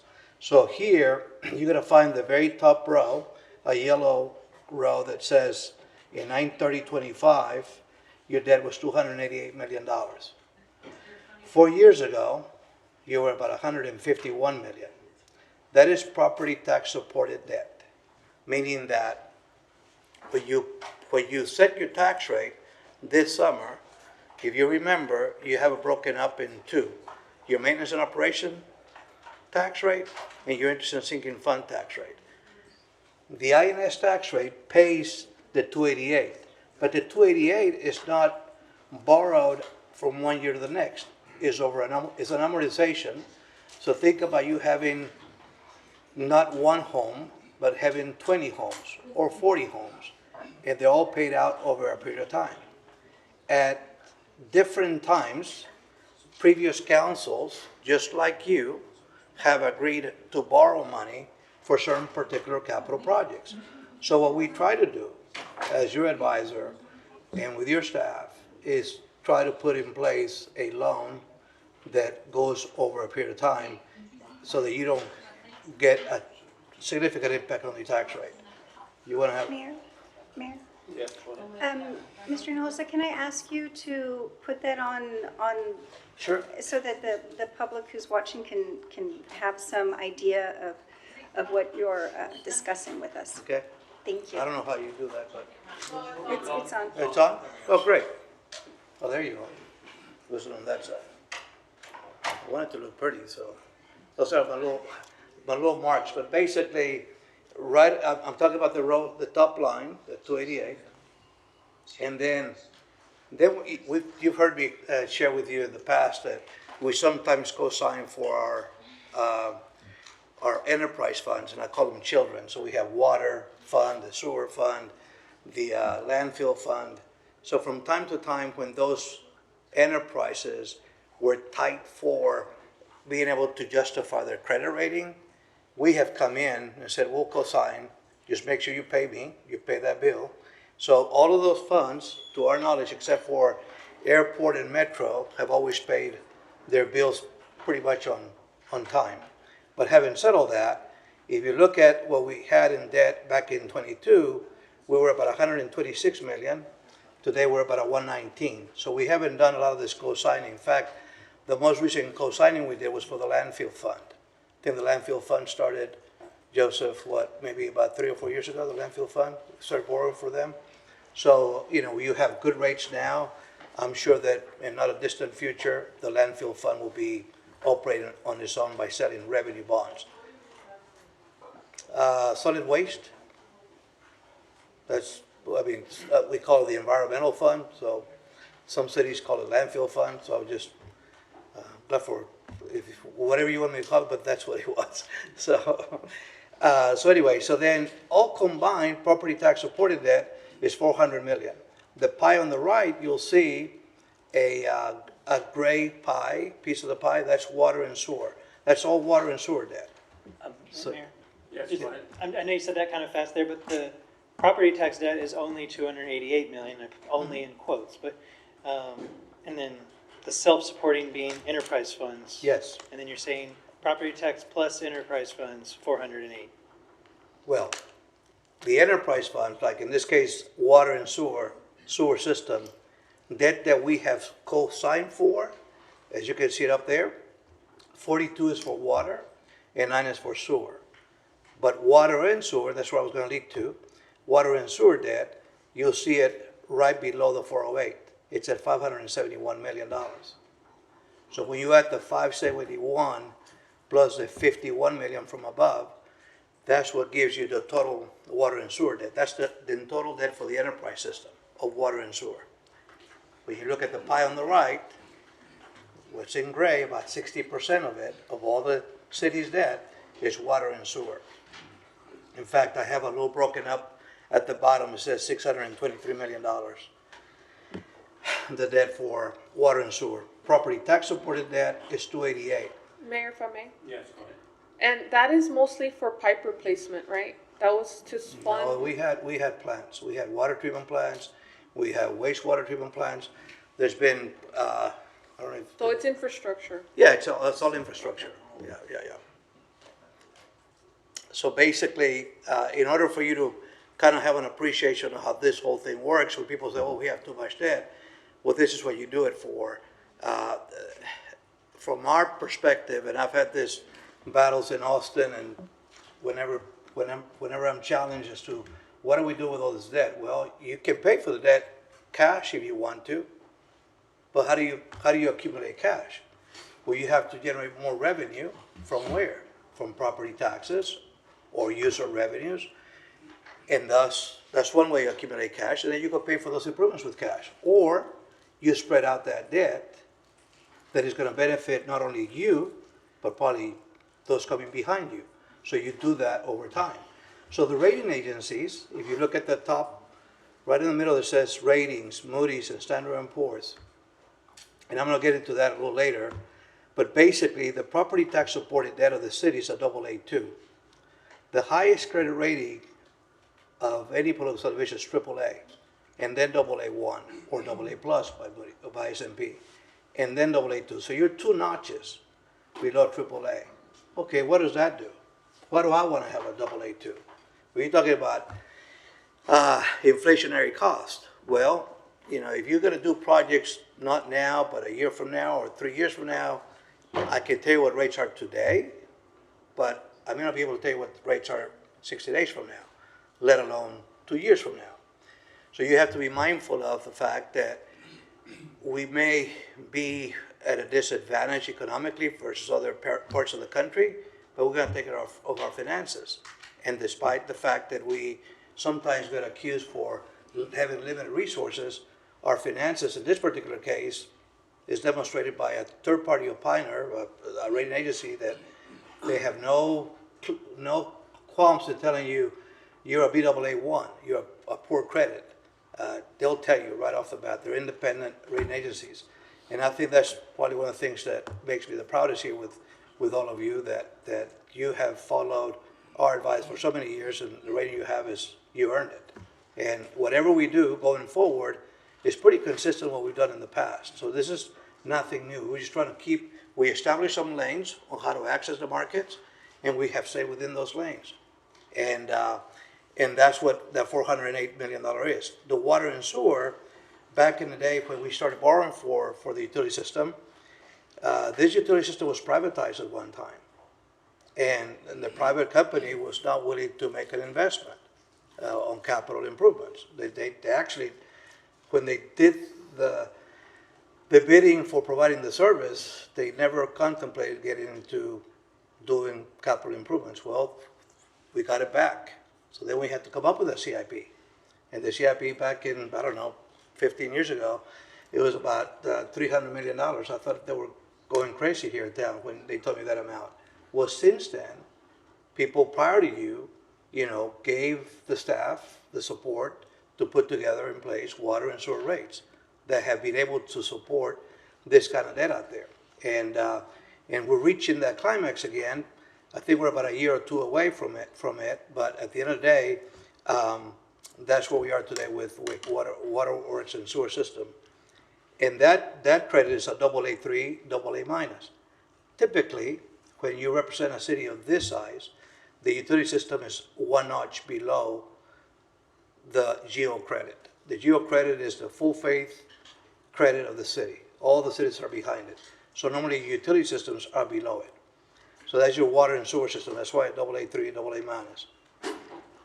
The AA minus by Standard & Poor's, you see that on the right says AA minus, negative outlook. That negative outlook, they're basically caution us that it could go from a AA minus to an A plus. Why? Because from time to time, we have had some headlines out there about a pipeline bursting and not fixing it adequately enough or fast enough. Water boiling. All those issues to them cause a concern because they're representing the lender for all practical purposes. So then you get to the bridge system, which is the next credit. 22, we had $30 million in debt outstanding. Right now, we're about 20,195. And literally, this is the best time to go into embarking on a very aggressive capital program like the one you've been discussing. You literally have no debt for that system. But what we have in that system is a strong reliance from the general fund from that system. So you as a manager, you as a stakeholder, the largest stakeholder in the system, because you actually get more money than a lender, than the person working for you, you have to think, okay, if I do rate increases, if I do these improvements, how do I preserve my reliance on that fund? Or maybe I don't want to rely on their fund. But we suspect that because of the fact that, and I want to get into a page here in a minute, that describes how you're relying on it, you continue to rely on that fund. And that's literally, I've always called it the golden goose. You know, that's something you gotta protect, come hell or high water. We don't tell anybody else, in fact, you don't tell me ever how to run my business. And when you're doing, this is a business enterprise for you. This is something you invested, I think, over 70 or 90 years ago. And when you did that, there were others that could have done it, but they didn't do it. The forefathers did it. They chose to get into that business. And now it's paying you great dividends. So the question is, how do you determine whether you stay with the program or you don't do it? And I think if it's a good asset for you, let's be reasonable. You put together the whatever you think you need to have and hope for the best. I can tell you, based on my experience back in the 90s, when we're doing bridges all over the place, when you come to a deadline of, like I heard you mention earlier about, we need to start this in 28, I know that in order to get a presidential permit, GSA has to be the last agency to approve everybody. There's about 26 or 27 federal agencies that have to come together and approve, yes, the plan. And then on the Mexican side, you have another partner. You may have a private operator, the government over there changes, whether it's a governor, whether it's a president. So it's so hard to come up with an agreement as to when to start a project, right? So it's like you don't have a lot of choices. The only choice we have is, what can I do here and how is it going to affect me? And unless we borrow money for the bridge and we place property taxes to that, we're going to have to adjust rates, because rates give you revenues 6 months, 9 months in anticipation of you needing the revenue coverage to support the loan that you're about to borrow. So we sell revenue bonds. So whatever bonds you sell there, it's not gonna affect the property tax supported debt. We're gonna keep that AA2. So we have a lot of credits, and we have to protect the main credit AA2. So the bridge fund is an enterprise of the city. It's another child of the city, and we don't want it to come and hurt us. But the way they can hurt you is that the rating agencies know that you rely from this fund with over $40 million just for the general fund. So that's something that you have to keep in the back of your head. And then the last credit is the sales tax revenue debt. That's the arena. In the arena, in the baseball, in I think Tennis Center, and now Buena Vista, I think, that brings in 30 million in change in revenues. And off of that, you're paying annual payments, year in and year out, and whatever's in excess of it, you use it to pay operations of all those assets. And then whatever is left over after you pay those assets, you put in your savings account. And that savings account today is pretty healthy to the extent that some of that is going to be used, I think, this year to pay off the Sames arena improvements with cash. So you're not like borrowing for the arena, you're paying with cash. And that particular fund is restricted by law. You told the voters, we told the voters, I don't know, back in the 90s or whenever it was, maybe early 2000s, that we will levy an additional, I guess, half a penny, Frank? Or quarter cent? So that we could use that money strictly for quality of life projects. And look what you've done. We only thought we were gonna cover the arena. When the arena came out of the box, when we did that financing, which was like a $35 million loan, I think our sales tax back then were like maybe $6.25 million. And today we're like at 13.5 million. But they can only be used for that. I know you've challenged the cigarette ladies have told me, what about 4B? What about economic development? Well, we're committed, and as long as that debt is outstanding, that's about the only thing you can do. So I'll stop with this page. If you have any questions, I can proceed with the following pages. Go ahead. Just the 59% debt, in the pie chart being water and sewer. How does that generally compare, to other cities? Excellent question. Normally, utilities are about 70 to 80%. So you're actually not as invested in utilities, despite the fact that that looks like a big number. Utility debt normally is a bigger number as total debt of a city. What about cities like San Antonio that have SAWS that's technically... We represent SAWS, represent the city, and CPS too. They are a separate enterprise. They have a separate governance body that reports to the city council. But does the SAWS debt count against the city of San Antonio's debt? Because of the fact that it's revenue debt. So the only debt that counts against us is the 51 million that you see up on the top. And when you say, does it count against us? See where you see 42,848,000, that's water, and 9,665,000, that's sewer. Combined is about $52 million. So that debt counts against a property tax supported debt, but our property tax supported debt is so clearly paid by a very declining amortization schedule that it really doesn't, it's not even in play for that matter. And when you look at that debt versus how strong our rates are supporting utilities, utility debt and utility operations, it doesn't really play.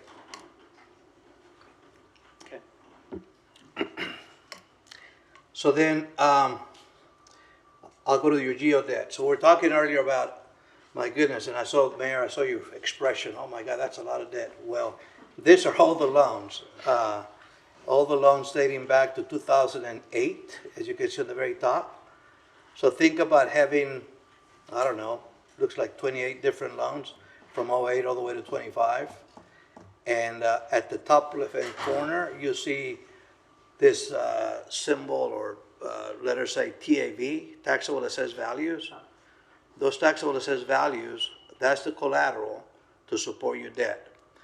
So if you have about, in this case, we're showing you have $374 million worth of debt outstanding at the very bottom. The second column at the bottom says 374.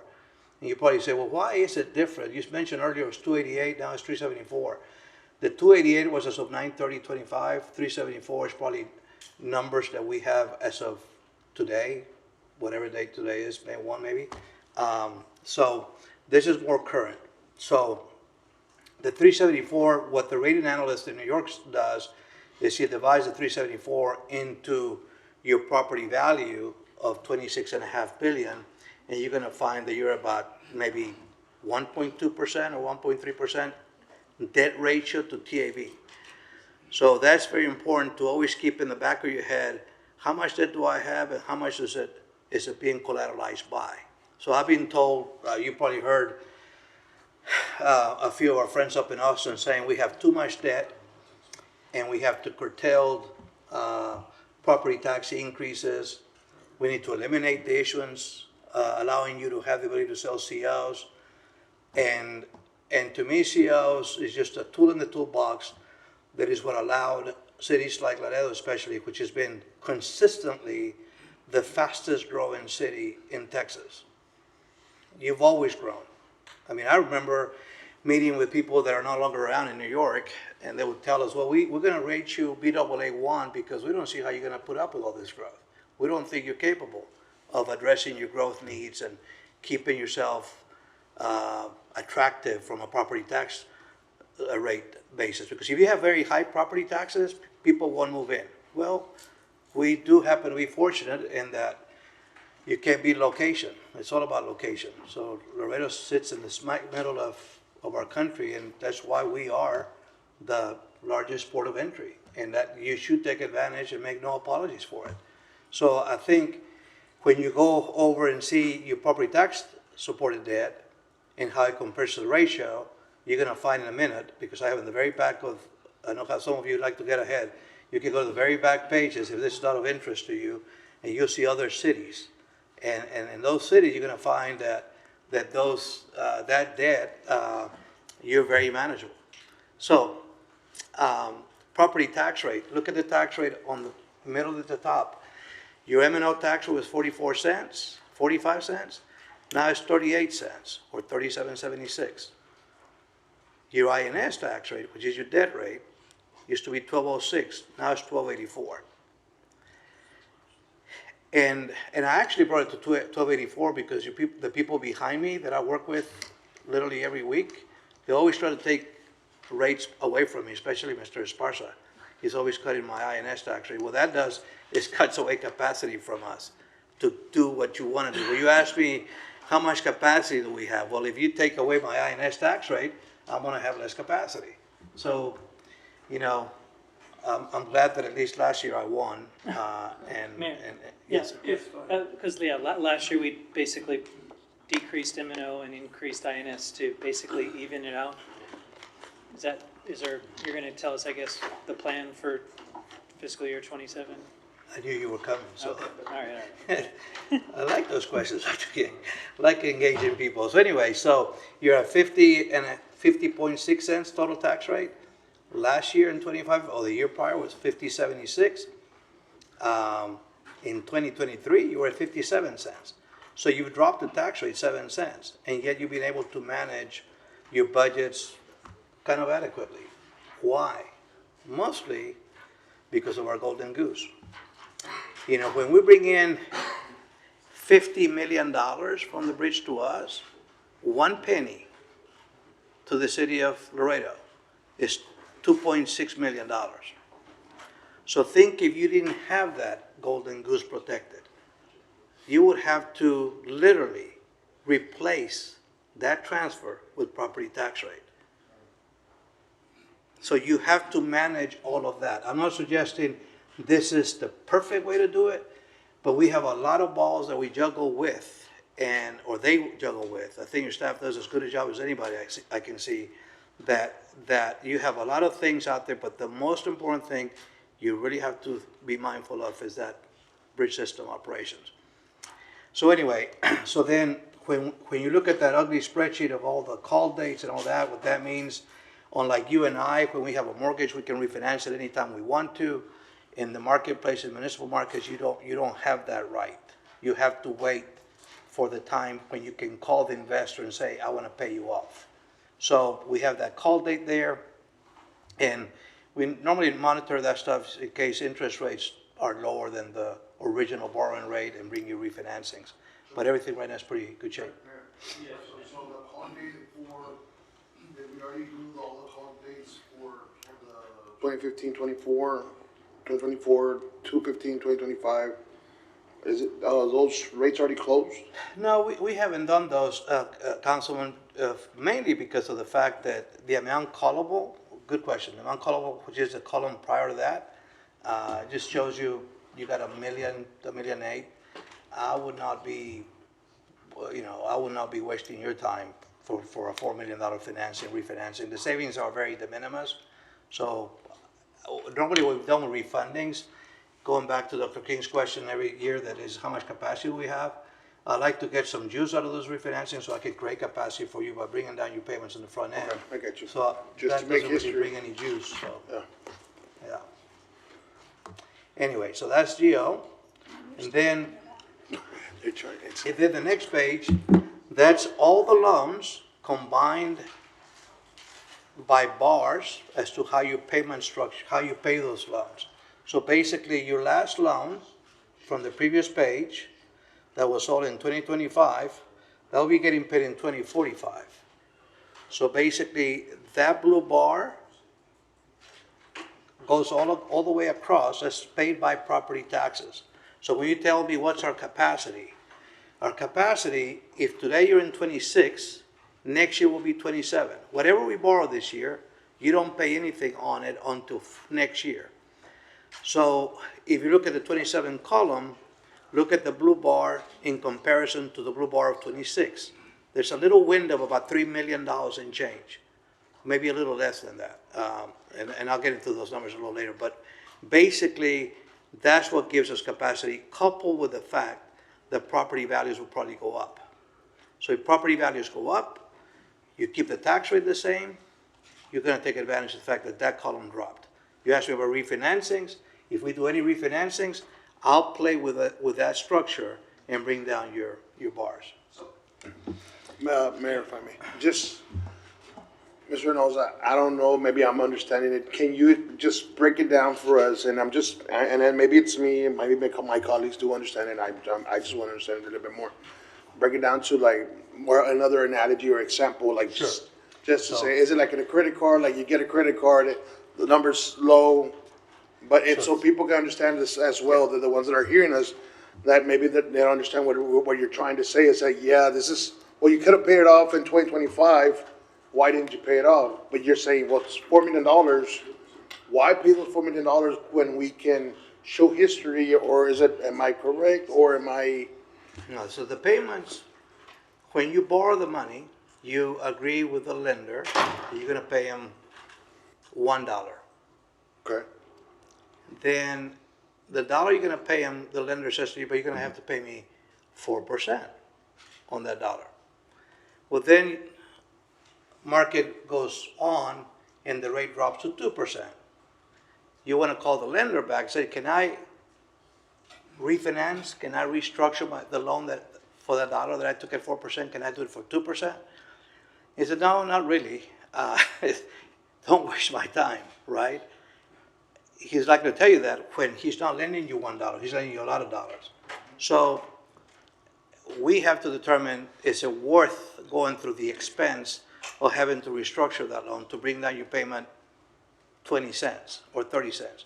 But when you're dealing with $288 million, maybe not 288, maybe 30 or 40, if I can bring your payments down by $200,000, well, that's for each $200,000 that I can bring you down, that gives us capacity of probably $3 million.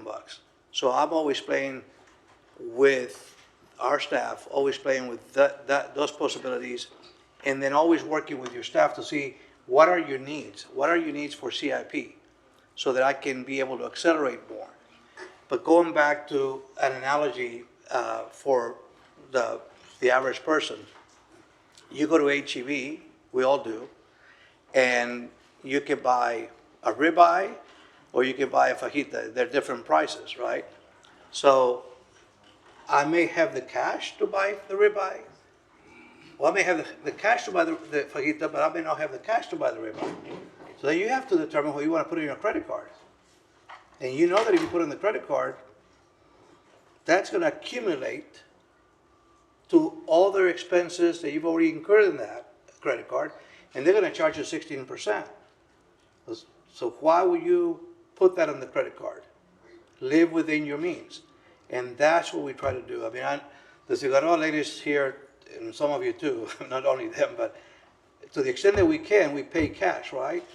But in order to generate cash, I got to have higher taxes, and I got to have a big savings account. And those going back to you, you would not want me to do a $5 million financing where my fee probably is going to be bigger than the savings. So why do that?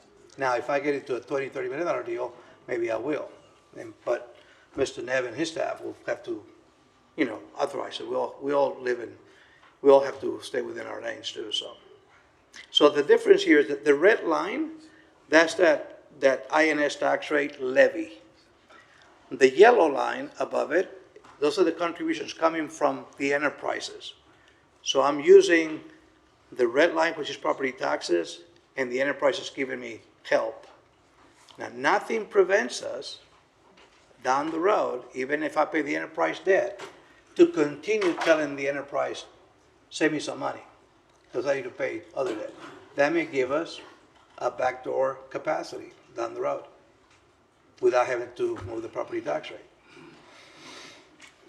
Good questions. Then we ran on page 6, we just ran some scenarios, some models where, you know, this year you may need $20 million for general fund improvements, and then you may need also equipment financing, so another $20 million. The ones in blue is your CIP, the ones in green is your CIP too, but it's for equipment only. And then the last one is your airport. I just got off the airport and it looks very nice, but I was telling Mr. Nev earlier that you may want to do a few touches here and there, especially with the jetways. You don't want to have that kind of liability out there. I mean, you got to protect again. It's not all the assets we have. Is the airport director here? Yes, sir. Yeah, there you are. Not everyone is a golden goose. No personal insult, Gilbert.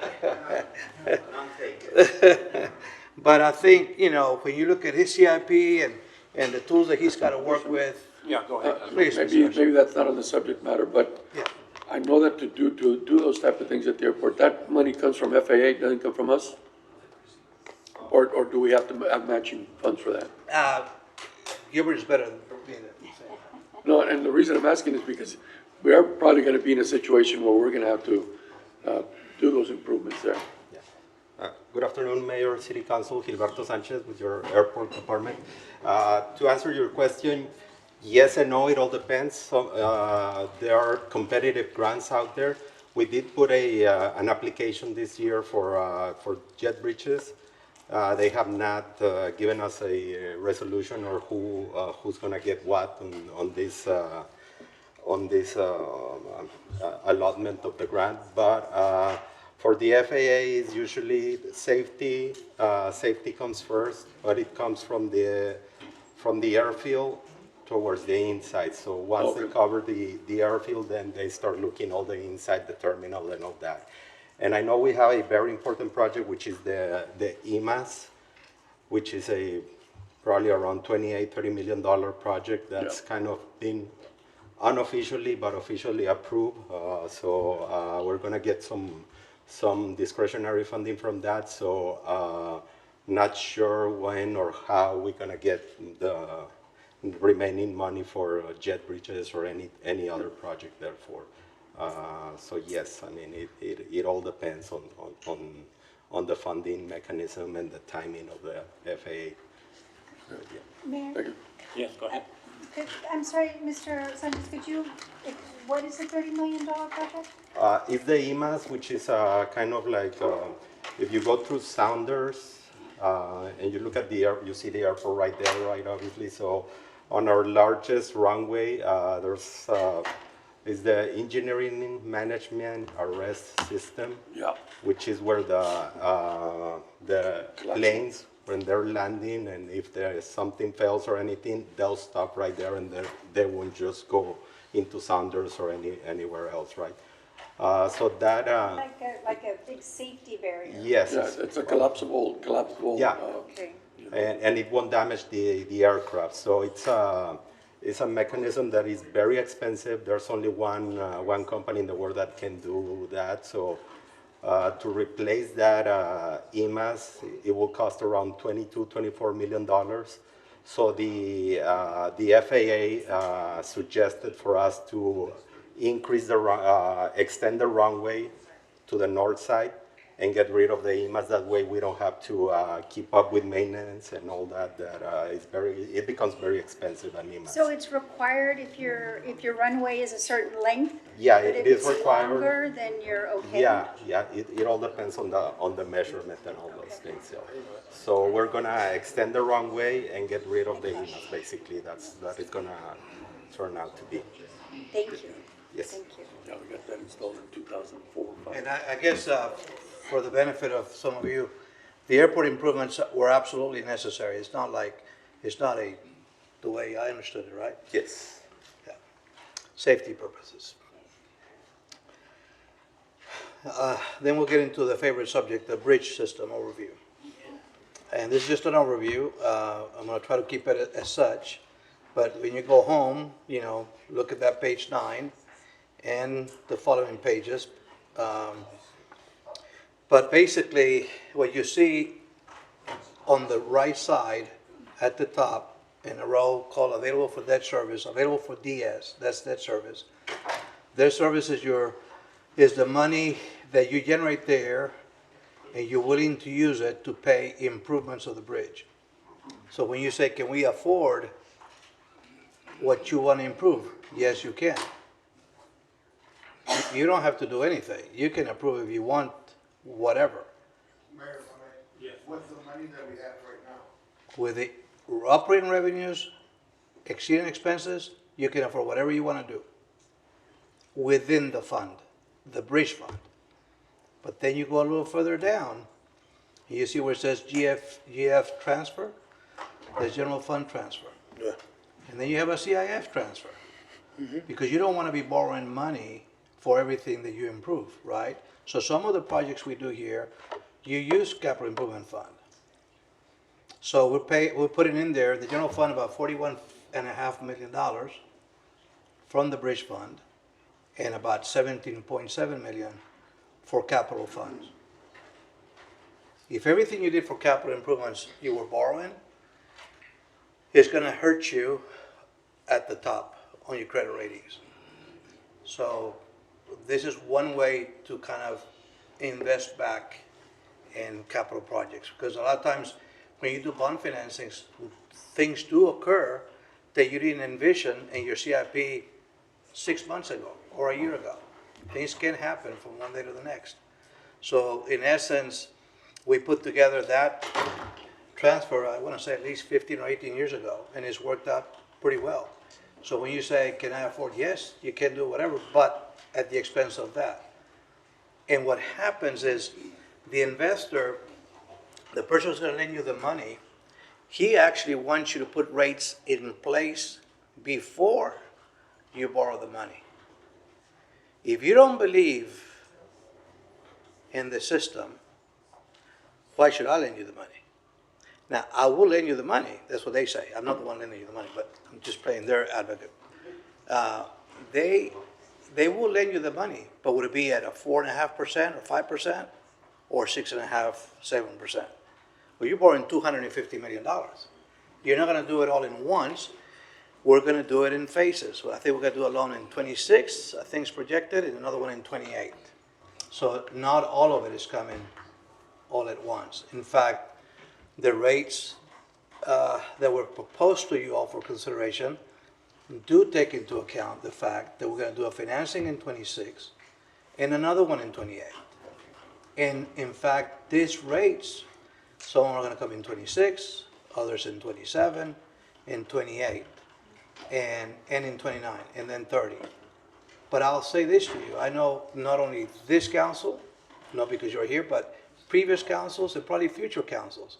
If you get to the point where you're exceeding your expectations from revenues, you can always rescind the tax increase. You can always stop the third raise or the fourth raise or the fifth raise. We work with a lot of entities like SAWS, like CPS, more aligned with you is City of Brownsville. Where in City of Brownsville, we had a... Mayor, if I may, that was a question I asked last time to Mr. Mata, and Mr. Mata said, Mr. Mata, can you come up here? That was a question I asked Mr. Mata, and you said we could, and if we could, you know, we can do it the first round, and then the second phase, we can, you know, if changes, if everything changes or whatever change, you said we couldn't, so. Yes, you can. Yeah, so basically, the lender is going to see it, is going to appreciate the ordinance coming in place for all 5 years. Okay? They're going to want a commitment from you for all 5 years.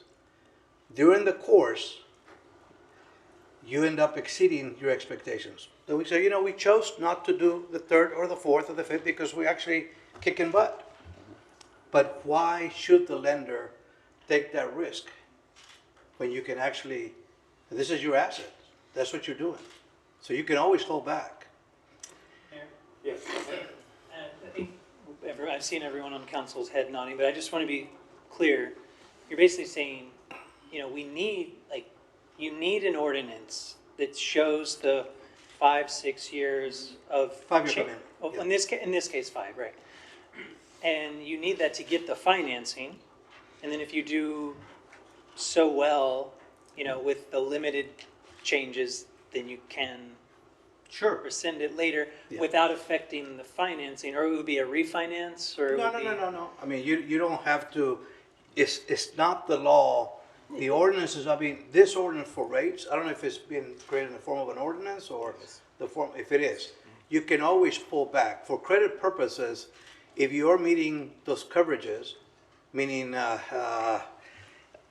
if you look at the blue line, in 2025, the year that just concluded, we had revenues of $86 million, spent 21, had net revenues of 64.75.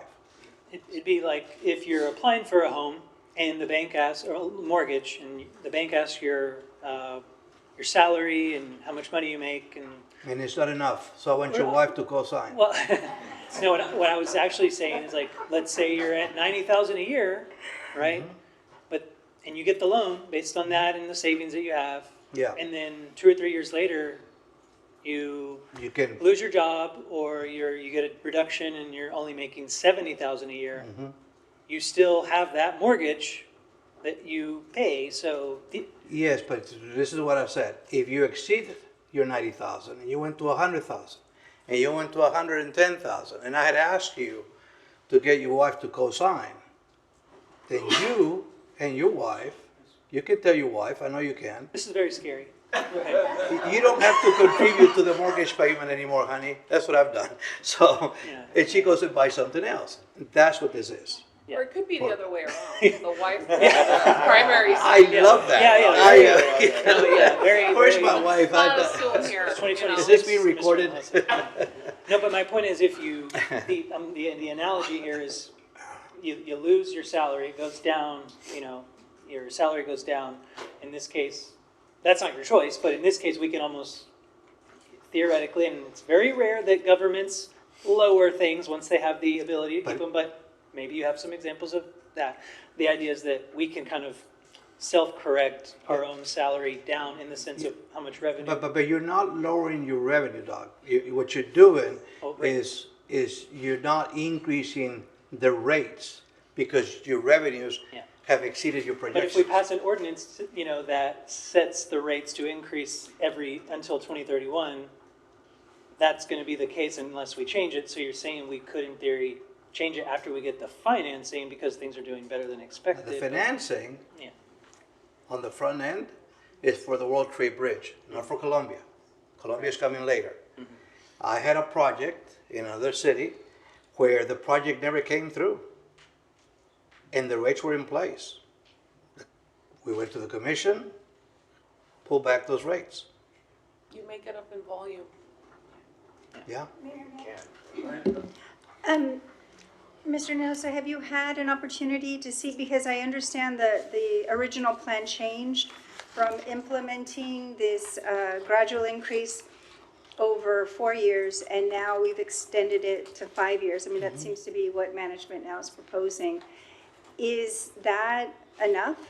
Do you see this as being, because they are very gradual rates. I mean, you're talking about 25 cents per, and I know it's per axle, and I do not mean to diminish the impact. I understand there will be an impact, but these rates could have been higher. Sure. And so, because we haven't seen any movement since 2018, are they enough to support this? I mean, $244 million is a significant investment. Sure. So look at the very top row, which is 86,000,009. Those are your total revenues of the bridge system.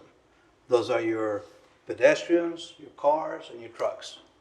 The trucks, the commercial side, I think it's about 75% of the total revenues. Yeah, so this, say 50-50 then? So this is 43 million. I know that Mr. Mata is being conservative. But anyway, so 43, and you're gonna go up 57%. So that 53, that Over 43. 5 years. Over 5 years. But you're not gonna, again, you're not gonna borrow the 250 this year. You're gonna borrow, I think, like 90, even 100. 100 is gonna cost the city about 7.5 million to 8 million a year to make that payment. So the first tranche is very important. The rates that you're gonna increase in the front end have to be important to generate that 7 or 8 million. Because at the end of the day, going back to Dr. King's, if I don't do this, we don't do the financing. No, you'll do the financing. What you want to do is preserve the benefit of what you be getting out of that enterprise. It's justified. This is your asset. Right. So people will tell you, well, don't do this. You got to cut here. You got to cut there. I just wonder, like I used to have hotels, right? And you look at the hotel, and if you use Wi-Fi, if you use a telephone, if you park, they charge whatever they want. Who administers, supervises when they raise those rates? Do they go to a regulatory committee? Well, you're the regulatory committee, but you happen to be, in this particular case, the owner. You're the board of directors of a business enterprise. So the question here that they have to ask themselves, that we have to kind of represent to you is, you want to keep the ratings where they are, not only for this fund, but also the GO. Can we live with that 57% increase? Well, I didn't hear you say you're going to do it from one day to the next. It's gradual. Yes. And to me, is it enough? We'll see. I think it is, at least for the first loan. By the time we do the next loan in 28, you may have been on your third increase of rates. By that time, we would have had at least 2 or 3 raises in the first 2 years, and we'll see where those revenues are. Maybe we do have, I mean, there was, I think the mayor said, are we going to lose market share? The last increase for auto was like in 2013, and in 17 we did the trucks. We lost no market share. Why? Location. So if people talk about the price of diesel. Well, if I'm coming from Monterrey or Saltillo, It's am I going to shorter. go to Eagle Pass? I know what it's like. I actually did that one time. I went from Saltillo to Eagle Pass. Wow, it took me a long time. I didn't know that. I will say that the original presentation that Mr. Mata made showed us the difference in mileage. And it is location. It will always be more mileage to go to any other place when the goal is to get to 35 and then go up to the middle of the country. So that stays the same regardless of what our rates are. You're not the top dog because you're really good at it. I mean, we're good, but location helps. No. It is because we're really good at what we do too. Because we invest, because we choose to modernize. I mean, it is location, but also it is the quality of service.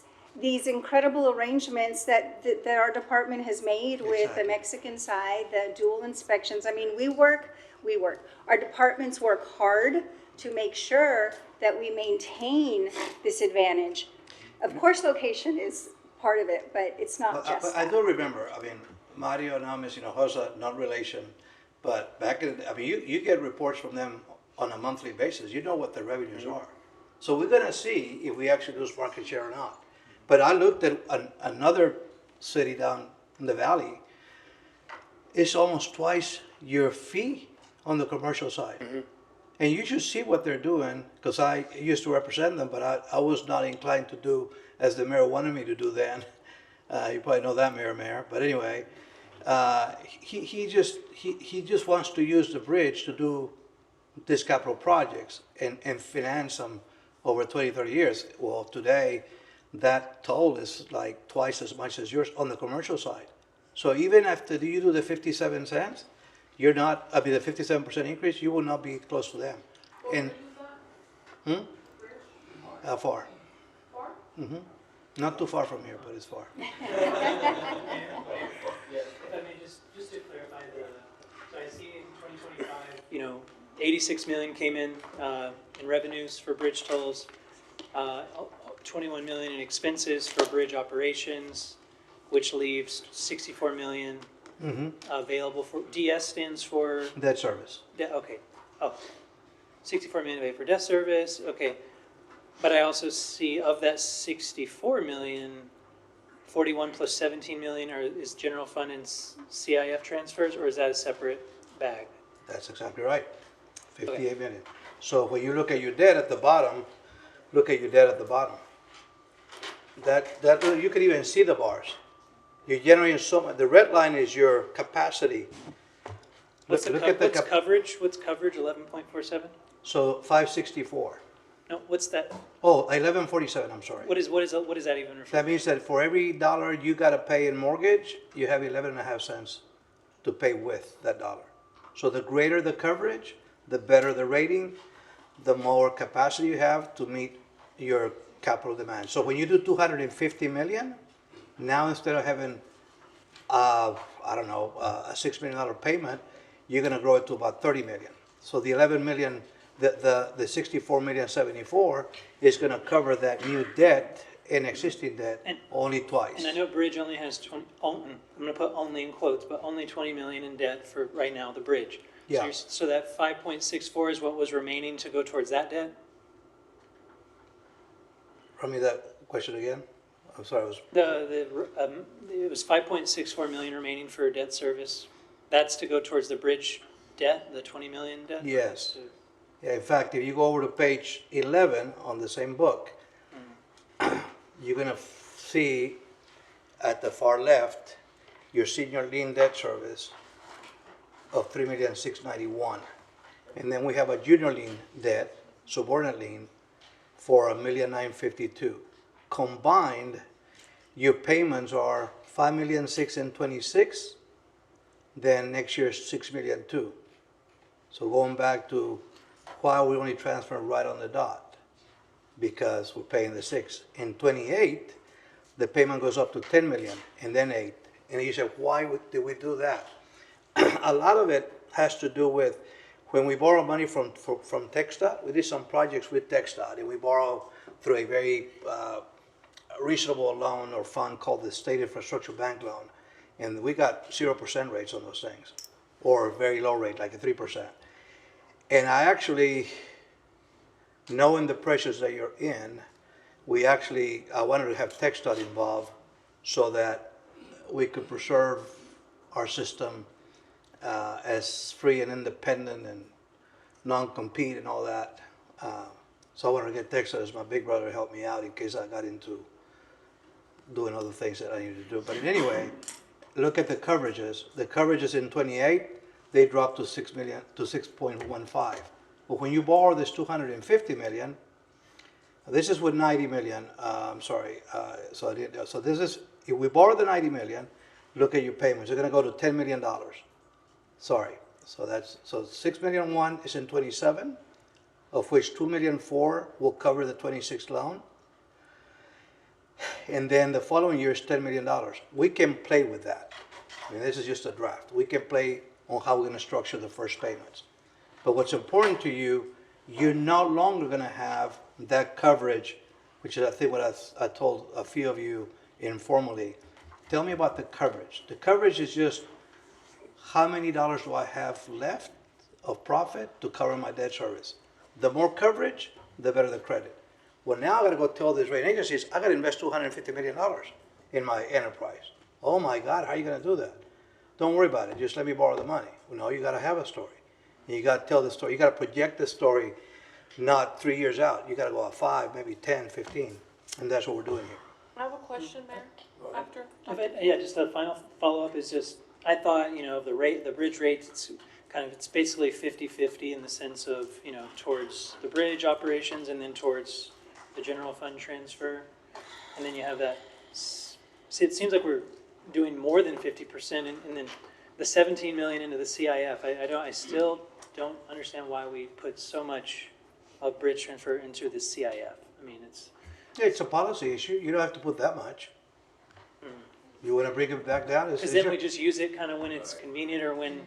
Well, it could be convenient or it could be, I don't know what it's used, but I know that for years we've been using the CIF. There's a lot of things that happen in Austin that you can't control. There's a lot of things that happen with agencies, with unfunded mandates that you get from one day to the next. Where are you getting the cash from? So we have used that CIF not only for capital improvement funds, sometimes we use them to help with the general fund. And, and it's our bogey. But it's up to you to decide, okay, you want to put policies and dress it all up and not be flexible? You're right. I mean, this is your business. Yeah, okay, thank you. You have a question, Councilman? I do, Mayor. So I looked at the FAR Bridge, rates, and right now, I think one of the deficiencies that we have is that we are capped at 5 axles. You know, we don't charge for, I don't think we charge extra for the 6th axle. I think the cap is, at 5, and they do charge, but their 5 axle rate is $27.25, and their 6 axle rate is $30.25. So it is higher, but it's not That high. double. Well, no, I thought I saw somewhere on the very front, a 2-axle or 4-axle, of course, I don't know how many trucks, but that was like an $8 and change Yeah. versus your $4.50 or $4.25. It might be, but, so I just wanna say. No, that's what I read. Just to clear that, we don't cap. I mean, it's per axle. You have 10 axles, you have 20 axles, we don't cap. Okay. So $675 per axle. Or $475, $475, I'm sorry. yes, thank you. So I just, wanna say like FAR is still not, they're not double what we're charging. Well, what I saw on the front end, it was twice as much. Maybe over the back, it levels off, right? But if you have a small truck, that's what I read.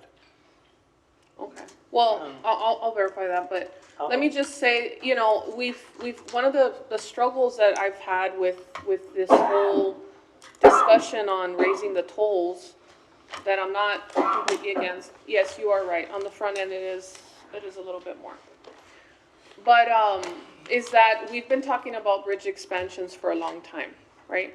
And we haven't implemented a rate increase. So why was that not recommended to us 2 years ago, 3 years ago, 4 years ago? I don't know that, it's a great question, but I guess the question is, expanding a bridge, building a bridge doesn't happen overnight. Right? Because you just said you'd look out 5-10 years, We right? do, and Right. we are. So that's what I'm saying. Well, how would you like to, let's just pretend that we didn't come here 3 or 4 years ago. What would you have done, or someone in your position would have done, if you would have had more money left in the CIF or the general fund? As it is today, people do ask us, well, what do you do with all that money? Right. Right? So, maybe you do, maybe you don't. At the end of the day, the best way to justify a rate adjustment is when you have something staring at you that you gotta do. And I don't think any of us knew that even in today, I mean, we talked about this, Joseph, when you come here, what, 2 years ago, 3 years? 3 years.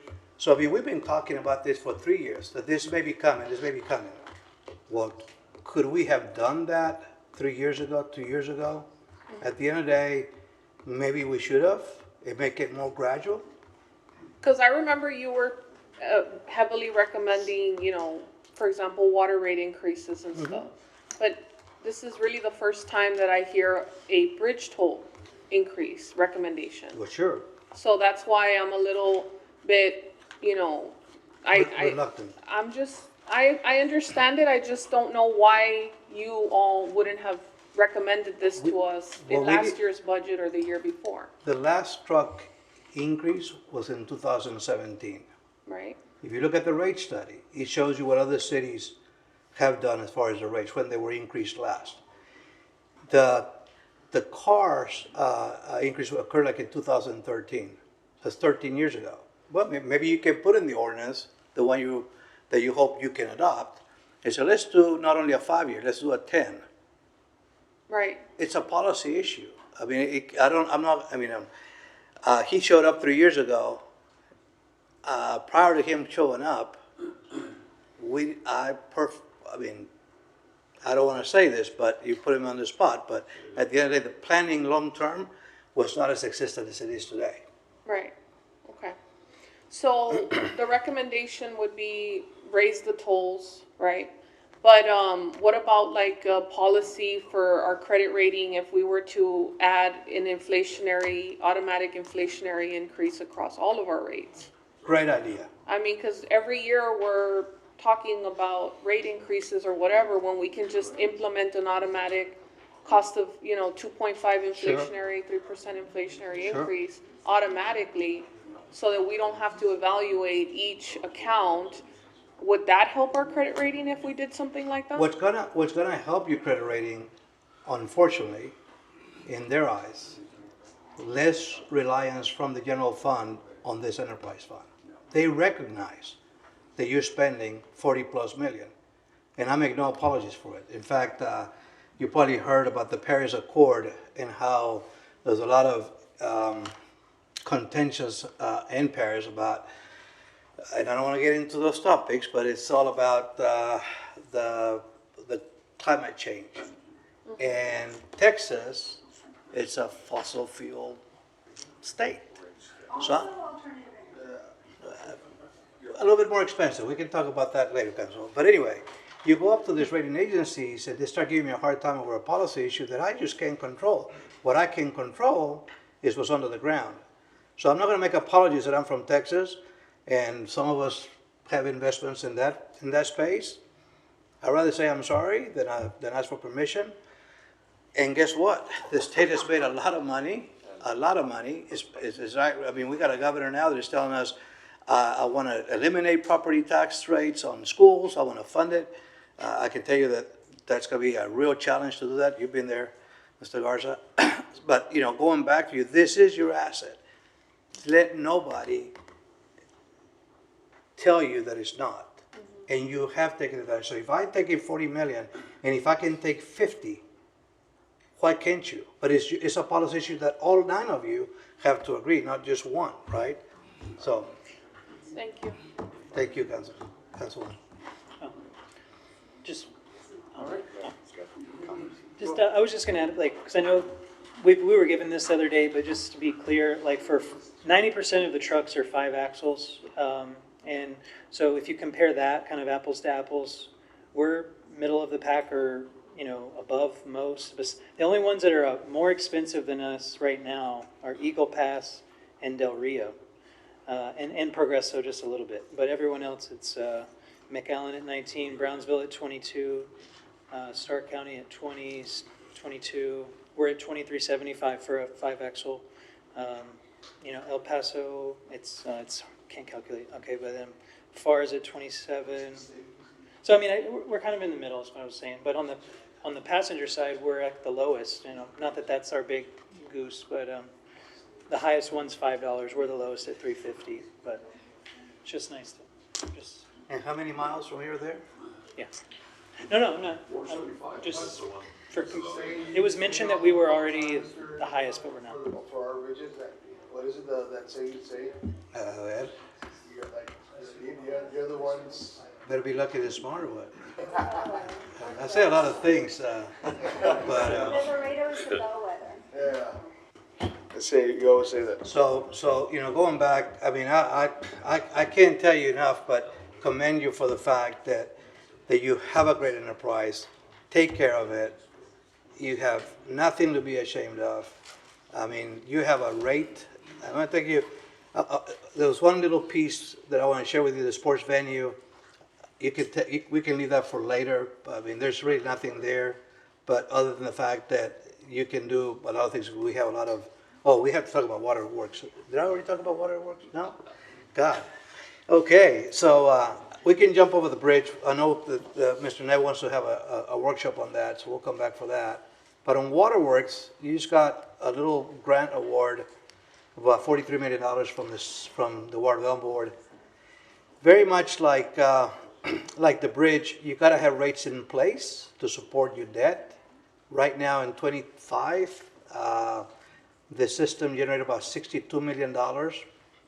Unlike the bridge generated $64.7 million. The utility system, with a lot more people, with a lot more assets, generated $62 million, a little less than profits than the bridge system did. But again, that you have to be open 24/7. It's what I call a fundamental function of local government, utilities, whereas the bridge is not. But anyway, having said that, I know the manager has told me that he needs some financings done this year. We didn't take, I don't think we have put anything in there as far as his capacity, but I'm gonna take you to page 16 real quick. Page 16, the column you have to grab on that page is the very last column to the right, the yellow column. That 139 coverage, 1.37. We talked earlier, what was coverage? On bridge, we had $11 to the one. Here we have $1.37 to the one. So it gives you a perspective. So if I'm lending you money, why would I not charge you more interest on your utility debt versus your bridge? Well, because utilities are a function, a component of the city that is fundamental to have. You cannot live without water and sewer, whereas you can live without bridge. So that's a business, the bridge. Water and sewer is not necessarily a business. Your business is to provide water and sewer at reasonable rates. So therefore, cities like San Antonio, like Brownsville, McAllen, everybody out there, they have those margins at real tight margins. We have three types of loans. The first yellow column is what we have, the first lien debt, and that is covered at 175, 185. So think about me going to the mayor and says, Mayor, I want you to lend me $10 million. I'm gonna give you a senior position.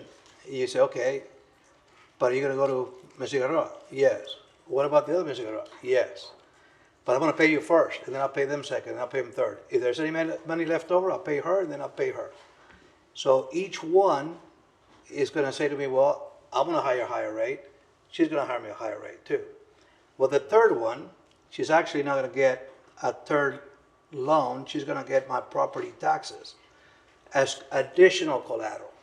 So whenever she lends me the money, in an effort to get the same rate that he's giving me on a first lien, I give her an additional pledge.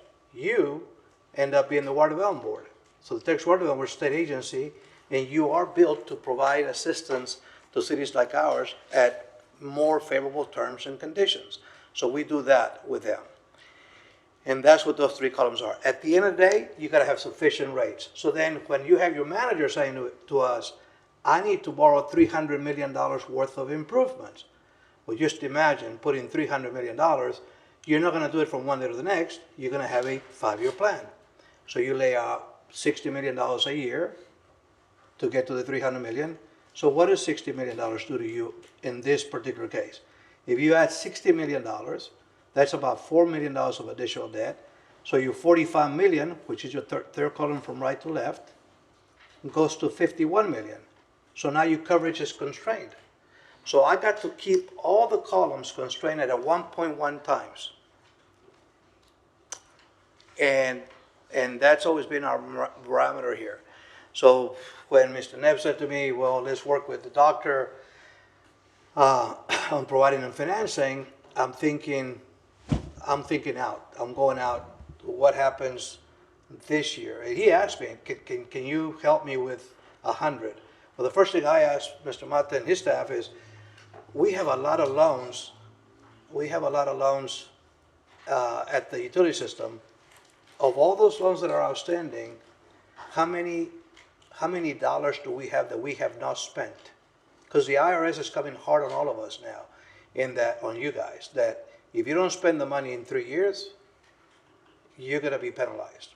So I have to be on top with them, our staff and your staff. And that's, unforeseen circumstances. We had COVID. Nobody was working on that. And how do you deal with that? Well, good luck going to the IRS and ask them to give you some assistance. But they have given us assistance. They have worked with us, right, Frank? Yeah. Yep. So basically, so going back to you, when you get an award from the Water Development where they tell you out of the $43 million, $21.5 million is going to be grant, but you need to come up with another $21.5 million, then we got to have that capacity. I can't come over and say to you, let's raise rates. I got to go take that loan, that grant, and get that loan probably at a subsidized rate. So we got that coming up this year. where the water board has announced to you, I think, I don't know what the purpose is, Frank? It's for copper lead replacement. Lead replacement. Lead and copper replacement. So basically, something that they have an agenda up in Austin to help you with, and we're gonna be ready to do that. But that's aside from what the manager needs. And we're working with that. Those financings, if they come, they probably September, October of this year. Yeah. So this is where the $1 million question comes. Once you get that, do you propose to pay it back with rate increases? No. You will need rate increases for additional CIP needs beyond this year. 26, we think, in fact, there's a refinancing, going back to Mr. Angel's comments earlier. There is a refinancing right now, some loans, about $50 million, that can probably get us about $3.5 million. Of course, interest rates have gone up recently, so we may be out of the market a little bit. But having said that, everything that we will finance today will stay within that last column, the 110, 115 times coverage.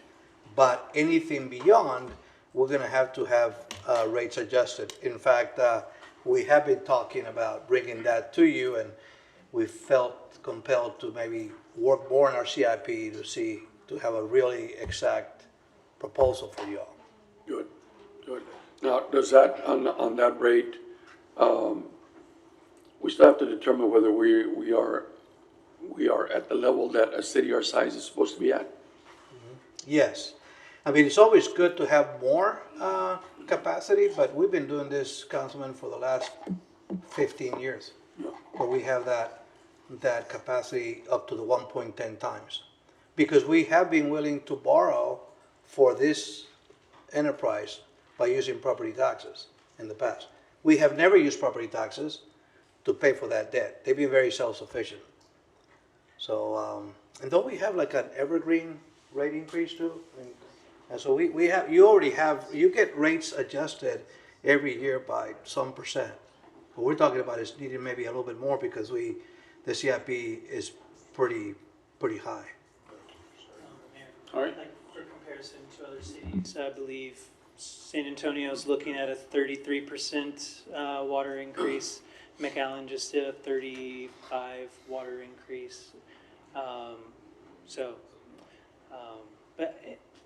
Yeah, I guess that's kind of your point is that water is becoming more expensive to maintain and to have for everybody in Texas. McAllen, if I recall, we don't represent them, but I know of what they're doing. They, like in Brownsville, which we represent, we have a brackish water plant as a secondary water source. That's a sore subject anyway. But, you know, that's something that maybe coming to a town near you. I mean, where you need to think about a secondary water source. Mayor, may I? So I think the way Dr. Elizabeth explained it was you look at the cost-benefit analysis, right? Mm-hmm. So McAllen's looking at a 35% increase, but that plant is forecasted to bring in 4 million gallons of water a day. And, you know, the needs are great.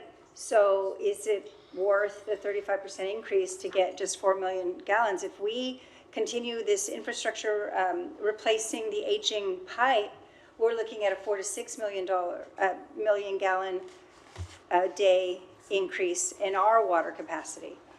And we're obligated to take care of this aging infrastructure, but doing that also provides us with this benefit. So that does seem to be a clear cost benefit plus for us in the city. If the natural resource, which is water, yes, is there. The issue here is it may not be there. Right, well, but we are doing thus, we do have other plans going on, whether it's looking for secondary water, emergency water. It's all, I did appreciate when we had Mr. Pishker here and also Dr. Elizabeth talking about this water security plan, and that you can't just look for, it won't just be secondary water, it needs to be all of it, the conservation, the aging infrastructure, the emergency plan, the looking for a secondary source, all of that has to come together so that we look at water security as a whole. Yeah. Because of where we're located, in the middle of the Rio Grande Basin, caring for our river, though, we also need to include that. And the conservation measures that we were doing, the pilot project that Congressman Cuellar sponsored along the river to see if we can reduce the invasive plants that are sucking up water and, put in native plants as a measure to conserve the water in the river. Mhm. That's all part and parcel of water security for this area. Sure, Smart investment. it is.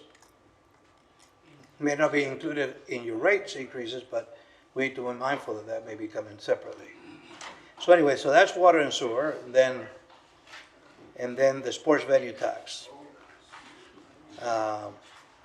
That sports venue tax, basically,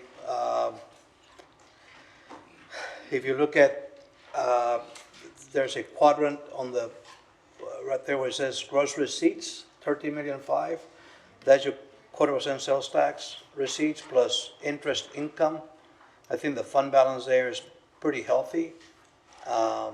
Your debt service is 4,000,007. Your coverage is at 284. So if you do anything there, whether you do 20 million, 30 million, So right now, it's, how much they're doing, is it per quarter, per quarter, or?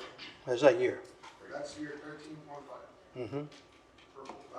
That's the annual revenue and the annual expense. That's 25. Well, let me say this to you. In this particular case, and I may end up doing that with the bridge, we have pledged the lender, forget about the expense, I'm gonna pay you back. If you lend me the money, I'm gonna pay you from the back, from the top. So as soon as the dollar comes in, I'm paying you first. Whatever is left, I'm gonna do that to pay my operations. At the bridge and at the water, we actually take operations, and whatever's net, we pay them with the net. We pay the lender. On the bridge, I may do that. Since we've been around for 50 years now, I think I can just do a gross pledge. That should get us a better credit rating, and it should lower interest rates too. Just for my knowledge, or 2025, you're already saying it's 13.5, but we just opened this year. How is it that we're gonna generate, or? Well, so go back to this. This has nothing to do with revenues at the gate.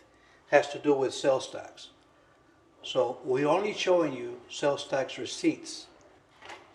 That's what we're paying back those loans with. We're not taking into account, if you're charging for the use of the arena, the use of the parks or whatever, that helps offset some of your operational expenses, I'm assuming, Frank, right? So basically, the lender doesn't care about that. What the lender has is sales tax at the top. Okay. If That's you charge- 13.5 is all the sales tax. Exactly.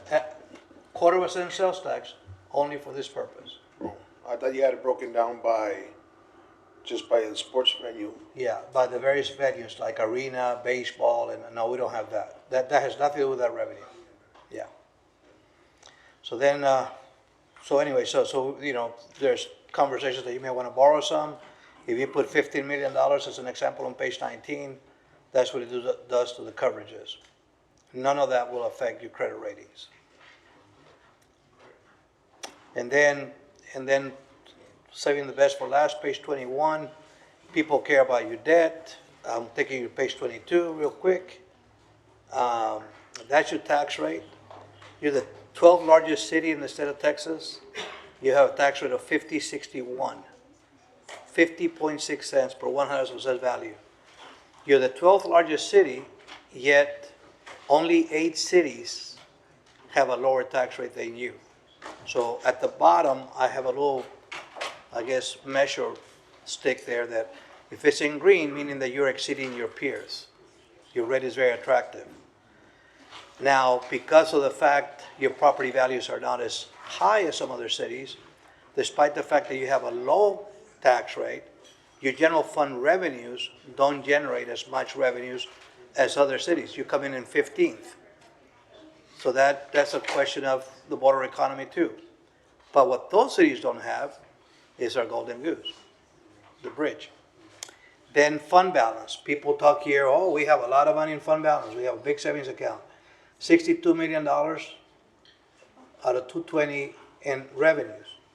That's a 28.28% encumbered and unencumbered revenues. But you're still 19. There are 18 cities that are willing to put more money in the savings account than you are. Why? Because of unforeseen circumstances. Preparing for that. And the more you have in there, the better the rating agencies like you. But the rating agencies already like you. I mean, to the page 21, the previous page, you'll see the ratings. You're number 13, with a AA1, AA2 rating. There's a few cities that are AAA, Austin being one, Plano, and I want to say Midland. Yeah, Midland at the bottom. So 3 cities are a AAA rating. You should have a printed copy there, so I know you're taking a picture, but you should have a printed copy there. The geo debt, we were talking about earlier, at 408 million, we took the higher number. You're number 7. Only 6 cities have less debt than you do. Debt as a percent of taxable assessed value, you're number 10. So in other words, your collateral, I said to you earlier, $408 million, about 1.5. There it is, 1.5%. So that collateral is so strong that you come in 10 of the top 25 cities. Debt per capita, how much is each citizen of Laredo walking around with your debt? $1,600. That's what they pay. That's what they owe over the 30 years, not every year. We're talking about the principal that is owed by each citizen. You take the average of all the principal outstanding, and that's $1,600. And then you talk about what are your other jurisdictions doing, the school districts, United ISD, the county, the community college, Laredo ISD. When you add their debt, you're still right there. Their population. You're not an outlier. You're not, and we put those issues in front of them. We're still a very worthy community to invest in. And it's good. That's about all.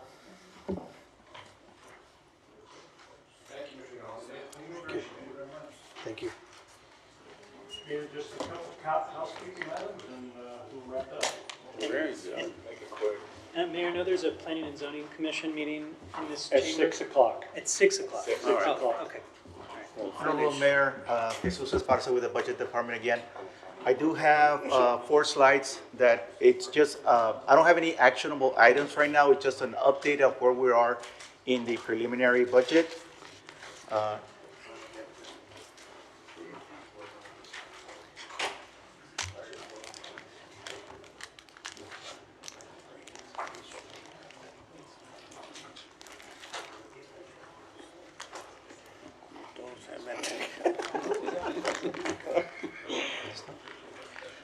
I did send out an email earlier this morning, has the presentation, and it also has, I sent 3 documents. One of the document is the expense line items. There are about 350 pages in there, and that is just information, detailed information of some of the slides that I have for your review, and if you all have any questions on that, please let me know.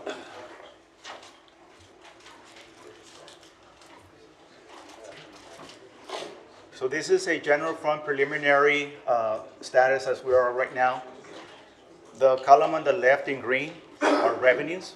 We have the original budget from last year, and we have the proposed budget as we have it as of today.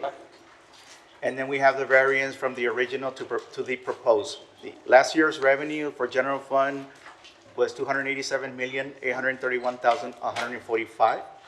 We are currently at $284,352,335. So we, at this point, are 3.4 million below the original budget of last year. As we look in there, the taxes on the very top, we have a variance of $8.8 million that we have as of right now. We did get the preliminary tax value from the appraisal district. The initial number that we had was last year was 27 million, as I mentioned, 26.5, rounded to 27 million. Our total taxable value came in at 29 million right now, and that is what is generating approximately $8 million in new monies coming in. In that category of taxes, we also have our sales tax. Sales tax, we are projecting right now the same amount that we had last year. We have no growth projected in there. So those 8.8 million is basically coming from the additional property taxes that we are preliminarily have right now. The other numbers are pretty, the next number in there that's worth mentioning is in the license and permits. We do have a $2.2 million difference between where we're at today as where we were in the original budget. That difference is mainly, we have a reduction of $1.7 million in the amusement, the maquinitas. So we have some decreases in there. The other noticeable amount that we have in there is at the bottom where it says other financing sources. At this point, we are not we're not taking any, or we're not considering any of the reserves amounts that we have, that's why we're showing an $11 million difference in there. We haven't plugged in that 11 million consideration from the reserves that we have until we finish with the whole process. As we look at the right side, yes, sir. Yes, go ahead. Mr. Esparza, what's the reimbursement miscellaneous? On the The revenue side. I see it,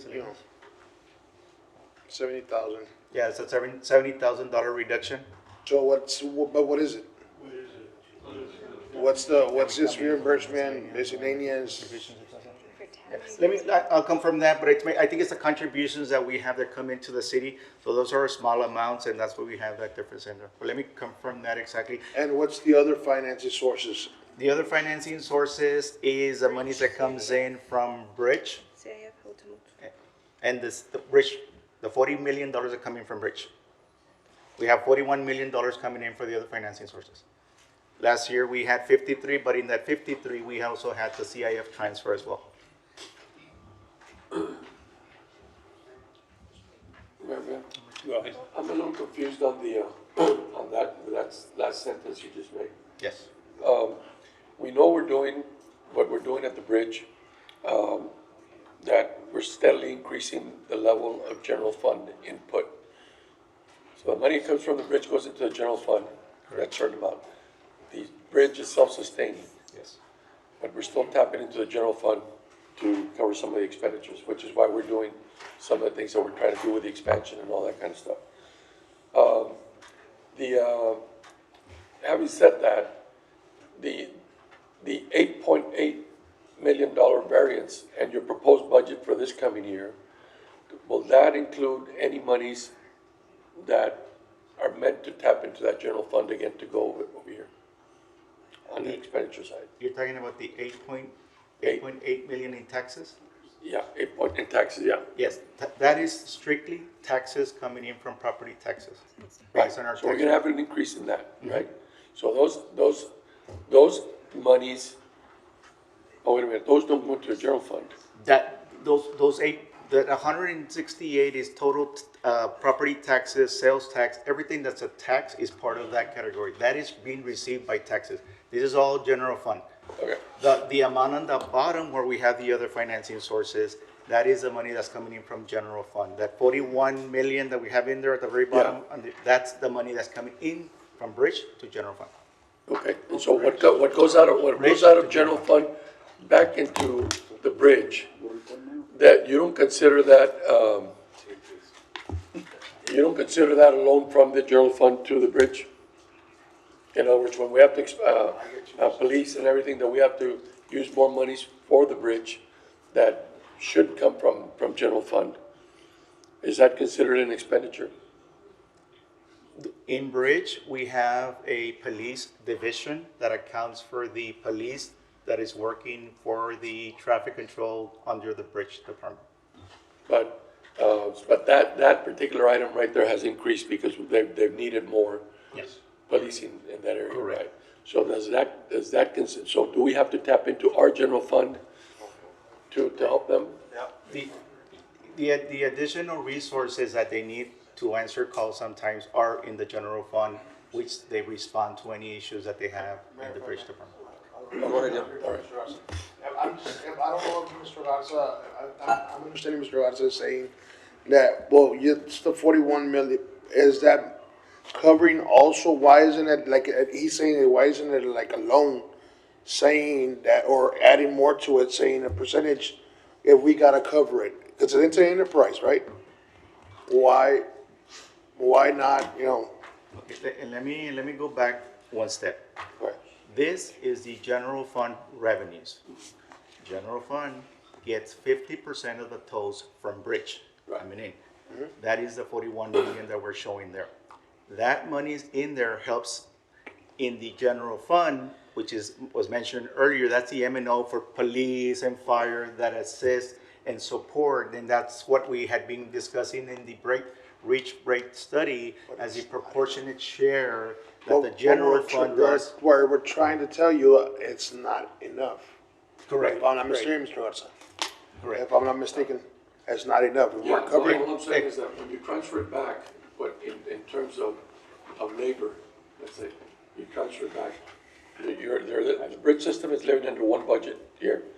And then when it comes from another pocket to fill the needs of the bridge, because it's not surviving on its own right now, then is that considered, is the bridge system supposed to pay that money back to the general fund?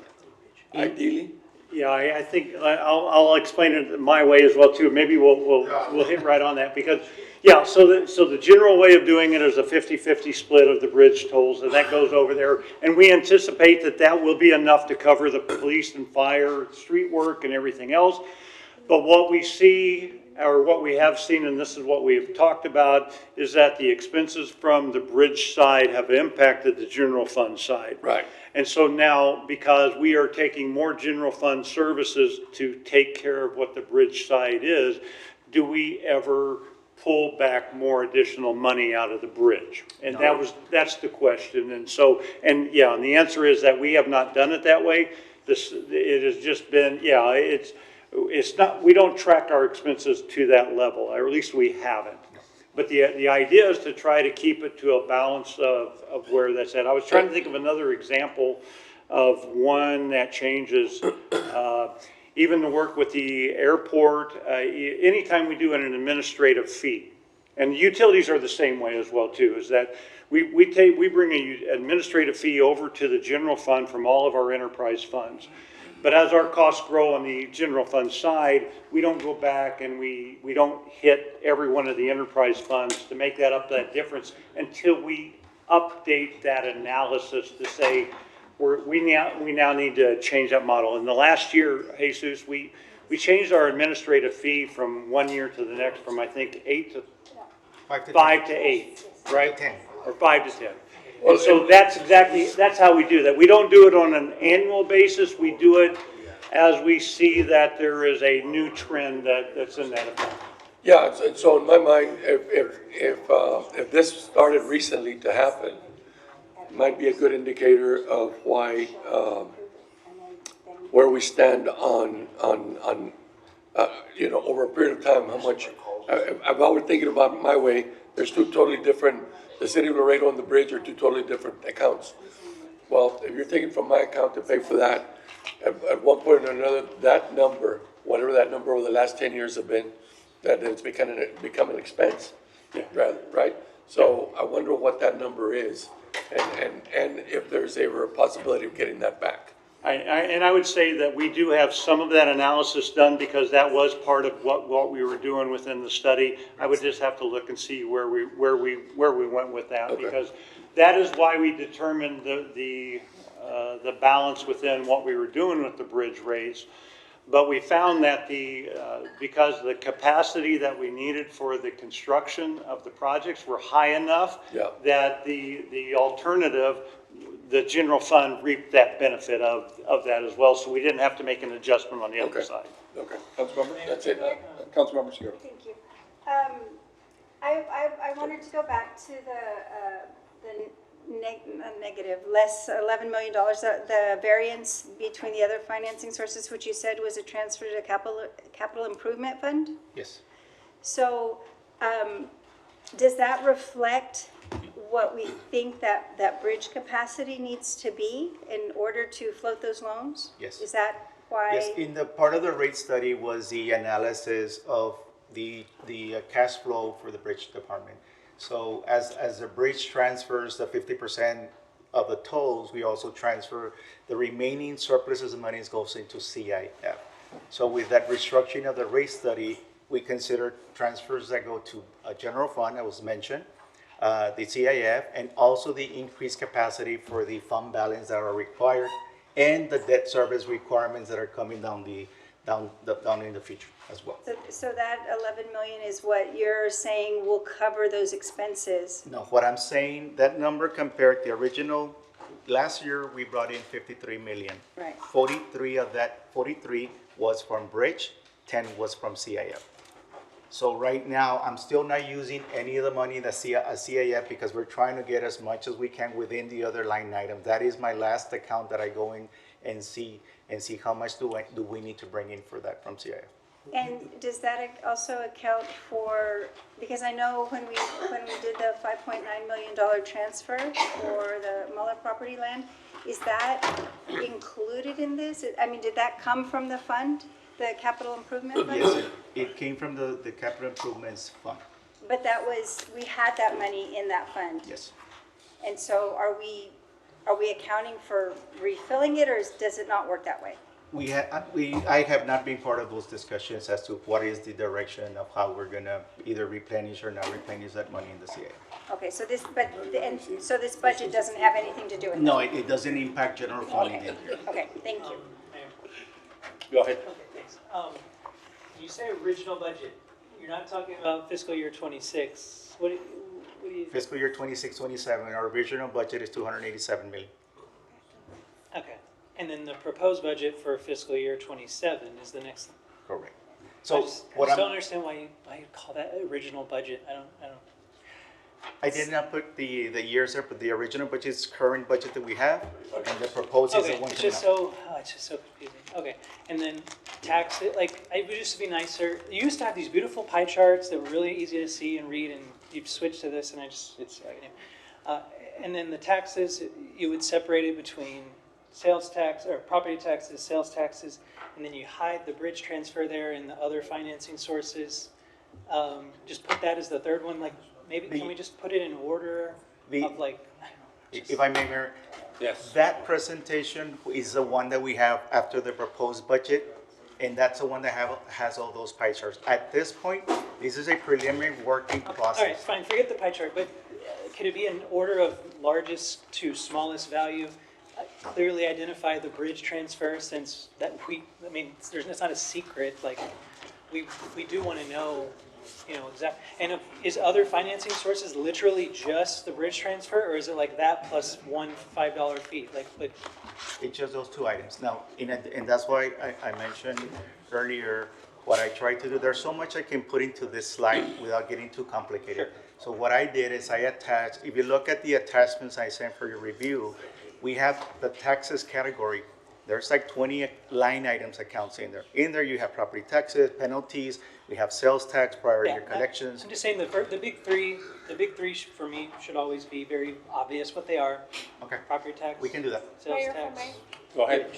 Mr. Esparza, you sent that email like 2 hours before this meeting, in all fairness, so we haven't had a chance to review it, but we will, after this.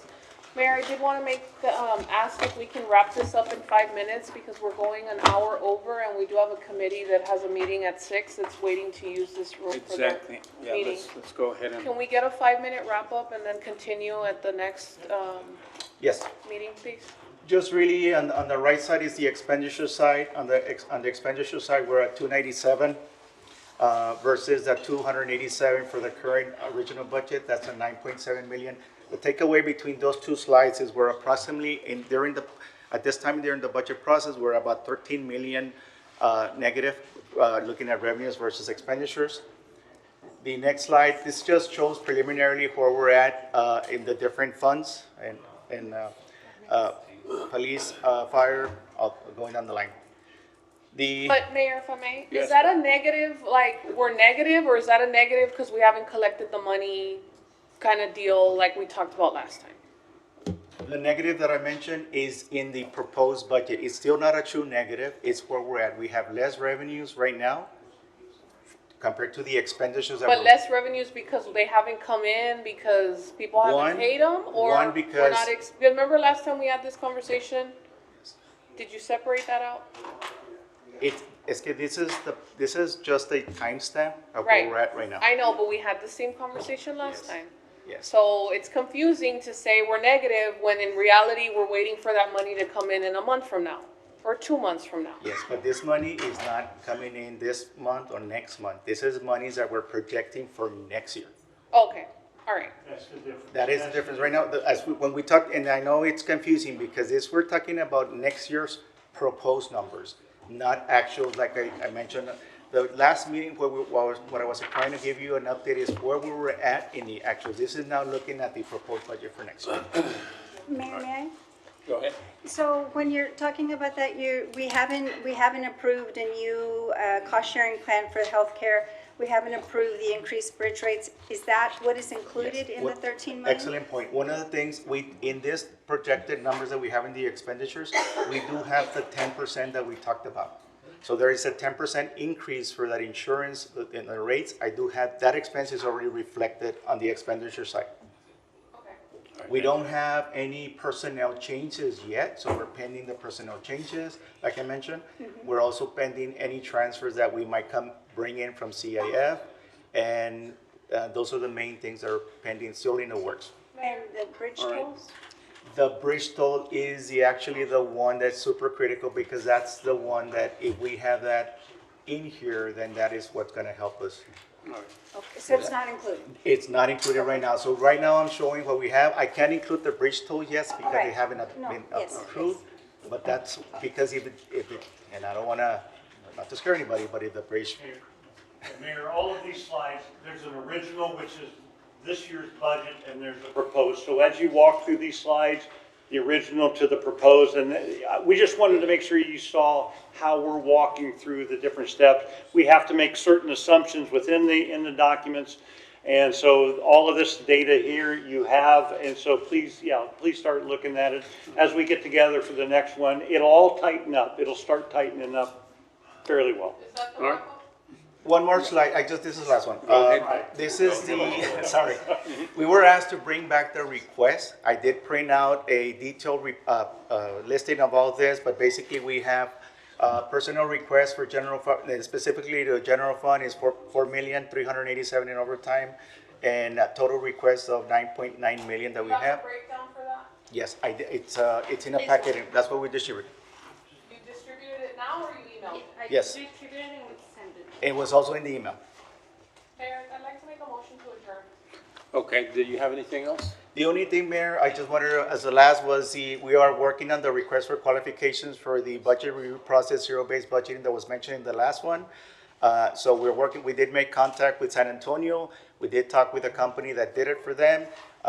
So we're moving forward with that request as was mentioned in the last council meeting. All right, thank you.